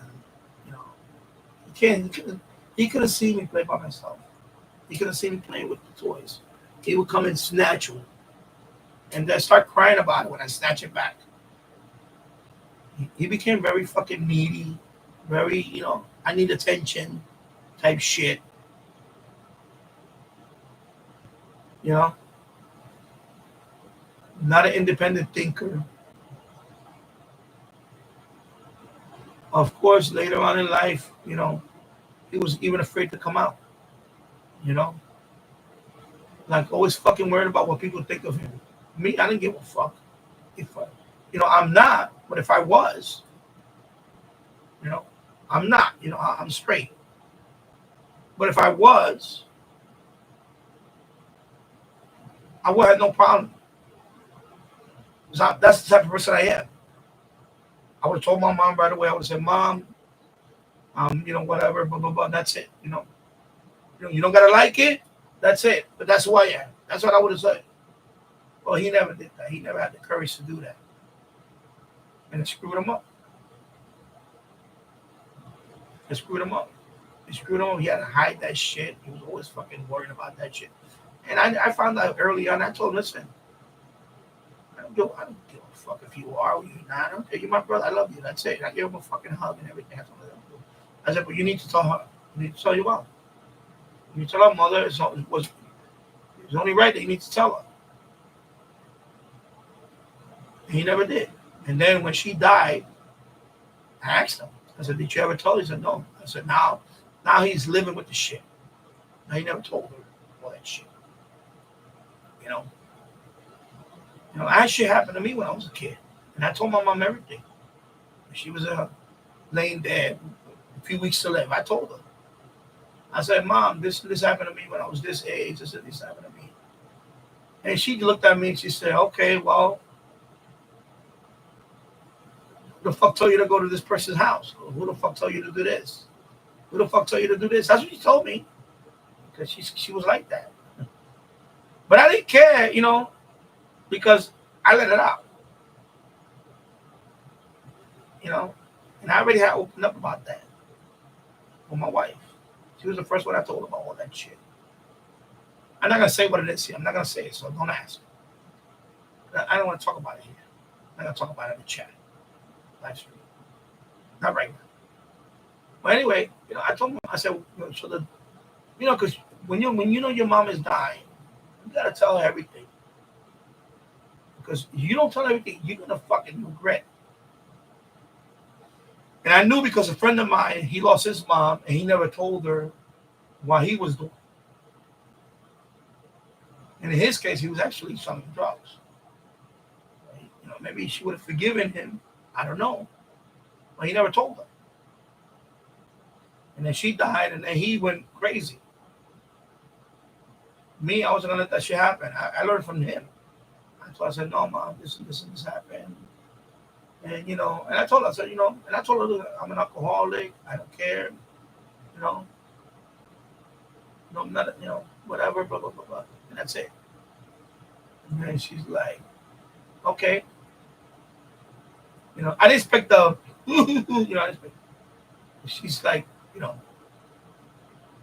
she has little emotion, especially in her later years. But I told her.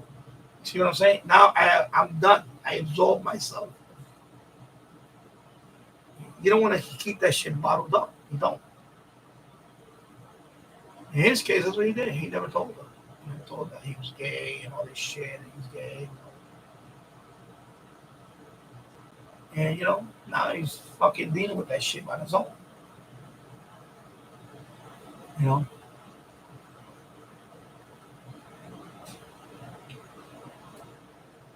You gotta be true, bro. You gotta be true to yourself, bro. And that's what happened. He didn't do that. And he was always like that. He was always a needy.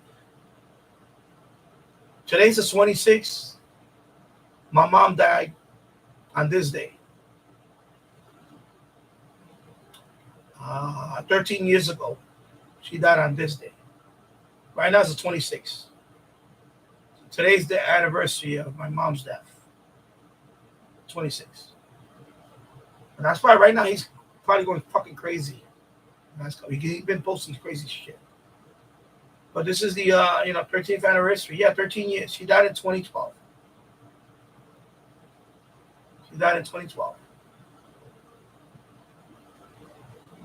And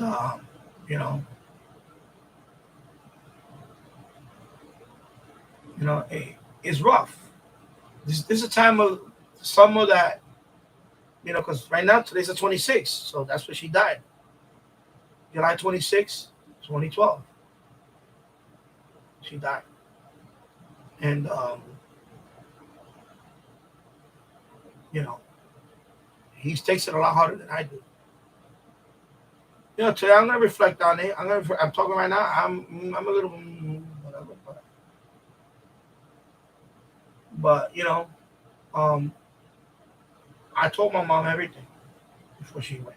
So that's why with him, he has this guilt about not coming out and doing all this shit, and and of course to this day he doesn't have a partner or whatever. He's trying to find somebody, and I told him, you know, a couple of years ago, I let him have it really hard about that because I believe this. I believe when you're in a relationship, you can't be if you're selfish, you cannot be in a relationship. Selfish people will never have a relationship, and he's always been selfish since we were this small, we were kids. He was so selfish kid, needy kid, selfish kid. Everything was about him. Mommy, mommy, mommy, mommy, attention, fucking poor, everything. You know, basically, I don't say he didn't rob me of my childhood because I didn't give a fuck. As a kid, I enjoyed my childhood. I have no regrets about my childhood. I enjoyed my childhood. I'm not gonna lie to you. I enjoyed the shit out of my childhood and my teen years. I did enjoy it. He didn't. He was miserable. He was miserable. He was miserable. He would blame other people for his shit. Um, they tried to pick on him a few times, and he would just right away come home crying. Well, they picked on me, and my mom would just take him out of school. Me? Fuck no. You go to school the next day, deal with that shit. And I dealt with it. Believe me, I dealt with it. I dealt with it. You know, I got picked on the first grade. Okay, I would cry like second grade, third grade, fourth grade, even fifth grade. I would cry. Sixth grade, that was it for me. I don't know what happened that day. The stars aligned or something like that. This kid kept fucking picking on me. And I closed my fist and I punched her right in the fucking eye. And it was the greatest feeling in the world, bro. I punched the shit out of this fucking kid right in the fucking eye. I wanted to punch right through his fucking head. He kept fucking with me for months. And one day I just said, boom! I got in trouble, They took me to the principal's office. Daddy, what did you hit? I know his name, Raymond. The kid's name is Raymond. Why you hit Raymond? Because he kept bothering me for a long time. One time he even kicked me in the stomach. One time he threw a flying kick and kicked me in the stomach. And I was out of breath. He was one of those kids that kept fucking with me. He kept fucking with me. And one day I unloaded on his ass. I fucking punched him in the fucking eye, bro. And ever since that day, I don't let nobody fuck with me no more. I had enough. Then another kid fucked with me a few months later, and I fucking punched him in the fucking head. That was it for that. Everybody after that was my friend. Everybody wanted to be my friend. Oh, daddy. Because they were scared. They knew I was going to fucking hit him punch him in the mouth. Then I went to junior high school, and of course, girls and whatever. The high school kind of sucked. I didn't like it. I fucking dropped out. And then I went into the military, and that fucking changed me again. By then I dated a few girls, and I was all in the pedestal with them. Oh, I love you. One day, I love you. Fucking bullshit. Like when I came home from the Air Force, that was it, man. I was fucking banging left and right, you name it, bro. Didn't give a fuck. Fuck that. Sorry. Try to treat people nice. Try to be nice to people. People fuck you over. You know? That's why these kids don't understand that. Hey, I have so much wisdom in me. When I try to teach these kids, so, so you don't have to go through the shit that I went through. They don't fucking listen. Just, they don't want to fucking listen. Like all the subway surfing shit. These fucking kids. I don't know how many people failed this kid on July 4th. I gotta go back to that. I'm sorry. This poor kid, 15 years old. What the fuck is he doing at 2 o'clock in the morning, riding on top of a fucking train on July 4th? You know how many people failed that kid in his life?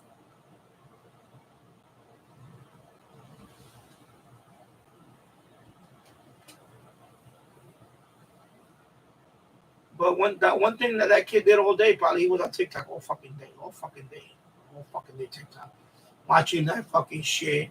And those videos get fucking views like crazy.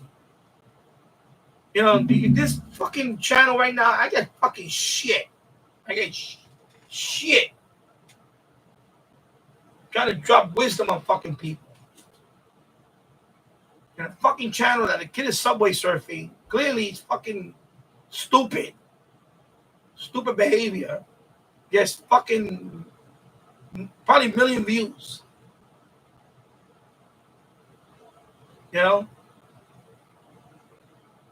Glorifying this shit. And you wonder why all these kids are fucking stupid now. I'm sorry, I'm not making excuses for his condition. I refuse to do that shit. It's just fucking stupid at this point. Because they fucking glued to this shit. This fucking shit.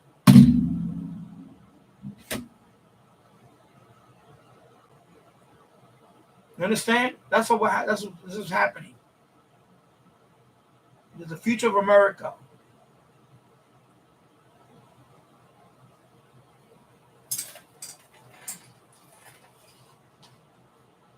Glorifying this stupid shit. And me, I'm trying to enlighten people here. I get shit.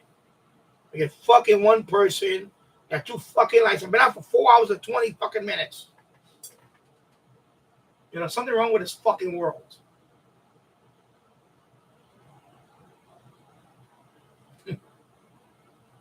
You see, you get it. You understand. This is the problem.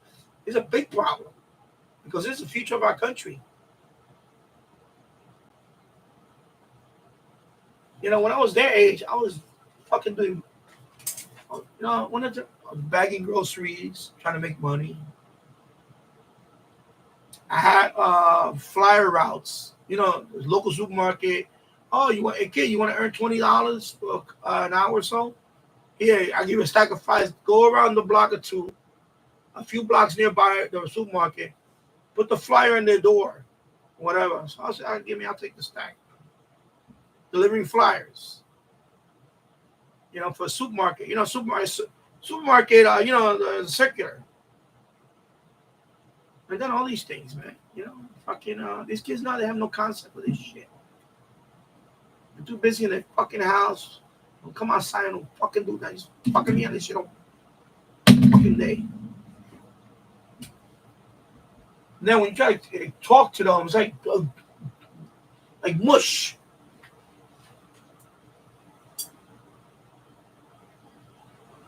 Yeah, I think I'm done with trying to help people. I'm done.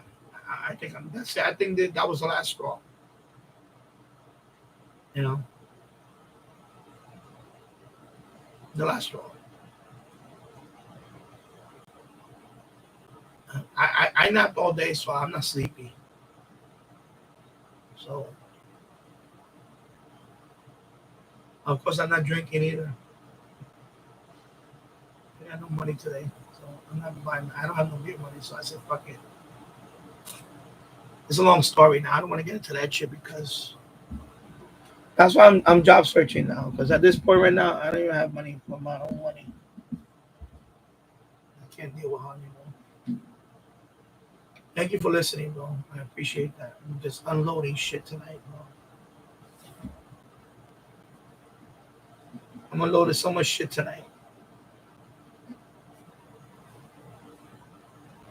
You know, this is why I had to take a break from my radio channel, man. I'm getting burned out, bro. I'm seriously, I'm getting burned out with all this shit. You know, when your wife tells you that you're not making shit here, you talk shit for hours. That's her words. That's her words to me. You talk shit for hours. Anybody can do what you do. Just talk shit. But we get into these verbal shit.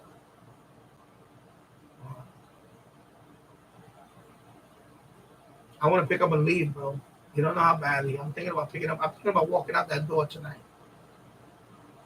Leave all this shit behind, bro. Just disappear. Just fucking pick up and disappear, bro.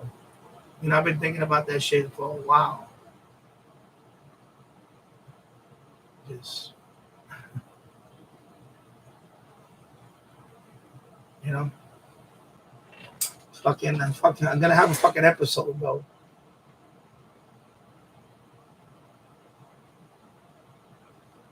Um,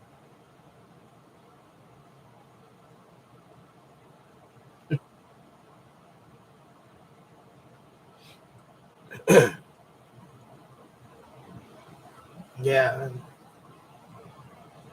I know the only thing that's saving my marriage is my son. If my son wasn't here, I would have been gone.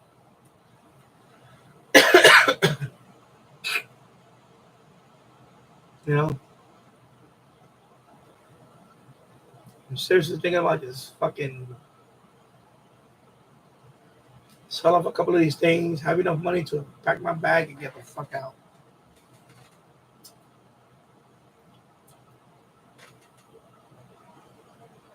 You know, that's why I think that kid hit me. He hit me hard today. You know, I'm trying to help people out, and it fucking backfired on me. Bro.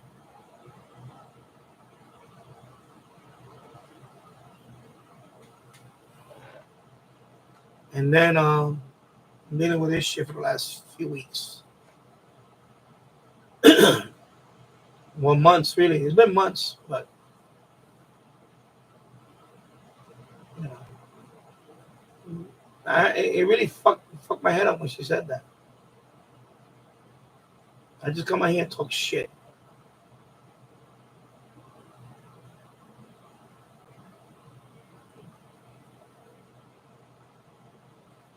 I'm telling you, man, I watch these videos, not for nothing, but seriously, I'll do one more story and then I'm gone. I watch these videos like yesterday was this guy went to Honduras. I don't want to mention his channel, but I said it used to be called British Honduras because they speak English. Beautiful little island off the coast of Honduras. And I thought about it. I thought about shit like that. I thought about, man, I should just pick up and fucking leave. And I don't know, hitchhike all the way down to the fucking Mexican border. I don't know what the fuck. I'll figure something out. Wind up in a country like Belize.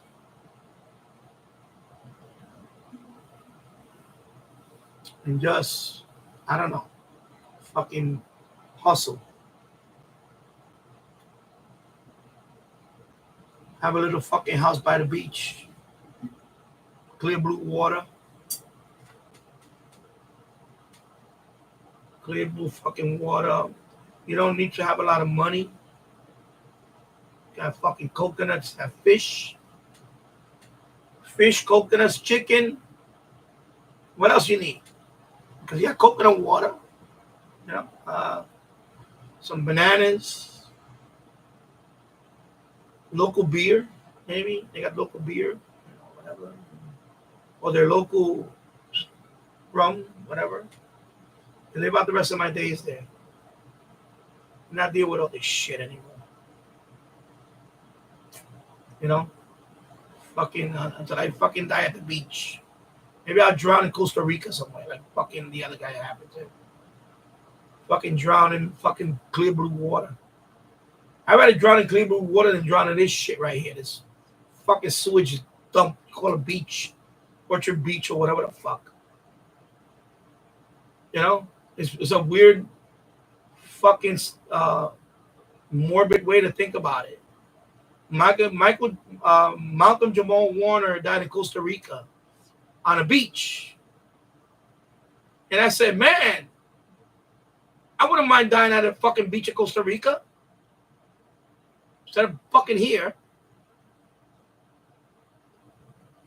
And I'm being serious. I was serious about that when I said that. In my mind, I said, damn, you know, some fucking beach in Costa Rica or Belize or fucking, you know, Honduras, whatever the fuck. Clear blue water with some, maybe I have a fucking coconut drink in my fucking hand. I don't know. Because I'm getting tired of this shit here. All this shit. That's why I had to take a break from my radio channel. Seriously. Burning me the fuck out. And I don't want to go back there now. Right now, I don't want to. I posted those catches and that's it. I don't want to do a live stream on that channel right now. You know? I don't care about it anymore. I may never go back to that channel to do a live stream. I'll decide around Labor Day if I'm still here. And what I mean by that is, you know, I may just pick up and fucking disappear. I swear to God, bro. I'm very fucking this much. This is nothing to me, bro. I don't give a fuck about all this shit. All I gotta take is my birth certificate, my social security number, my ID, a couple other papers, you know, my educational credentials. I put them all in a backpack and get the fuck out of here. And that's it. I didn't want to take my radios with me. Any little portable, I don't give a fuck. I'll fucking leave this shit here. If push comes to shove. I'm just waiting for that final straw to break.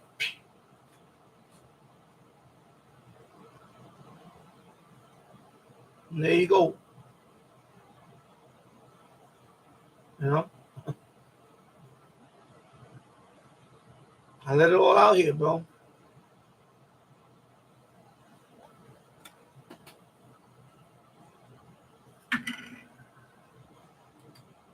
That's why I really believe that when you do this stuff on YouTube, don't do it with a partner. This is something you do by yourself. Because, you know, if you're gonna be in it for the long term, I want it to be in it for long term. But when you say shit like that to me, when she says shit like that to me, it's just like, are you fucking kidding me? Like, you know. You know, my thing is I try not to sell myself short, bro. You know, I try to excuse me. I knew I wanted to do this for a long time. Years before I started my channel. I always knew I wanted to make videos and be on YouTube. And even do live stream.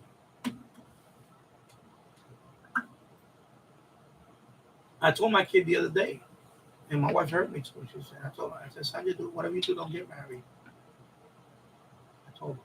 She said, why the fuck you told him that? And she started going, oh, you know, because I'm married. And then she started calling me a fucking loser and all this shit.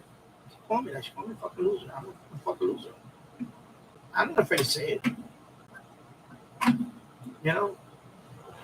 That shit hurt me, yo. She's been calling me that for a long time. You know?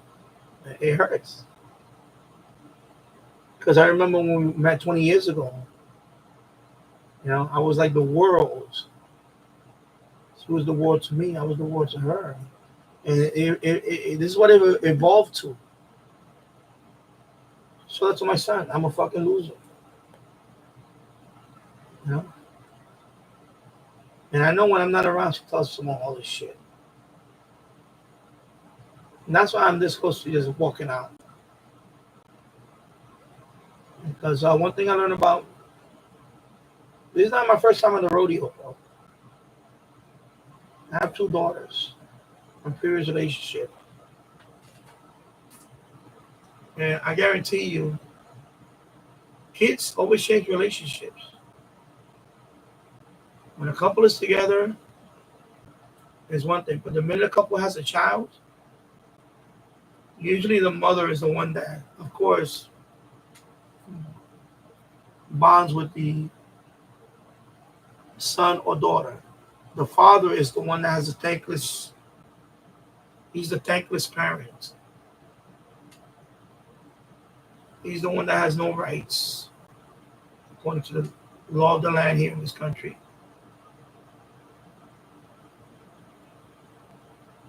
Of course, it also becomes competitive. I know what's good for my son, and I don't know what's good for my son.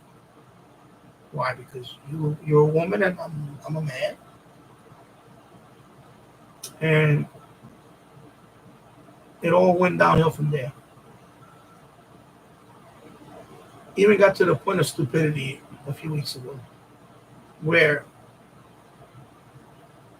she opens her mouth and she says, "Oh, I want Sanjay to go play baseball."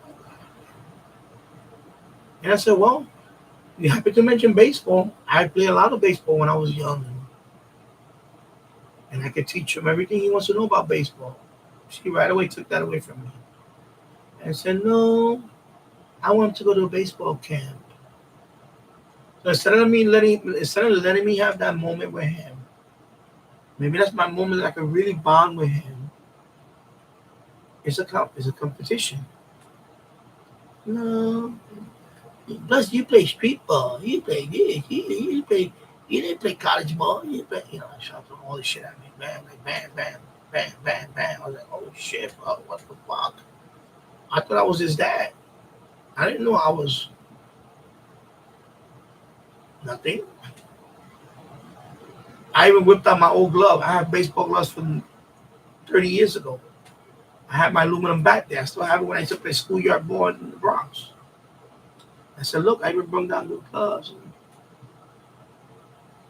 And she's like, really, like letting me have it. Like, no, I don't want him to learn. I want him to learn the right way. Like, are you kidding? Are you serious? That shit fucking hurt, man. That shit fucking hurt. Like, at that point, I knew that she don't want me to be in his life like that. She kind of shields him from me now.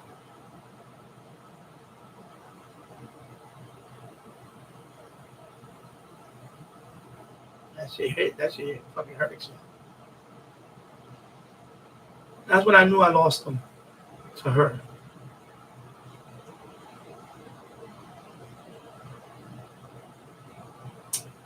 And that's when I know my time is to go. Parents try to stick together because of the sake of the child. But at this point, I think that's done. She took him away from me. It happened to me before. My oldest daughter, I didn't have a relationship with her much because they lived in Massachusetts and it was a distant thing. But my second daughter, she was very close to me as a child. And then once she turned around 12, 2 things happened. One, there was a stepdaddy in her life. Stepdaddy threw money at them. Stepdaddy had his own business. How are you going to compete with that? So I lost her. He paid for private school and everything. How can I compete with that? So this time around was my 3rd time around that I was going to, now already 10 years old and she already basically telling me, nah, we don't need you. She told me that all the time. We don't really need you. I saw you don't even want me to stay, baby. them in daycare. Go ahead, stick them in daycare. Stick them in daycare. Go ahead. You know, that's fucking. You know, that's why, bro. All this shit, all this shit built up, bro. I got burnt out when she started. When she went after me and my channel, that's when I knew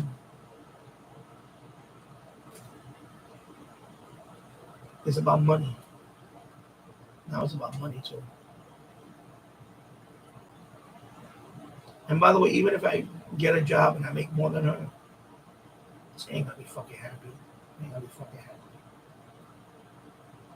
That time, fuck that train. That train left the station a long time ago.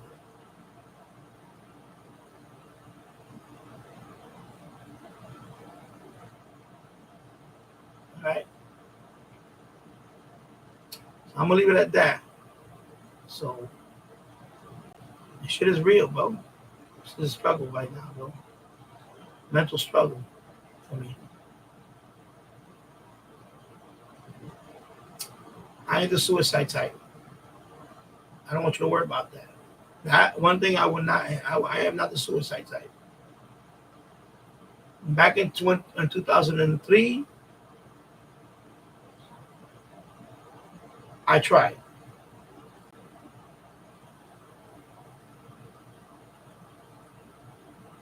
I tried once.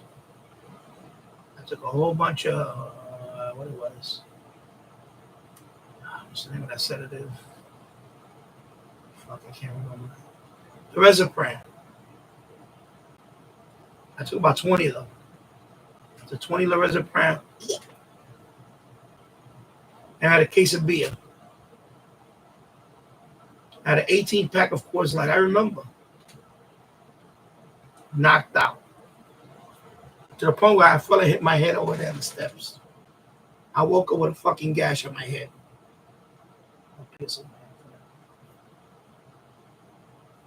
But I woke up.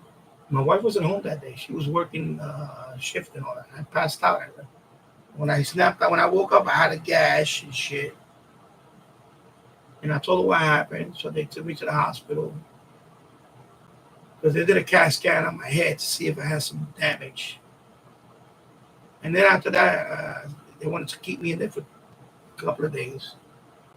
And I told them, nah, I said, I only tried it once. I'm not trying again. He said, you sure? I said, no, that's it. I tried and failed. I don't mean to make light of it, bro. So that night, if God wanted me, he would have took me that night. He didn't take me that night. He said, nah, I ain't taking you yet. He said, you took 20 Lorazepam and 18 cans of beer and you still didn't fucking die? Yo, you ain't going nowhere right now. You stuck here. Fucking deal with it. That's what happened. This before my son was born. My son was still in, I think she was only, I think she was about 6 months. So this was before my son was born. So if I would have died, my son would have never saw me. Of course, I would have been gone. And this channel would have never happened. So, but that day, I don't know how many milligrams of Lorazepam that is. That would have knocked out a horse. What, but that's a sedative. The Lorazepam puts you to sleep. So I took 20 of them.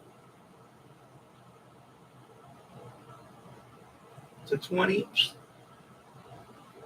I can't have Coors Light that night. And I don't remember what happened. I must have fell right there, tripped and fell, hit my head right there. And now I fell asleep right there by the step. And I woke up. I was like, what the hell? My head hurts. And then I went in the mirror and I saw the fucking, a little gash, a little, a lump. And I was like, oh shit, I must have fell right here. When I fell, I laid right there. But I woke up. I don't know what time I woke up. When I woke up, my wife was already, I think she had just come home. And then when she saw my head, she said, "What the fuck happened to you?" And I told her what happened. And then that's what she said. We need to go to the hospital. And they did a CAT scan. And thank God I had no brain injury. I must have fell and hit that step with my head. I think I landed to the side. It was not. It was not. It was like right side. But thank God I didn't land. I think I probably didn't land on this part. But I probably would have done it. So yeah, you know. And I ain't doing that shit now. What I do now is I'm just gonna fucking get up and disappear. And that's it. That's what I do. And then you might see me on another channel in the future. The return of Nanny, whatever, I don't know. Nanny from Costa Rica, I don't know what the fuck that. Nanny from Tropical Island, I don't know. Danny sipping on a fucking coconut on some fucking beach.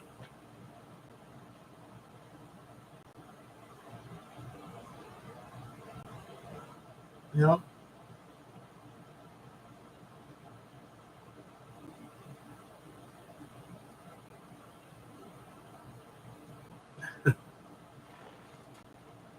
You know?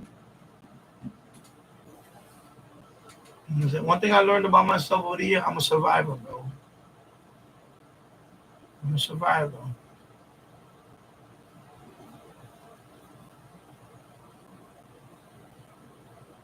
I survived the streets of the Bronx.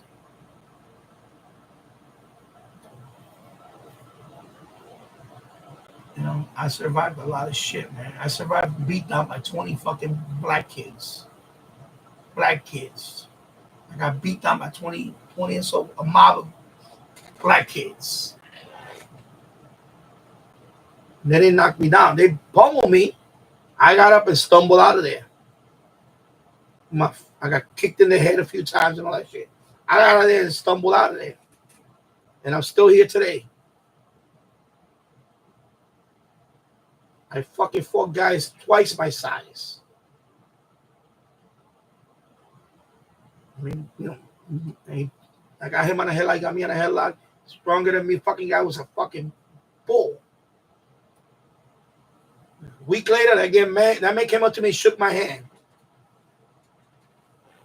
I thought he was going to kick my ass again. We fought because from block beef. That's the biggest guy I ever fought in my fucking life. I was scared of death. I was scared of death fighting this guy. But I had to hold my own. I had to hold my own with this guy. You know why? Because I was representing my block. And that fight earned me the fucking badge. That this is the toughest motherfucker in this block. That's the title that I got. I was the toughest motherfucker in the block. In terms of fucking nobody gonna fuck with me. And that guy a week later, he was drinking with his boys from the other block. They saw me at the corner. I was drinking with a couple of the guys in my block. He came over and said, "Yo, bro, I'm give this nigga props." He said like that. He said, "I'm gonna give this nigga props." I said, "This man can fight, bro." The man gave me his hand. He said, "Yo, that's respect." Okay, I never forget that shit. That's what I try to tell these young kids out here. Don't be afraid, man. You're gonna stand up. And I tell you, even though the guys from around, they thought he was gonna come up to me and we are gonna start another fight. And when he shook my hand, he said, "Yo, man, I'm gonna give this nigga props, bro." He's the only man that's yo. He hugged me. He said, "Yo, bro, you my man, bro." And I was like, "All right, bro, you my man too, bro." That's it. He walked away with his buddies. They went out to a club, whatever. I was here with my friends. We drank. And they were talking to me. I said, "Man, Daddy, bro, that nigga, I'm being real, bro." I'm being real. You know, I get real here. He said, yo, I mean, you pop, bro. I said, yeah, that's right, bro. I said, bro, that's respect, bro. You see that? That's respect. I earned that respect.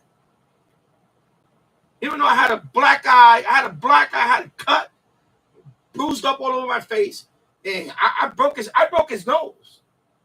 I broke his nose. The man came up to me and gave me his respect. All right?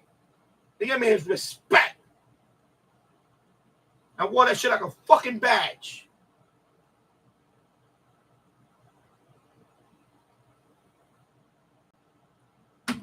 And that's something that you don't learn in a fucking app. Chat GPT. You earn that shit in the street, bro. I got respect, bro, when I lived in that block. I was an OG. I was a fucking OG in that block. I'm walking that block today. There's some old timers, they remember me. They say, oh, Danny, what's up, yo? Yo, that's crazy Danny, bro. You're like, remember that guy I told you about what he did to that guy? Remember that guy? That's this guy right here. For real. Like that. You know? These kids out here in knuckleheads, they don't understand that shit. They don't understand what it is to be, you know, to walk down the street and people know, don't fuck with that guy. You fuck with that guy, you're gonna get trouble. Don't even think about robbing that guy.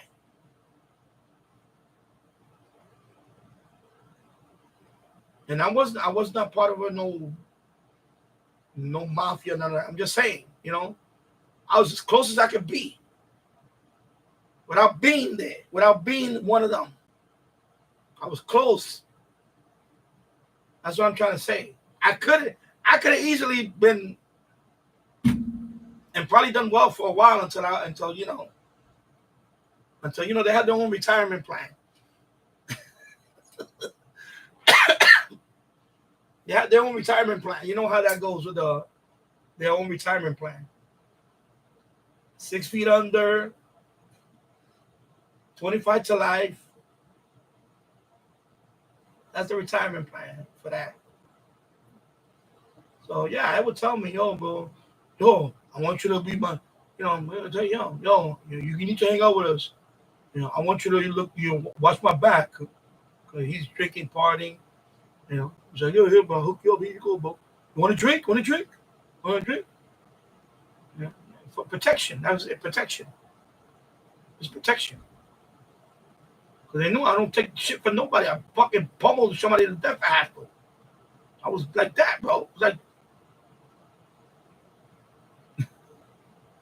that's why when I watch these movies, sometimes I can relate to like Joe Pesci, the way he was. Remember Casino?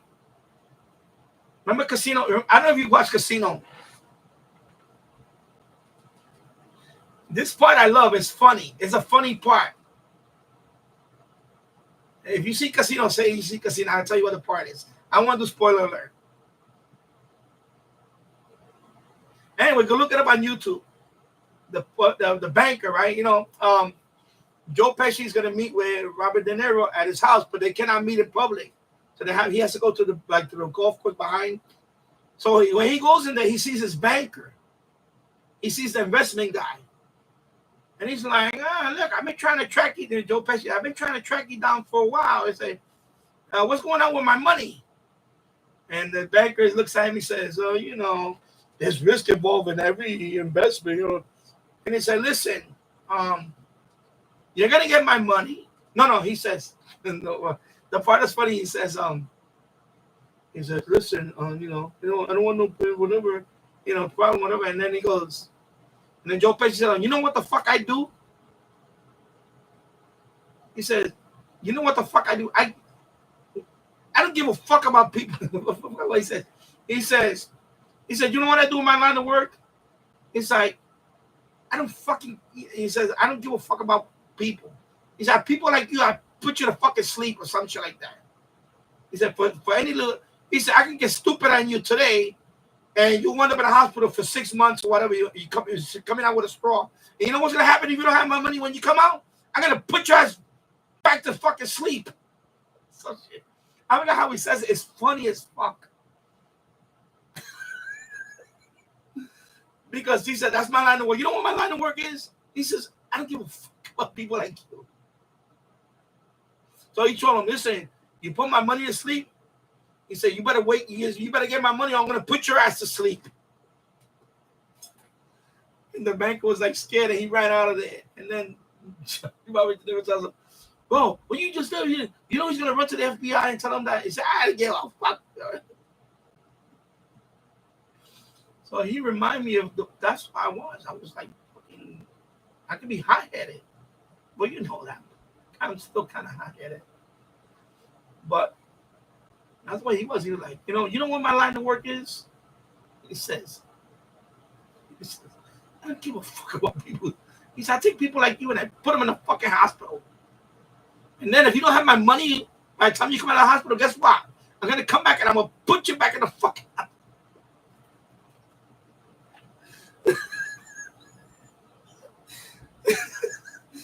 I gotta look for that scene now. It's funny. Oh my god. And like, and that's the other episode with the pen. Remember the pen? When they had the bar and Robert De Niro, there's a guy talking to some chick, and Robert De Niro, he finds a pen. It's probably his pen. And the guy's being an asshole. The guy with the girl's he's being an asshole. So Robert De Niro said, hey, listen, is this yours? And he go, yeah, well, he said, this is your pen? He go, yeah, that's my pen. He said, you want the pen? He said, no, how about you take that pen and shove it up your ass? He told Robert De Niro, Joe Pesci is next to him, and he is. So he walks up to the guy, he takes the pen, he starts jabbing him with the pen. Then he stomps him to the ground. And he said, oh, what did you say about my friend? Just shove it up his ass? Oh, I can't hear you. You're gurgling like a little girl. He starts kicking it with. Because the guy was an asshole. And Joe Pesci has no fucking temper. He has no patience for that shit. And then remember the other scene with the cowboy? Remember the cowboy that had his boots on top of the casino? And they kept telling him, sir, can you take your feet off the table? And the guy said, no, fuck no. And they threw him out the casino. And then Joe Pesci called up Robert De Niro and said, listen, I'm sorry about what happened over there. Can you let him back in the casino? And then Robert De Niro tells him what happened. And he said, you put your fucking boots on top of you fucking. And he starts smacking him. You tell him to go fuck himself. And he starts punching him or whatever. And he said, listen, next time you get out of line with, I'm gonna put you I'm gonna make one of those holes in the desert. You're gonna wind up with one of those fucking holes in the desert. You hear me? I just fucking love that guy. He epitomizes the way I was. I was like that. I was a fucking. I could fly off the handle like that. I didn't have. That's why these guys were like, Danny, we're going to this club. We need some muscle. In other words, we need somebody that, hey, back off, or I'm gonna, I didn't put up with that shit. I wasn't like that. And listen, what I made up. I'm not a big guy, but what I made up in size was the attitude. The attitude. I made up in size. I'm not a big guy. In terms of, I'm not 6 foot tall, whatever. I'm not 6'2". I'm 5'9", bro. But what I made up was attitude. The attitude was, you know what? You're not gonna fuck with me. And if you try to fuck with me, you're gonna be in a world of trouble. I'm gonna have to prime you off for you. I'm gonna be like a rabid fucking dog on top of you. Seriously. And that's why. Now that's how you grow up. Because if you was like too much of a, And also, I have to admit though, I'm gonna say one more thing. I have to admit that there was a possibility that I was already kind of like the way I was with them. hanging with them, there was a possibility that I was going to wind up in doing time. So I knew that if God forbid I had to do time, I was ready for that. And what I mean by that was, you heard about George Santos, right? He went in yesterday. You know, worst thing you could do when you go to federal any jail is don't tell people you're afraid. He already did that. He already had told people, "Oh, everybody's afraid to go to jail." When you start announcing it, now you put a bullseye on you. You see what I'm saying? That's what you remember George Santos. He just said it yesterday again. I think he went in yesterday. I think he's going to do 7 years in federal prison. I think 7 years. 7 years. Yeah, 7 years. Well, he's been saying, "Oh, I'm scared to go in there. I'm afraid. I've never been in jail before." And a lot of people never been in jail before, or prison. You don't go in there saying that. You know.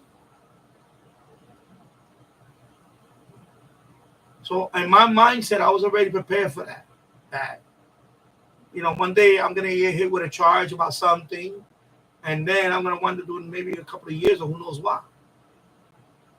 And believe me, if I would have went in there, the time was not gonna do me. I was gonna do my time, my way. That means I would have been closer to God, or do a lot more reading.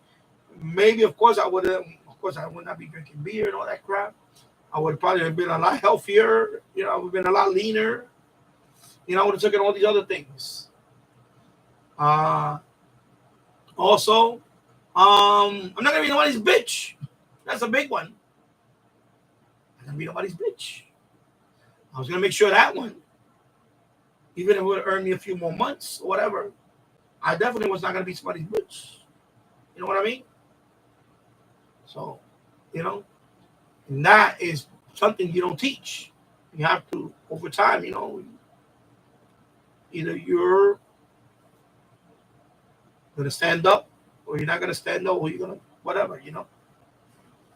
And I remember that. I remember thinking about that. Like, even to this day, right now, I'm 58 years old. Yeah, if I was going in the slammer tomorrow, you better believe I'm not going to be some,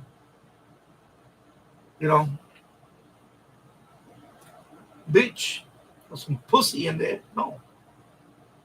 I'm going to be like, I'm going to mind my business, and you're going to mind my business. That means you don't bother me, I don't bother you.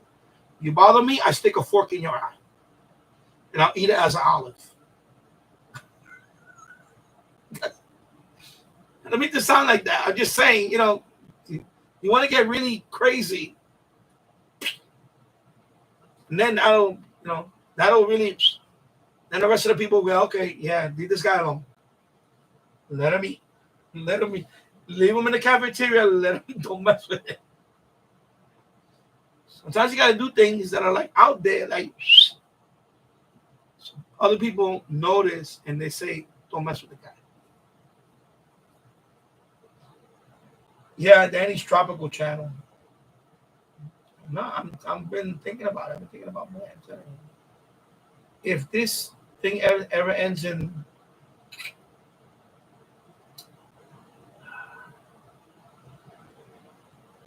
if I ever get divorced, and I mentioned that a few times already. We mentioned this to each other.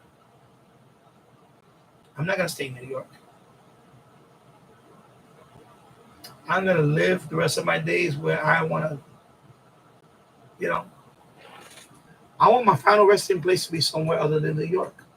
I made that clear. I made that clear with her. You understand? So two things are gonna happen. Either I'm gonna leave sooner than later, or I'll leave when he's an adult.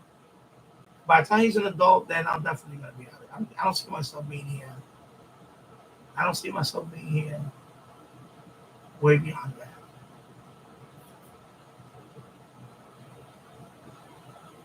that. People change. change. I evolved. She changed. She changed. You know, some of it is a biological thing. I don't care what anybody says. I don't care what anybody says. I'm going to say right now, I don't care what anybody says. Men are more logical, less emotional. Although you'd be surprised how many men are too emotional.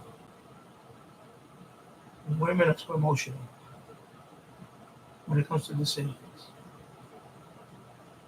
You know, big philosophical differences between this for this house. I want to sell this house.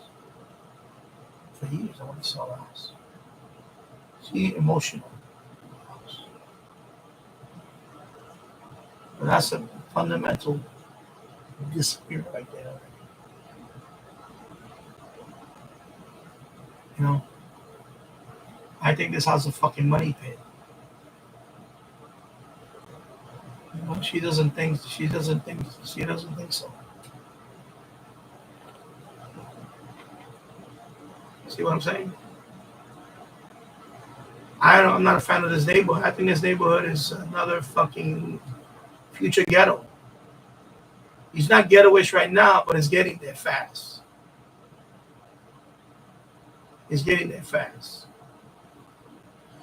This area used to be a lot. This area many years ago used to be a lot of Italian and Jewish people here. Polish. Italian and Polish. Go to this neighborhood today. Central America. That's what it looks like now. It's Central America. It's Mexico. This neighborhood is all Mexico now. Mexico. Every bodega, every eatery here is owned by Mexican, Central America, whatever. It's all Spanish shit.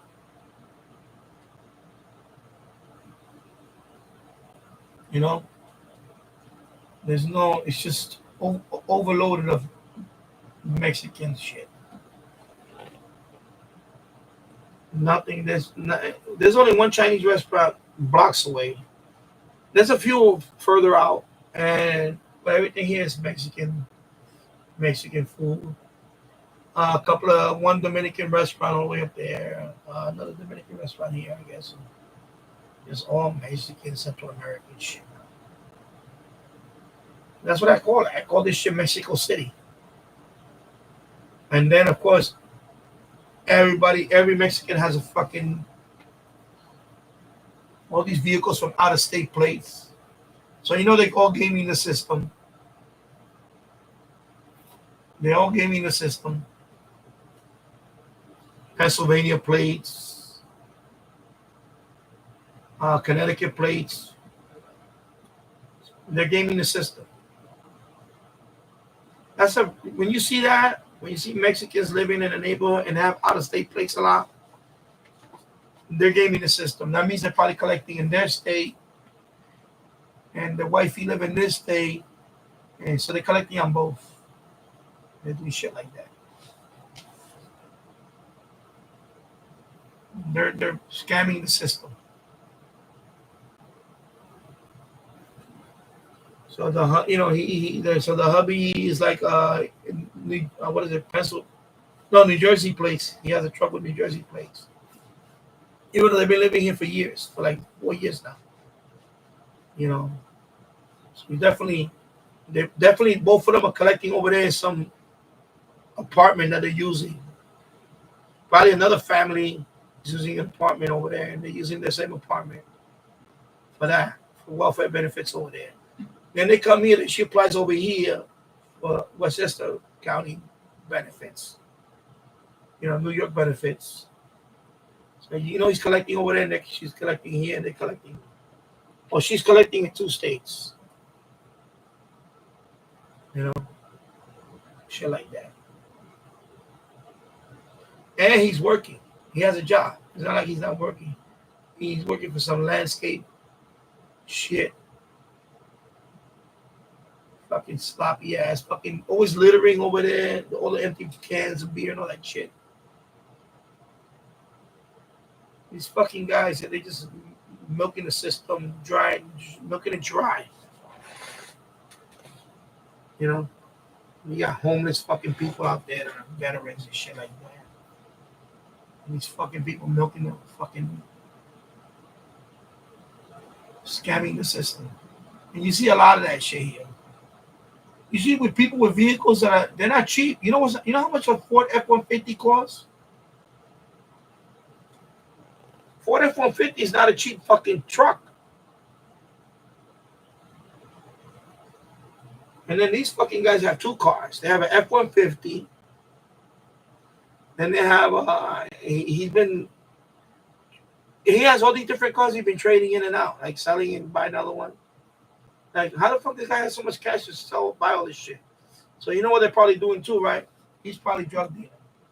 He's probably maybe drug delivery. Sending packages from one state to another and shit like that. Because the fucking guy doesn't speak a lick of English. He looks stupid. He looks dumb as dirt. Like he has no fucking education. He looks a stupid look on his face. But you know they're fucking doing not only collecting welfare benefits from multiple states, drug dealing. Probably drug dealing too.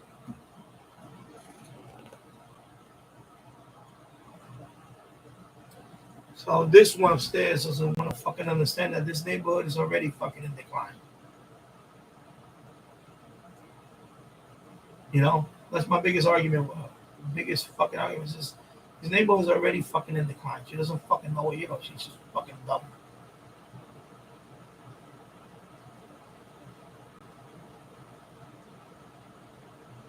You know?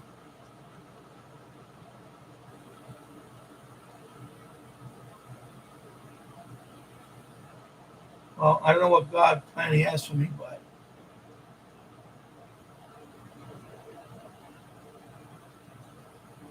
one thing I'm not gonna do is I'm not gonna off myself. Fuck that shit. But that's why I come out here right now. Look, I'm 5 hours. I can do fuck right now. I'm not even sleepy. You know, I'm gonna let this shit fucking roll. I probably after this live stream, I'm gonna take a little break. I'll probably come on another channel and let it roll for the rest of the night. So I don't care right now. We didn't even go on vacation, you know, because you know, again, my son didn't want to go outside and do anything, so we didn't go anywhere. So we're not going anywhere.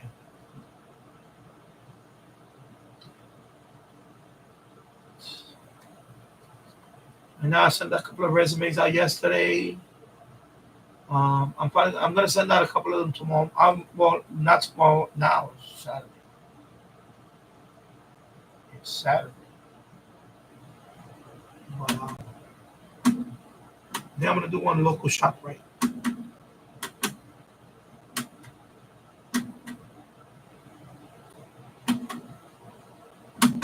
Where's my mouse? Saturday morning, yeah. I'm gonna look for the local shop rate or something. PM shift. I'm at the point now that I need to get out of my house for hours. You know, I try to stay at home dad thing and it's cool, but now it's not so cool no more. It's unfortunate. It breaks my heart. You know. She wants my son to herself. You know. That's the way they are, you know. First you meet your partner, your woman, and it looks like everything's gonna be nice and you got a relationship and Then you get married, and then it's okay, everything's still great, and then you're gonna have a baby. Yay, everything sounds good. We all gonna have a baby. And then when it was a baby, we're both happy together. And then something happened. Something happened. As soon as he got to a certain age where he wish you could try to manipulate him away from me, that started happening. You know? When she tells my son that I'm a loser, that's when I know there's nothing left. There's no respect for me. He doesn't respect me anymore. She certainly doesn't respect saying that in front of my son. In other words, she's prying him away from me too. You know? Kitchen cabinet, I didn't finish the rest of it because now I don't care. You know?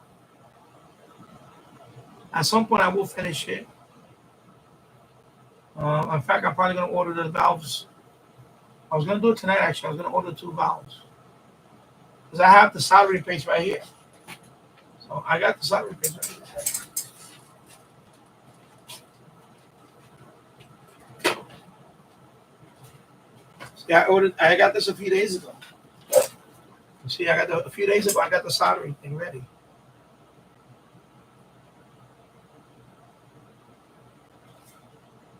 So now I have to get the 2 valves. And yeah, I gotta get the 2 valves, and then I'm gonna. Oh, and the cutter. I gotta get the pipe cutter. I don't have a pipe cutter, and I'm gonna do it. I'm gonna get this shit over with. You know, I could have done this shit a long time ago, but the way he talks to me,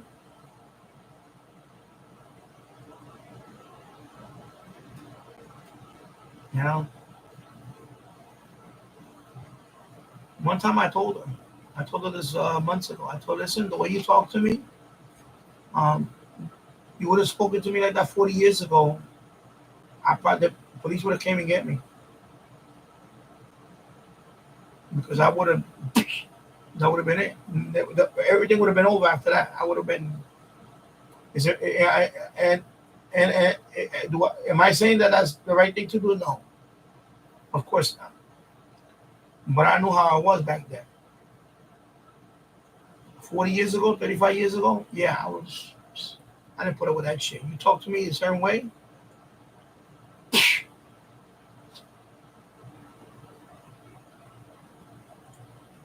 so of course she called me a low life. She called me a low life. No, you know you're a fucking low life. Man. I'm like, no, I told you the truth. I told you the way you speak to me is I let you get away with that shit. I told her, you speak to me a certain way that is demeaning, is very disrespectful. And when I say I have the patience of a saint, believe me, I have the patience of a saint now. I know a lot of people out there that would have done that. I know guys to this day, they don't put up with that shit. They would have leave. That's it. You know, me, I turned over a new leaf.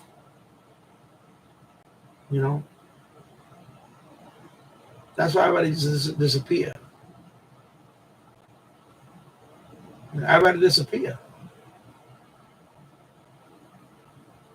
I would not want to. I would never want to do that. I'd rather disappear.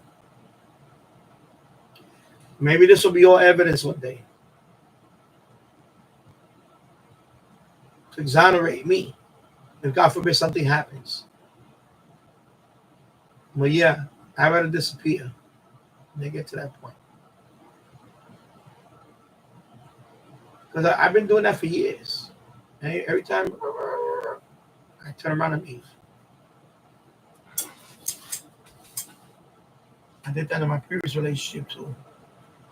Every time she was, you're not a man.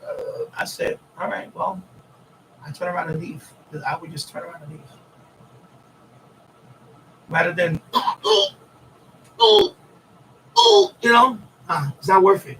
It's not worth it, bro. It's not worth it because you're going to lose. You're going to lose on many levels. You're going to lose on many levels. It's not worth it. So I'd rather just, I'd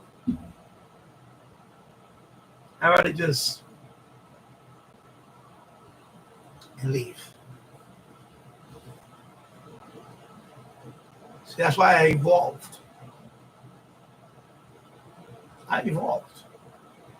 Because 40 years ago, I wouldn't have done that. 40 years ago,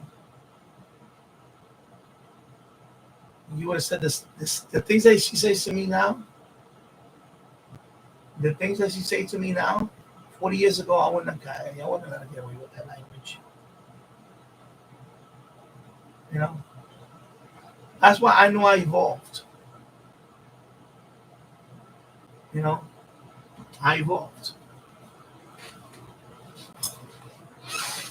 You know? So,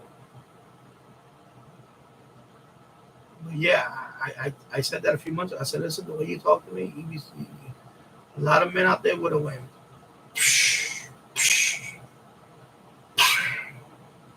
Be on their fucking way. Not even wait around for the cops. Go fucking left. All right? I'm not saying that shit is right. It's not right. Don't lay your, it's not worth laying your hands on anybody, especially the partner. Not worth it. If he ever gets to that point, just leave.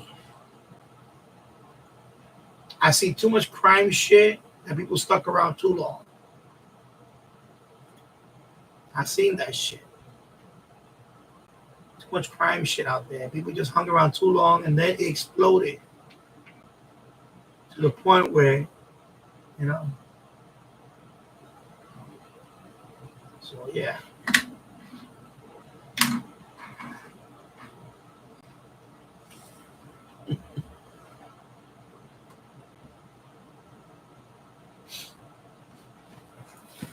Let's see this kid. See, now it's quiet. No more trying to connect it. That's it. I'm done with this kid. That's it. I tell you. I don't understand, man. You know? If people don't understand that, people watch people on YouTube, they think that their life is perfect. You know? Their life is not perfect, man. You know, that's why with Jills, listen, I like Jills. I really like Jills. Overall, I like Jills. He's just going crazy with this Trump derangement syndrome. And when he made those statements, that was it. But overall, I like the guy. Overall, he's a good guy. He's a likable guy. If I knew him in person, like, we would iron that shit out. I would have told him, listen, can you not say that? And then we'd be cool. Like, keep that to yourself. That's it. Like, that's all I would have told him. You understand? That would have been it. There's no problem. There's no problem. I can't personally go in there no more because I don't want to. But he's going through his own issue. I know he's a caretaker. I believe his brother is the one that's sick. He has a brother. His older brother. I think his older brother. I'm speculating now, okay? Because when I had him in the Facebook, I seen his brother's picture. He has a brother, and I believe he's the one that's sick. So, it's very close to his family that's sick. So he's going through that.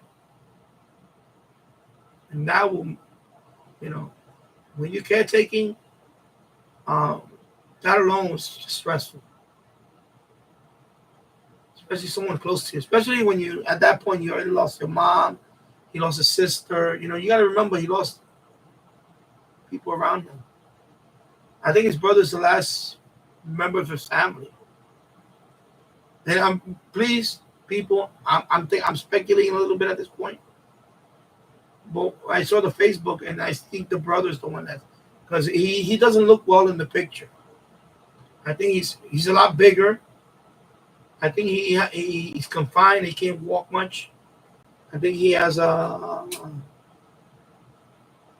I think he actually is on a wheelchair now. He can't move around much. I think he uses a walker too.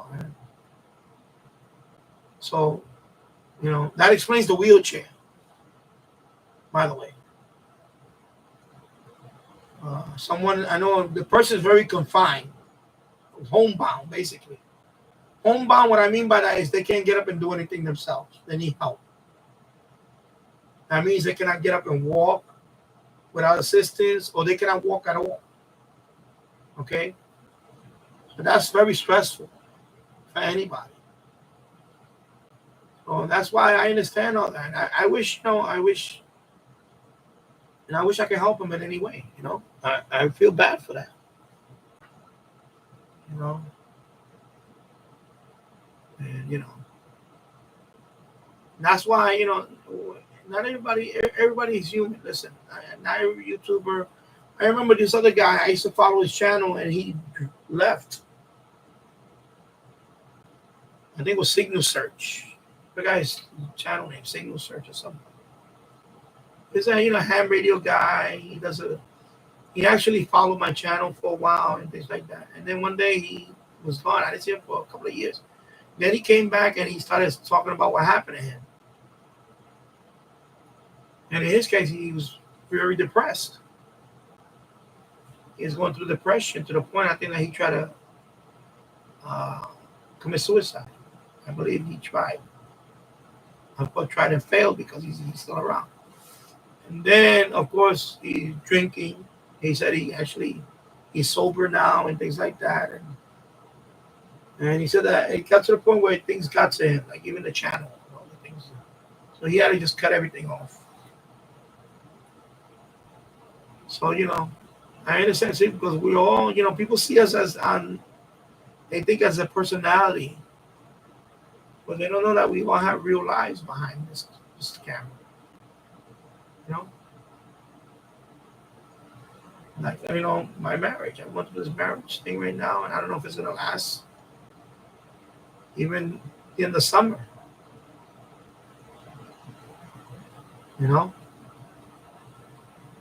Things like that.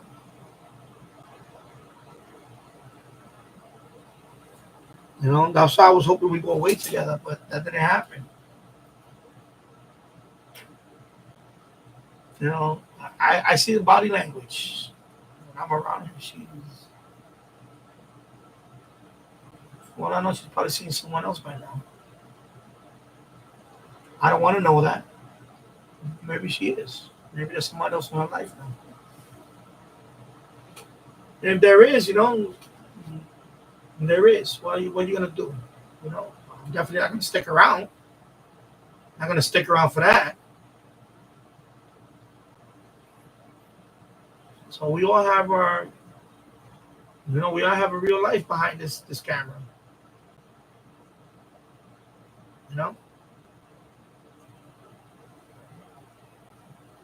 So yes, I need to finish this project and then move on to the next one and get off my ass already about this shit. And I'll be submitting resumes here and there, and hopefully I'll have a full-time job eventually. And at that point, I probably won't be on this channels no more active. I think at that point I'll be, and I have to do it for my own sanity, to be honest. Some people need work to get out to make money. Me, I to be honest, I need work to get out of this house. That's the main reason why I want to work. I need to get out of this house now. I thought I would never say that.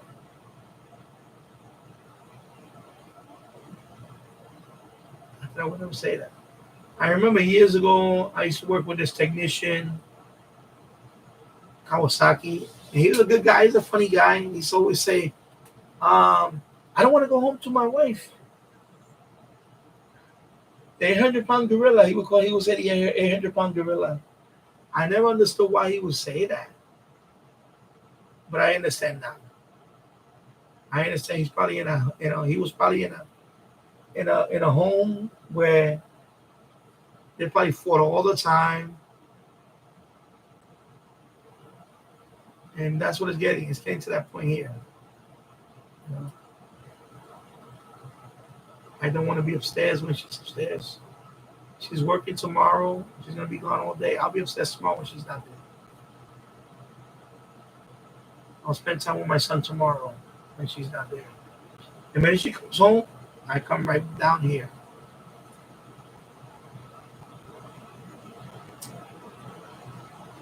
Yeah, that's as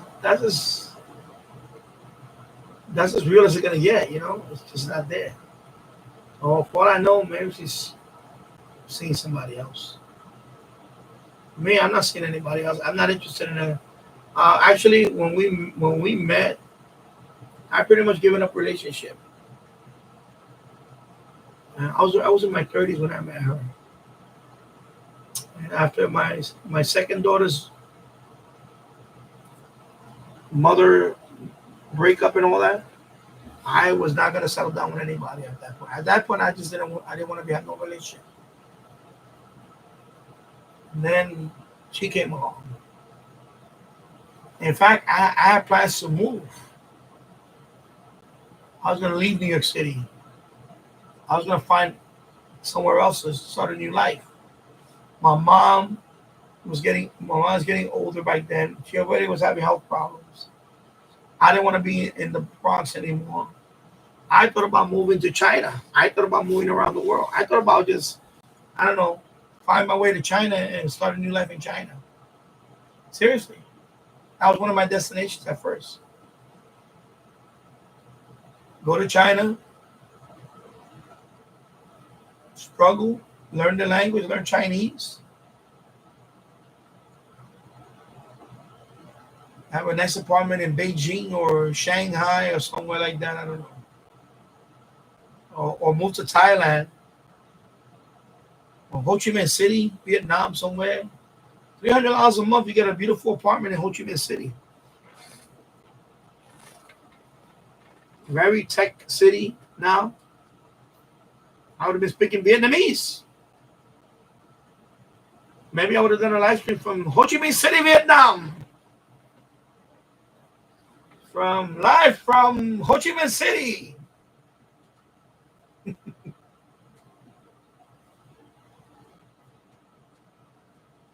Vietnamese DX.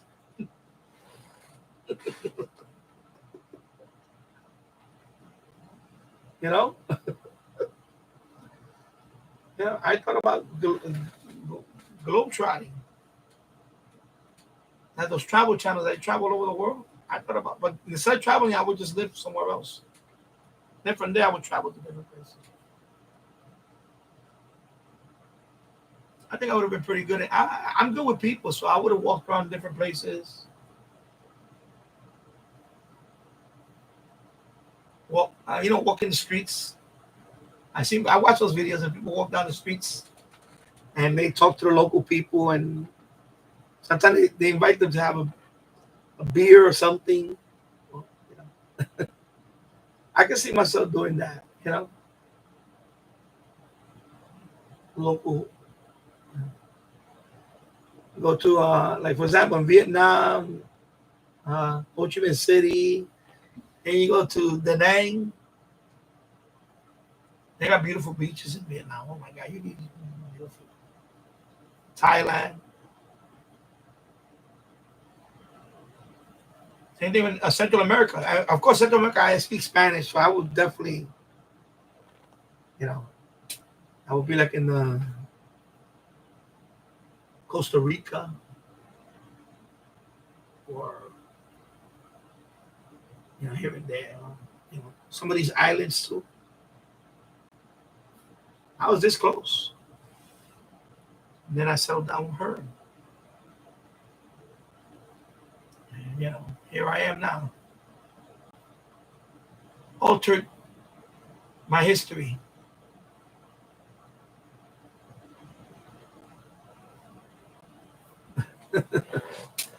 Live from Ho Chi Minh City.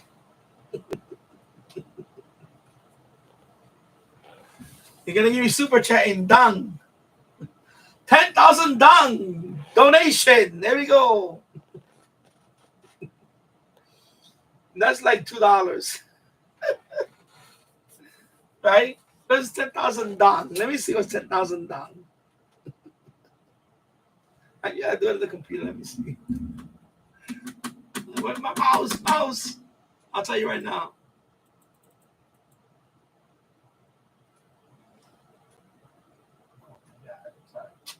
Come on, man.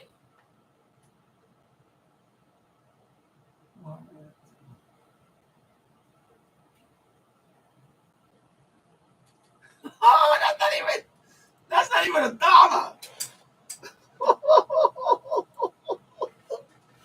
You know what's 10,000 dong in US dollars?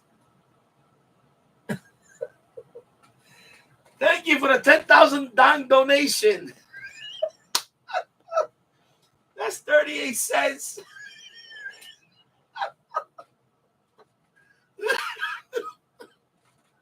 Oh my God. You see 10,000 dong, you're thinking, oh my God, he gave me a lot of money. 38 cents. 38 cents.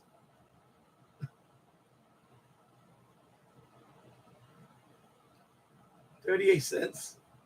10,000 dong. Oh my God.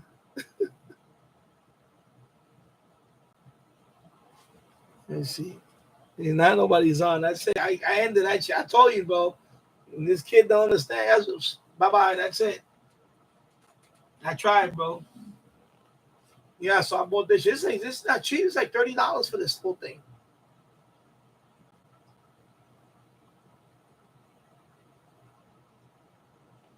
So actually, what I'm gonna do is once I do the plumbing, I'm gonna try to do a square copper loop. I had this idea, right? I want to do a horizontal loop for FM. So I was thinking about doing a little bigger, like the one I have in the roof right now. But I'm thinking about doing one with copper. But it's gonna be like a square loop. So this I could solder the corners together with the so I'm gonna need the elbow, 90-degree elbow, 90-degree elbow fallout, copper tubing, and then over here I'm gonna put the 75 ohm balance. Then I'm gonna mount it like that. Not a vertical loop, horizontal loop. And see if I can pick up FM with that thing. So I was thinking about doing that. So this solder kit is for copper pipe.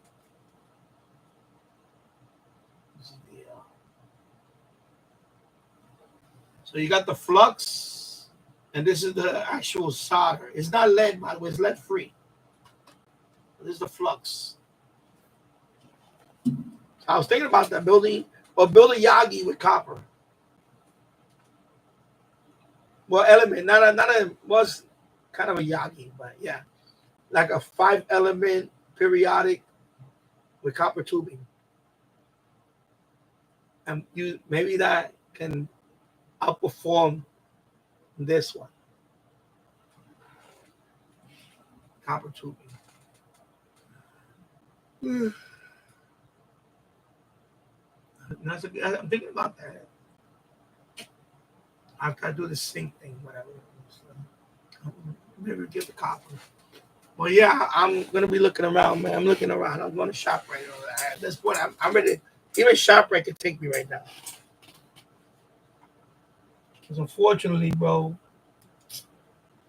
I need to get the hell out of the house, bro. Seriously. This shit is worrying me thin, bro.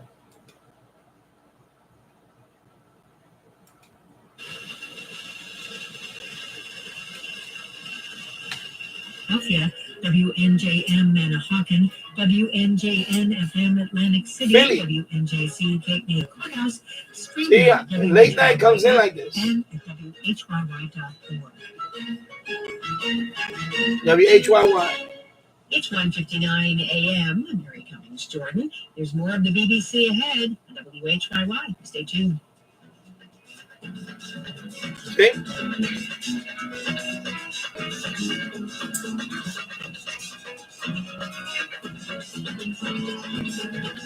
Now I got the ID. There you go.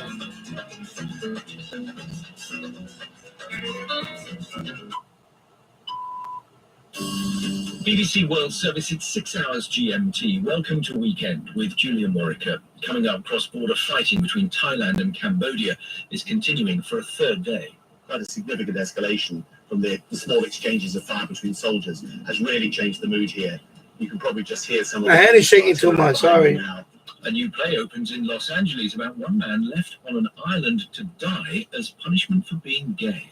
It is set in the present, and his spirit is still trapped on the island 300 years later because he has not been able to let go and forgive himself. And Trafalgar Square in London prepares to host a big party to celebrate the 200th birthday of WHYY. Trafalgar Square was built to enhance the National Gallery originally, so the fact that we're referencing this space as somewhere for celebration, those are all really important. See if I see it on the map. I'm here for.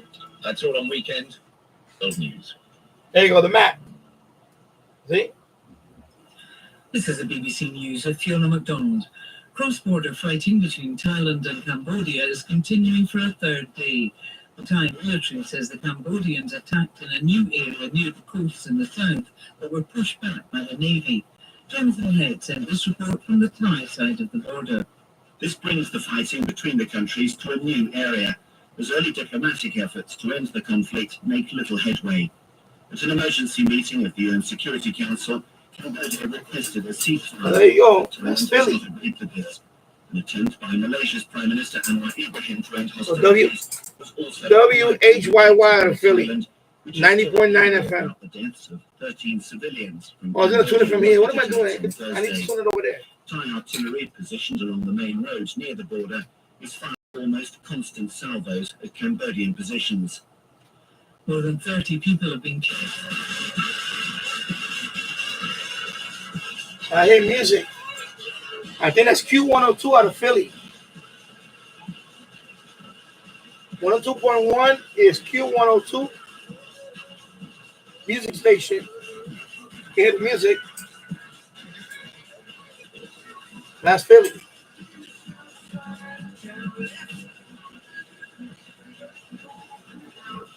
So, actually, that was the first Philly station I picked up with this antenna. It was this one. So right now, that's Tropo. Okay, so Philly is about 90, how many miles? Anyway, about 95 miles south, kind of southwest. Yeah, south, kind of southwest. So, see, it's kind of coming now. It's fading in and out. And then 89 points. Let me see what's 89 points.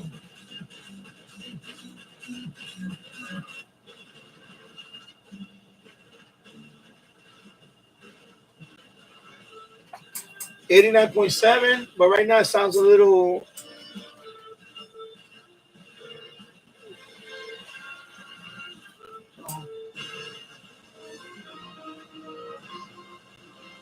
Anyway, James, look at so far I've been putting up all this stuff.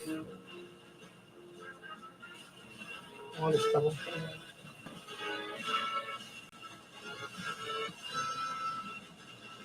Of course, I bring down the Kenwood now.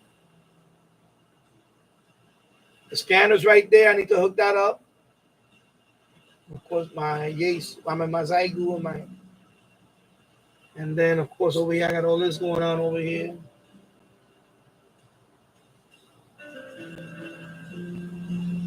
So, I remember now my satellite radios. I'm actually thinking about hooking one up and do a trial membership. So I could do an XM Sirius XM band scan. So I got that old one. That's a Sirius one, and that's the XM one. So I got that. You know.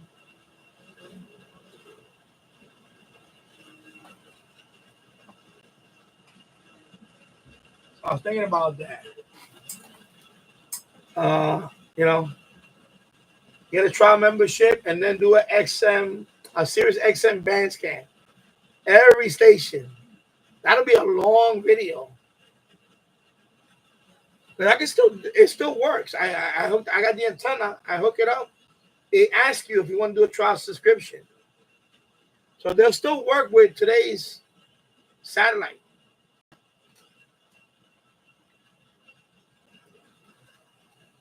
So,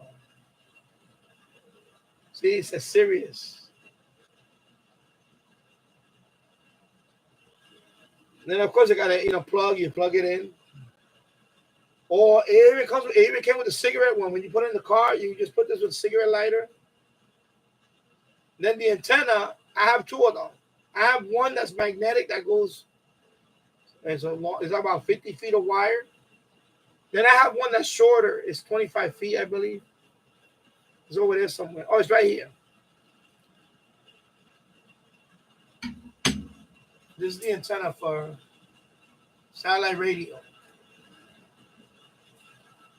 Okay. Comes with all this wire. Then I have one for Sirius. It's much smaller. It's magnetic. I rolled it up somewhere. It's over there. So it kind of looks like a GPS antenna. I have a GPS antenna too. It looks kind of like that. You see?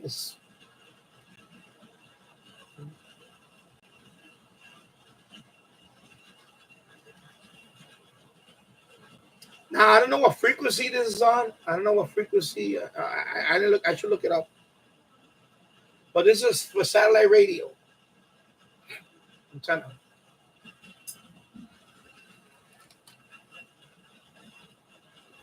So that's the Sirius one, and this is the XM. This is my XM one.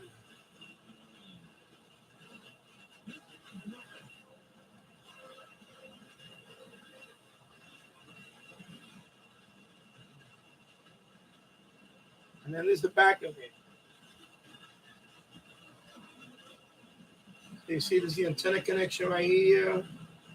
Antenna connection. There's the audio out for, speakers, a headphone, and then that's the power. And that's it. And it turns on, and you just tune with this, and this lights up. Nice screen. So this is the original XM. They both work now. You can still use them with the current, So when I had this with the plugged in, I turned it on. I get the number and everything. You want to try this XM Sirius? Please call this number, and they give you. And they also give you one free channel right now. It's like I forgot what channel. It's temporary. They give you one channel, so you could they give you a free channel to try out. So maybe but I need to put the antenna outside because it needs to be in the clear outside. And it'll pick it up, the satellite. Right now, the signal is no good down here in the basement. So I had to put that antenna outside the window, maybe put it a little higher. At least a clear view of the sky, and that's it. All right. Anyway, let me leave it right here. I'll leave it right here. And, at the time, back then, before there was streaming audio and everybody had a phone to stream audio like that, that was the way to go for quality audio, uninterrupted. With no, like when you go in the tunnel, you lose the FM signal and all that. Even AM breaks up. But with that, it wasn't that bad. It was pretty good, and it sounded very good. CD quality audio. So the audio on that is very, very good quality.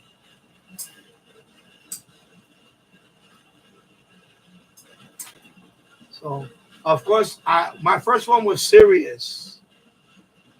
I did a 1 year 1 year membership. I tried it out for 1 year.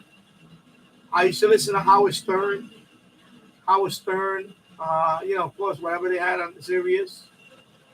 And then once the membership ended, I didn't want to renew it. So I wanted to listen to Opie and Anthony. And then that's when I bought this one, XM. And then I did a 1 year membership with this one. And and then after that I didn't renew it. At that point, by the time the membership for this one ended, people started streaming on their phone. Like that was like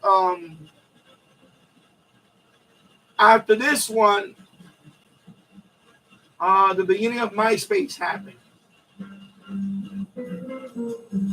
So there you go. See, Boston. There you go. WGBH. There you go. They're playing jazz.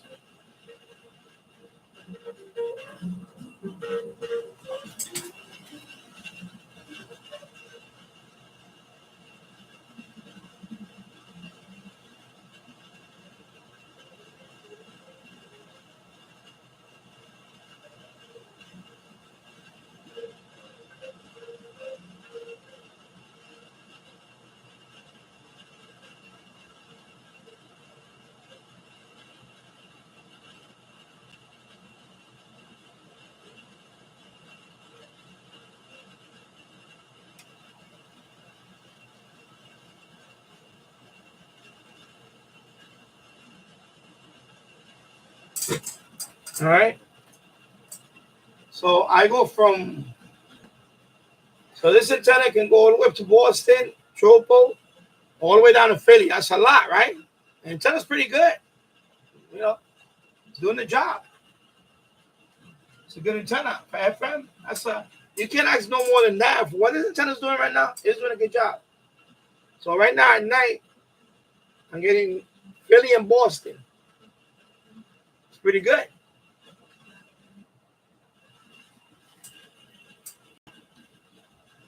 Yeah, so by the time I ended the membership with XM, MySpace started.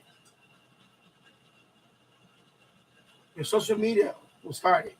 MySpace was the first social media. Actually, there was one before that was called Friendster. But I never signed up with Friendster. I didn't. But MySpace, what MySpace did is you could play music. They had music player that you could stream. You could stream audio on it. Also, I remember MySpace, and I remember uploading MP3s, and I made a playlist. I remember you could do a playlist, and people would go to my MySpace and listen to my music, and I uploaded. And then shortly after that, YouTube. Once YouTube came around, this was obsolete because now people can stream on the computer, music and things like that, and that kind of made this kind of. By then, phones will be able to play music. Some phones you can play music, not really apps, but you can go to their website and play it off the website. Some of them, not all, but some. Like some of them had MP3 playback. Some of them had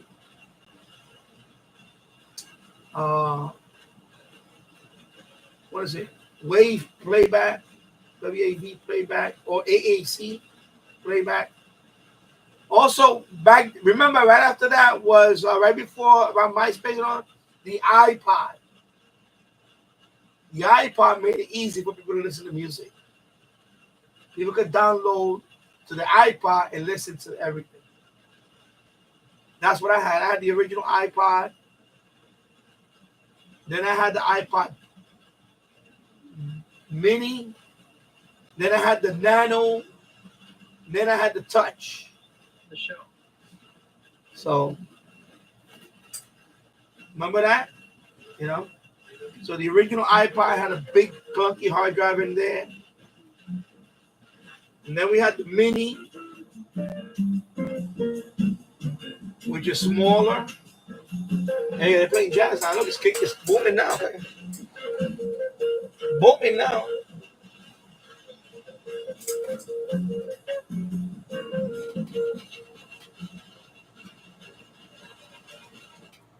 There you go. So see, WGBH booming in right now at 2:15 in the morning here in Yonkers, New York, with the FM dipole loop antenna that's on the roof, connected to the TF 6686 radio. So, pretty good setup. No amplifier. By the way, I haven't been using the amplifier for weeks now. The amplifier's right here. I don't need it. Don't need the amplifier for this because now right now tropo is so. Right now the weather's warm, so a lot of tropo now. So now once in the fall, later on in the winter, I may have to put this for some stations, but right now don't need it. Don't need no amplifier. Don't need it. So. Yeah. So then after all of this, MySpace, first iPod, original iPod. Then it was the iPod Mini. And then there was an iPod Nano. The Nano was a real skinny one. And then the iPhone came out. Along with the iPhone, they made an iPod Touch. It's basically the iPhone without the phone. I still have one. We have two of them today. I still have them upstairs. I have two iPod Touches. And they still have music in them. One of them still has my original music from the iTunes store, and I put a whole bunch of MP3s there. That one, of course, if I try to connect it to iTunes now, it doesn't even recognize it. It's so old. So that one is stuck with the music. And I got a few audio books in there that I downloaded. I had some Tony Robbins stuff that I listened to. I also have like audio courses that I downloaded from Pirate Bay and all that. Yeah, the Pirate Bay. Like Memory Power. I got some from LimeWire. File sharing. Like memory, what is it? How to increase your memory power, what are those things? A whole bunch of different, audio stuff. Because I used to listen to that stuff. When I'm on the bus or when I'm on the subway going to work, I used to listen to audiobooks. I would listen to audiobooks. Trying to learn something,